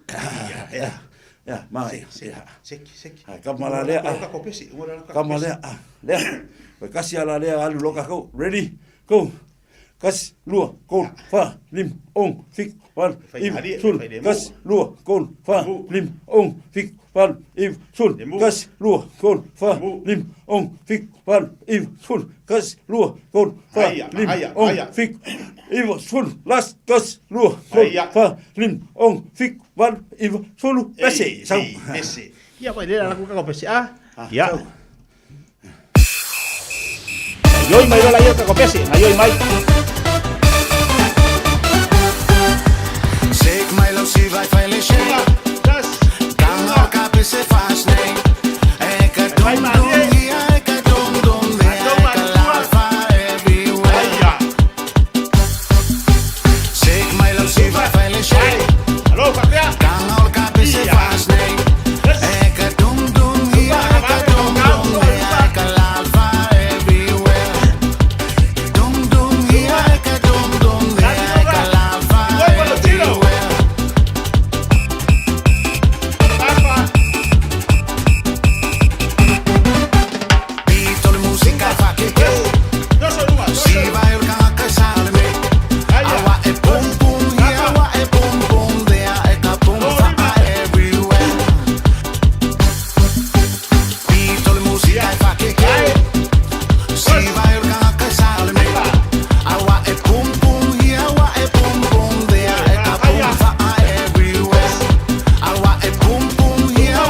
sau masalau news para belave.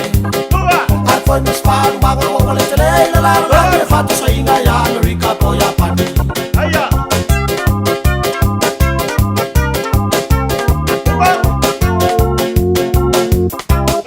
Hotel au fa me ati Pilipino. So malia fata watu ma watu. To sia yo la fana wala ai nga la tonu wala o ile Fiafia ma ya ile tua.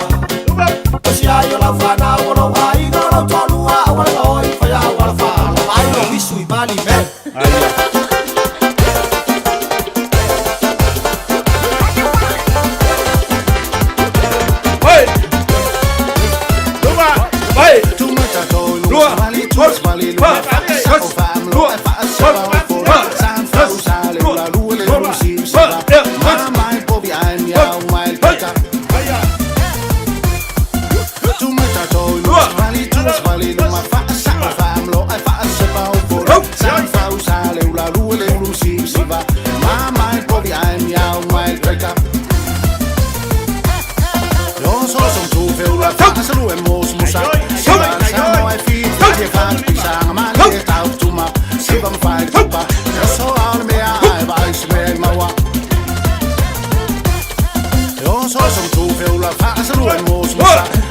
Samoa Fiafia Malu Taeao tuma Sivam fai so all me I buy Mawa.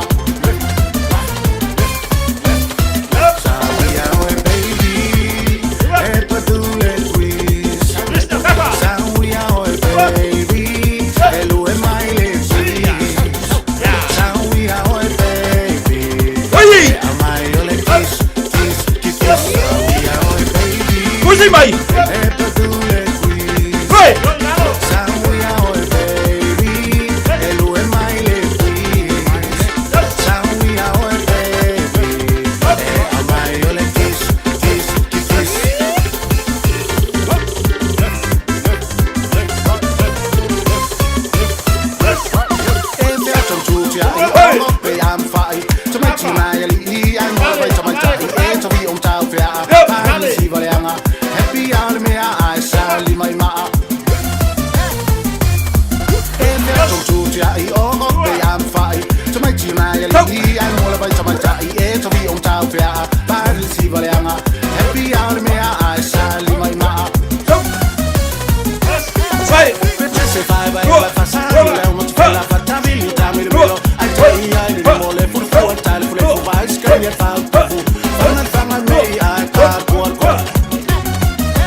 Malu, Maya. Pwede limang, ayo luko ako, pwede fa ski.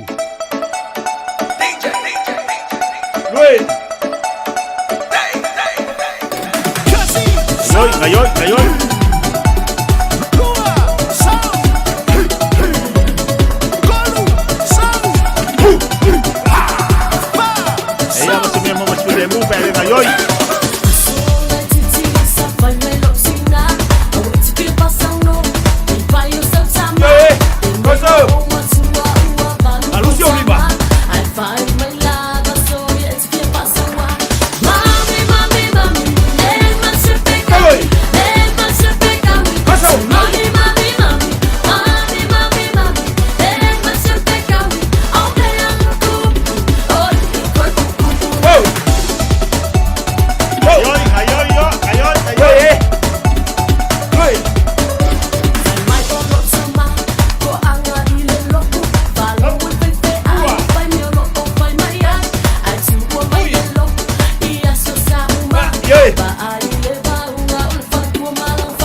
Seu mai ila o manu se foi o le papatua Tinga tinga matau fafua Ke ele tene matau manua Lui mali e mai lau taritua Ia i uta ele fofua Tupatu mai lau mapua Seu le pelo ele seua Seu mai ila o manu se foi o le papatua Se toma ni Toma ni E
to Fanene Fa Fanene to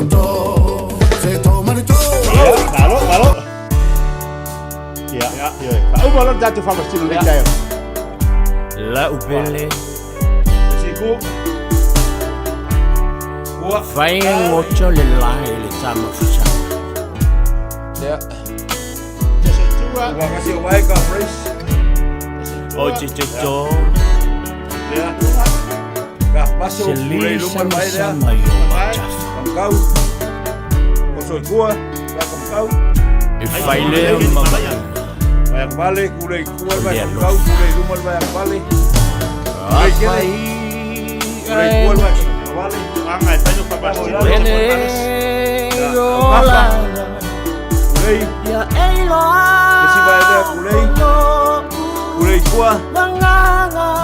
Angay lalo. Ya, iki kuwa. Ay ni. Wajah wajala, oce tota selili sama sama ia, cefa.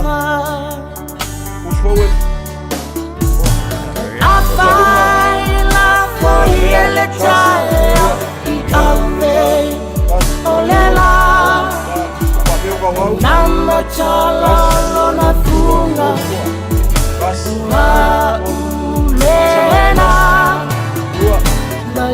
Singa singa mau eia eia so uma e foi leo leo mai a utofa Mau com a faila foi ele Taeao. God bless.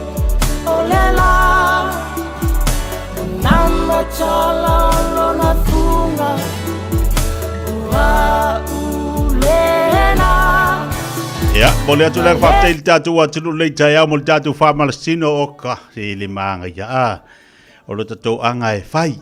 A whataua lu sui fua maloloina o le tāua fu ina ia te oe ma e tātou anga fu ila e whai. Tau longa lava le pokalame le Fiafia mai mo tātou o le pokalame whai ngoina o le Fiafia mai ina ia maua e oe le malosi anto toa. Fiafia o tātou tangata te miuma so i fua maloloina o le tino o le mea silina mataua mo tātou le aso mo le aso. Pau, o sunga whawhenga inga, Io e tia le ise vai la auxili lo le Fiafia. Fa mai oli le li o lo manosi. Oli aso uma. Se pe le aisa kupe pe aisa tupe pe la fa fika o le sa Fiafia o le oli a o le aso uma. Ata le matangi fa mai aka ia le matangi ata le fa. O fa fika o le finga um fa yokala. O ke pole Fiafia o ia. Amu ia o nai fa ia ndaka tala. Ia pale si taua pa o le tulanga le. A whapea o mai o le tino. O le ale tino whawhitau leo mai leo langa. A whapea nai soifu maloloina o ele ni mai. To anga nai malosi ato to. Whai ngō fia fo inana e tamu whai te atu ia me te tupo leo langa la to. Ta o lei o te tia. No sunga le li awa. E le ai ma se me le mwhainga e ke. E mwhainga e te ea whawhikau leo langa ma soifu ange. E o fwoi lau ai. E mwhainga e kango ke. Wa te faila tala ia le usola te tia malo falu te tia malo fo ina mo fo ina longa le aso nafi ile challenge le 12 days malo tong fai malo fina ele misial challenge mo sa price au te faia tu e tolo pulo ia wa ga fenga renga ia ta manu fo lo vai sa ngungulo vai pe lenga le te lo le fo ia le tu lo ta malenga fa le ko gurmenga ele le aingo be ele upa e wa pa wa se le o ia le se ele fa penga ia me ia lupa le fa me le o lipa wa le anga lo vai ngo kango so ai me lupa la foi le fita ia o ke la kwa mai malo ia la ku e culpa ku le e culpa wa ta wa vai anga la sunga le fa fenga o le ta wa yo lo tango e fa se me ta wa lo tino a lo ngola fa mtalanga foi le ai o le ta wa ya o lo tino mai alo foi lo wa inga o ni tinga ina o lo fa na mo lo todo tango fula o fa ngai na ia fa i o ma fa ta inga tono lo wainga a mai si fa na ia po tama fo ia wa ta tu tama ta una ta iulu me uma la tono inga lo inga fa se fa ngale le fa se fa ngata ua ali ti le ke ngalo le so mo ta o lungal mongo yo mongo fo le o point view nga ka sa vali ti ave te fa sa vali ma se e tofo fo me ka ol koling no fai tala ko kiki ele o lungal kumbul mongo ko kiki fa vai la lo le faske pe ongo faske pun ai la lo wa fa vai al mana ia mo ka fa malosi ti tilo le monga em fainga fudia le mongo e sa vali lo fa me ola walu e au wala sa vali lungal kumbum ai wana o lungal kumbum la so lungal lua la po lungo luenga ko e sole pe al me fu ya o le tūlanga na te mua ka whaaronga kunga. Ia se tūlonga le whaafonga la tūlu, o la kaoki. Ai li a viana me ma me ta whaavivai, sa vali pea. Pea na whai atu pokalami, a lofa i atu oe, whai se whainga, whai lau whaamarastino, le tu oe nei ta mamtina mātua, i le pokalami le whalastona, mawhi leo amiltina, malu se furulua tausanga. Malu se furulua tausanga, le leile whai tautu spaia, le leile whaalongo, ki lia mea uma, i lona mawhau whau maru, malu se furu dua tausanga. Te loa fo ila lai manai tangata matutua ta mamatina matutua lai whaafonga mai. Wa ova leiva se furu. Oka, lai le lei esea. Fa mai la to anga ngaru dua ila vai teimi. Ya mai se foi. O to anga fai malastino. Ya lu tatu tilo li tahaua ma le anauno ta inga lava. Ina ia mo tatu malusi ato toa. Ia ono tatu teimi whaatai. Awane ngalo tatu asfalaile. I lungal po kalame tatou fai fo tatou fa marstino lo sungal fa feng las falai le to misi ngale la o tem Fiafia taunu fa lusi tino na te mama tina ma tu mol malos ia saungi ko las Fiafia kis masi matu sang fo sa aungi ngalonga ndei tatou fa marstino nane ngeli kula e ono i fitu a fai o ele sa me fai ma lau fa na lo o sama mai ka ko lengi fa kasi tatou Fiafia fa kasi o il fale i e le mele masanga fa il polifest ta Taeao ina le tennis tomle i markau ia e te suma ia o so mai ko e boundary road te matala ke ngai ko ai sa fo luma ia ti rangi drive mele masanga so ko e tala fo ke nei luma e te mau atual fale i na le tula no il fit umalo ka kala luma ka ko se ultima aloe male Marisek ali te tia. Sauna nei. Sau au ke misia. Sauna nei fais afu. Afai ngai fia lusi o kilo nga le ofilo of kingo mangai nga mai Samoa. Saulanga ngi. Pe kolu waso ai ko loku ia ko ofi. Te ngi. Awala nei misia fa fina nei tali tu lai ono. Fata la e te loi. Te le ngal na se ni fata la e te tongi le tatu fari. A le Taeao o le mau o lo malosi atotoa. Maua se na fasinga malosi mo oila mtanga nei va yaso. Ia fa tele sunga fa fenga mo tapo kala le Taeao. Aftai fu te tia ia langa leo le tua mo pe fa unga mai ia langa leo le tua o leuso ia mo foi mna tua walta tua o puina le no i tula to tuti. I foi langa leo le tua te pulo le toi fu mo leola mo wan malosi das fraile. E ta tu toi fro i foi lungo pe ngal ngal le ilis. Langa le mai o le tua ta tu feringa ngai te tia. Fu mi manuia. And AUT wants to help set up new students for success. Their Kiuta, Kitai, Aspire scholarships include financial and other student support in both Year 1 and 2 of an AUT Bachelor's degree. Find out more at aut.ac.nz. Beta Drive Doctors i le taulanga whaatau I maangele, whaapea manrua. O le vaenga o so ngase pe amana o mia. E whaatino e fo I matupui o le whana witi, o tupui la COVID fluiva, mo I lātou e sfuluan tausanga malunga atu. Whaapea matupui o le flu. Wala au telefoni, 255 iwa valu. Mo so wanoe whaatino I nei au nanga. O fisa whama I maangele I taftafane o le McDonald. A manrewa I taftafane o le Whaletusi po le Public Library. Beta Drive Doctors Clinics. O le R-Dash Travel, o le company numera tasi le taungo fio pasese mo fe malanga inga I Samoa whapea le malanga mai I Samoa I New Zealand ei. A whea de loa I le ofisa o le R-Dash Travel, tasi valu lima Great South Road I Manarua. Pe vili mai I le telefoni tolu iwa lua o wha o o. Tolu iwa lua o wha o o mo le R-Dash Travel. Aloha, we're the Katinas, and you're listening to Radio Samoa. On 1593 AM.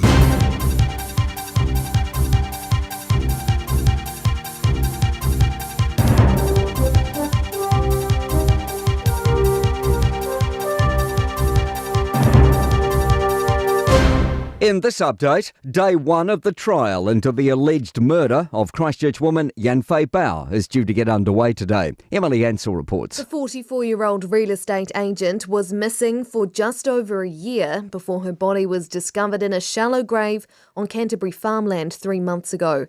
She'd been working in the Hornby area before she disappeared. Tingjun Chao has been charged over her death, with his trial at the High Court expected to take up to 6 weeks. The America's Cup could be competed for once again on New Zealand waters. Previous regattas have all been held in Auckland. Mayor Wayne Brown says he'd welcome it back but has concerns over its cost. He says the hosting decision's made by Team New Zealand boss Grant Dalton. Dalton says they're already looking ahead and competing back home has always been on the table. The decisions that are made in the next 6 months will be the winning and the losing of the next America's Cup. And that's the same for every team. Make your decisions now and you better get them right. Job ad volumes continue to stay flat in New Zealand. SEEK's September employment report shows a 0.5% month-on-month reduction. Overall, job advertisements are down nearly 30% in the last 12 months. For the first time in a year, applications per job ad also fell. SEEK Country Manager Rob Clark says September saw a solid spike in ads for professional services industries. On the flip side of that, we saw some, reasonably sizable declines in healthcare, engineering -11% and construction -8%. Dunedin's refugee communities could be negatively affected by proposed cuts at Otago Polytechnic. The Otago Daily Times reports programs that support refugees, such as English language and foundation studies, are among the cuts. There are 31 programs considered to be financially unviable to continue after this year. The Polytechnic has given staff a month to submit their views on what's proposed. That's news. In sport, Liam Lawson has impressed with a 9th-placed finish at the United States Grand Prix in Texas on his return to Formula One, banking 2 points for his team. Ferrari scored a 1-2 finish. Charles Leclerc has won, with Carlos Sainz second. T20 World Cup player of the tournament, Amelia Kerr, has revealed the depth of her affection for veteran teammates Susie Bates and Sophie Devine. The trio have been part of New Zealand's triumph in Dubai, overcoming South Africa by 32 runs in the final. Kerr made 43 off 38 balls and took 3 wickets for 24 from 4 overs. She says Bates and Devine were inspirations growing up. When I was at primary school in creative writing, I wrote about winning a World Cup with Sophie and Susie, and having done that, I think that's probably why I was so emotional out on the field in the moment. That's sport. I'm Malcolm Jordan. Fees-free study is changing next year, and AUT wants to help set up new students for success. The Kiuta, Kitai, Aspire scholarships include financial and other student support in both Year 1 and 2 of an AUT bachelor's degree. Find out more at aut.ac.nz. O le Casa Beds and Appliances, o le tali o manaonga, I o loa e whaatotonga ilo mauta, ini tau le lei, toi ananga tā, e mawai moenga ngā o si tutona New Zealand, whaapea se tino fōa o le potumalo lo, laulau ai manafoa, TV, la au pese, usa aisa, masini tā lava, telefoni Fiafia, maisi. A whiu ane loa I le whawhituwha Great North Road o tau, po le tolo whituiwa Great North Road I Henderson, le Casa Beds and Appliances, telefoni o valu se lau, lua 5 o valu se lau, lua 5 mga umia se maa mga kosyo ki ngā lai Samoa. Sisi, le Lifestone Headstone Life whai le lako whaapikoa mo maa e lalo mai le 5 awhirekau. E mawhai fo inga lafo I Samoa. Vili le ongu se lau kasi valu 5 po le website o le lifestone.co.nz. Whai loe le Lifestone Headstone o le Radio Samoa na e maua aile nei whaasalaunga o na lafo lea o le maa whaamanatu I Samoa e au noa ma se tongi. Lifestone Headstone le au nanga a le Pasifika.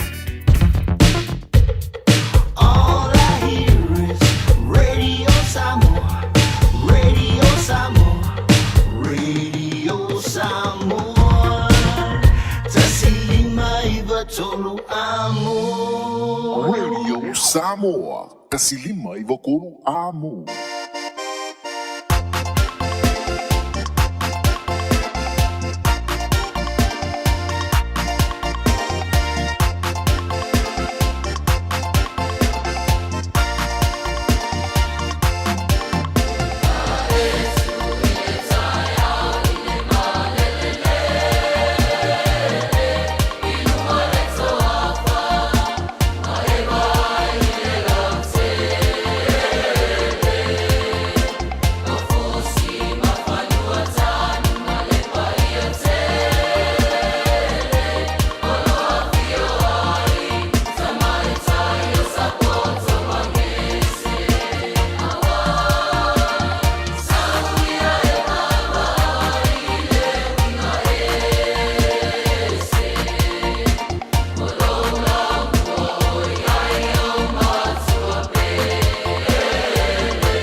kalau sua ua whakale lava. O ai a, pula bata. O mama ua whakamisa misa tui ai fua lava si toia ina. Ana maua tonu lava ia i le maa pene i fua upa. Pasi tua tunu whanima ua lima lea numero mele ainga. Ai a se fimu lima oka ua mite laina.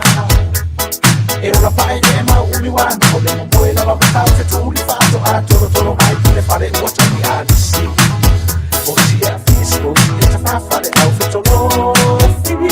Wane tu fumato se ana a toki. O si a fisi o si e ta whawhare au fe tolo. Wane tu fumato se ana a toki.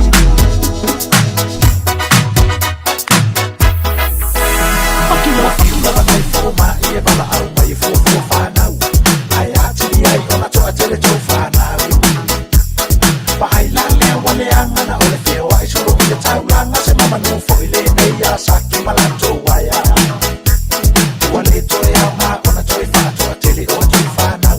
Pe a whai wale tau sia ai whasala lau. Wale fua tasi i tenu o le whasa rola o le au tini fumale panalau wale ua lea oa i ai mātua i ni upu.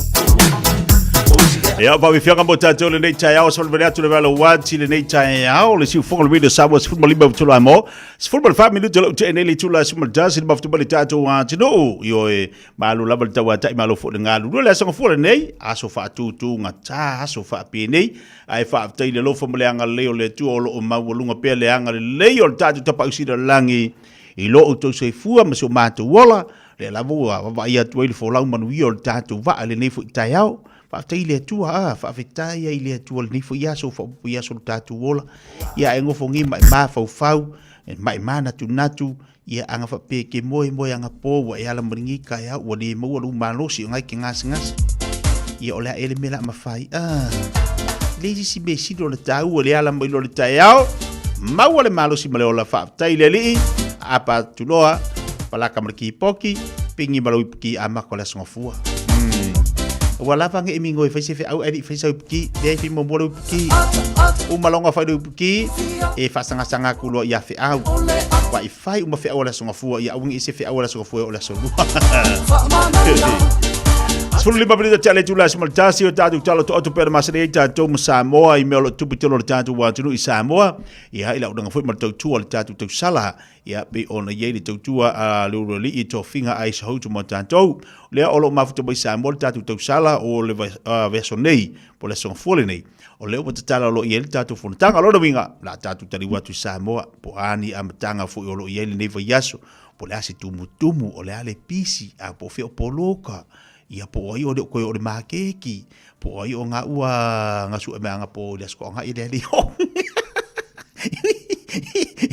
la wong po bale vale le fakan kanisale se makamida fa ko de so matala va to de table Taeao ya o le sala le to finga malola se fo bodi de Taeao fo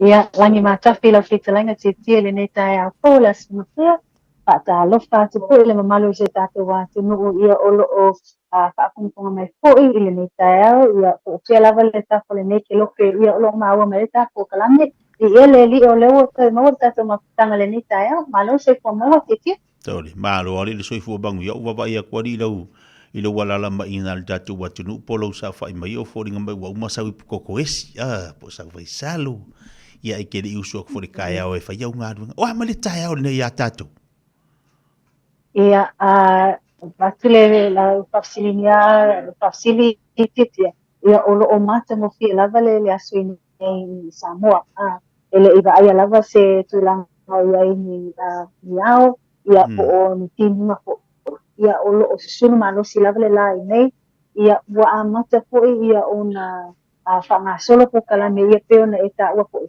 ele amtali ayo puntanga ia asi ale talinga malo si tate watu no neva yaso ia o tulanga o yo lo mata no tie solo ngale uma ia me se foi sau ia le foi ai foi tan o tate watu le lo le to finga ai le yo o ta fa tata no ngala mtaino le Taeao nei o le ase sau mai uta ia o to mangi yang ile nga ia tu le ina ile taulanga ile pisil Taeao nei o nga wa lo tu wa o nga ia Ta'ale Fiafia i o tūlanga wale na o sumene le ai Taeao ono tūlanga le whaatūlanga ai o tenge anga i mai expono le Tato Media Center i nei le 2AP ia i mulino ia o lea la ina mai tawina ai le e peona e tawa i o ngā ko ia le talakata i o pia a ono tūlanga wea i ua whapena ona tui ua le toa tele o whanau ia ono o le tūlanga i le talanga malolo o whakino ia manisio vaenga i pokalani lele whata ia nei vai aso sikia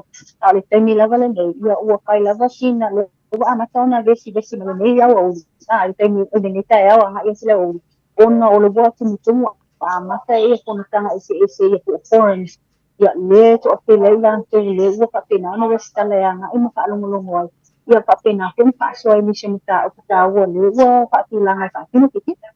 La se swinga o lau va ai le nei Taeao i li tātou wantunu. La se swinga o lau va ai fo i le ia bali mea sa masani ai.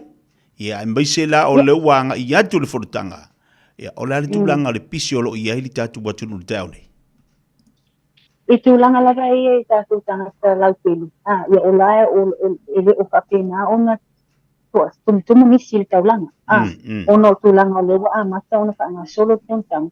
Ia na o to atele lava i la tōlo o whapena ona nga i mai i tōntanga te itasi lewa o mana restana. Lea ua whapena ona pisi mai ma mai. A o tūlanga lava i tātou tangata mati. Ia o lo o ele o whapena ona tumtum tele tono se tātou le taulanga. Ia pia nga i mai le. Ia au na official se po la tō le whaatino ia pokalani o le tōntanga. Ai meso i la tō umolo se sonia i usunga i le auspone. Le vaenga na le whapena ona tumtumu ia whapena koe la ni se tātou autustala. Mai i atino ese ai mese lava le Pasifika mai tātou nei i Samoa. Leo whapena ona amatalio leo te tala ia le media center. Ia ngai mai ai whaatino ngā luenga te ona Westala ia ma accredited ai fo. Ia ngai mai whaatino ngā luenga te ki. Rono winga la le tati tala noa o le te ina i le 2AP o le watapu vai tasi uba i ai ngā luenga o lau whaasala lau Ta le lava tūlanga leo o leo o tu ina atu le tā whasalanga i nei i le media center i nei le 2AP. Le TV iwa. Ia tūlanga i ai ona o i le whapena ona tapu vai tasi mai pena o tā ua. Ia ngā luenga ale au whaasala lau mo le mai lato umo le whapena ona tu whapisia vi poti. Ia awal whaafama anga le o le atinuu ia maso se vaenga la o le atinuu ia lewa nei ai to atele la to whaatino atu vi poti tiki.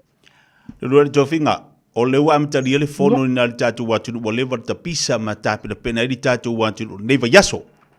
O ani vaenga o le wa amata i le fono tanga a le tātou watunu le amatanga o le nei yaso ngofua.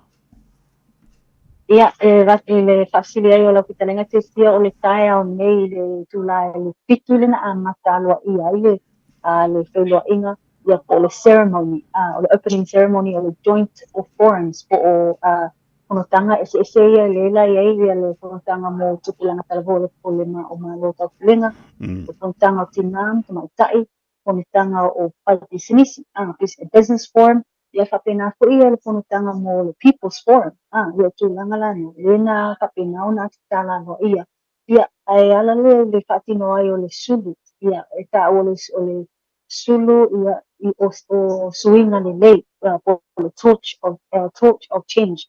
O tūlanga ia lena whapena ona whatino le Samoa victim support, ia po o le whalatonga po i o moe po ngātia, o tūlanga ia i campaign se pēna iai, ia po kalani whalawiloa len, tātou whaasoa e po i taimu sola. O tūlanga ia i let it end with me, tūlanga o le ia Fiafia, ia sauwanga, i tono a inga se lava nei whanau iti, ia o tamaitai mai lato uma, ia o le tūlanga lana, lene amata le ai, o lea lana amata Taeao mele sauninga whatuole nama a muli mai le tōtu. Lena whapenauna muli mai le tamaitai o le tau sala Pasifika, ia tamaitai a moana whakato a shwanki, ia a whapenauna whapeao mai po ele vaa, ia o le tato a Samoa o le voyaging a vessel, ia o le ngawa lofa, ia o tūlanga la, ia lena whapenauna muli mai Taeao nei, lena tala loa, ia le joint forum opening ceremony lana, ia ma o lea la upapina ona ta ape atisto o ia amata lia ia tantanga ese pe lau na ia le tantanga o le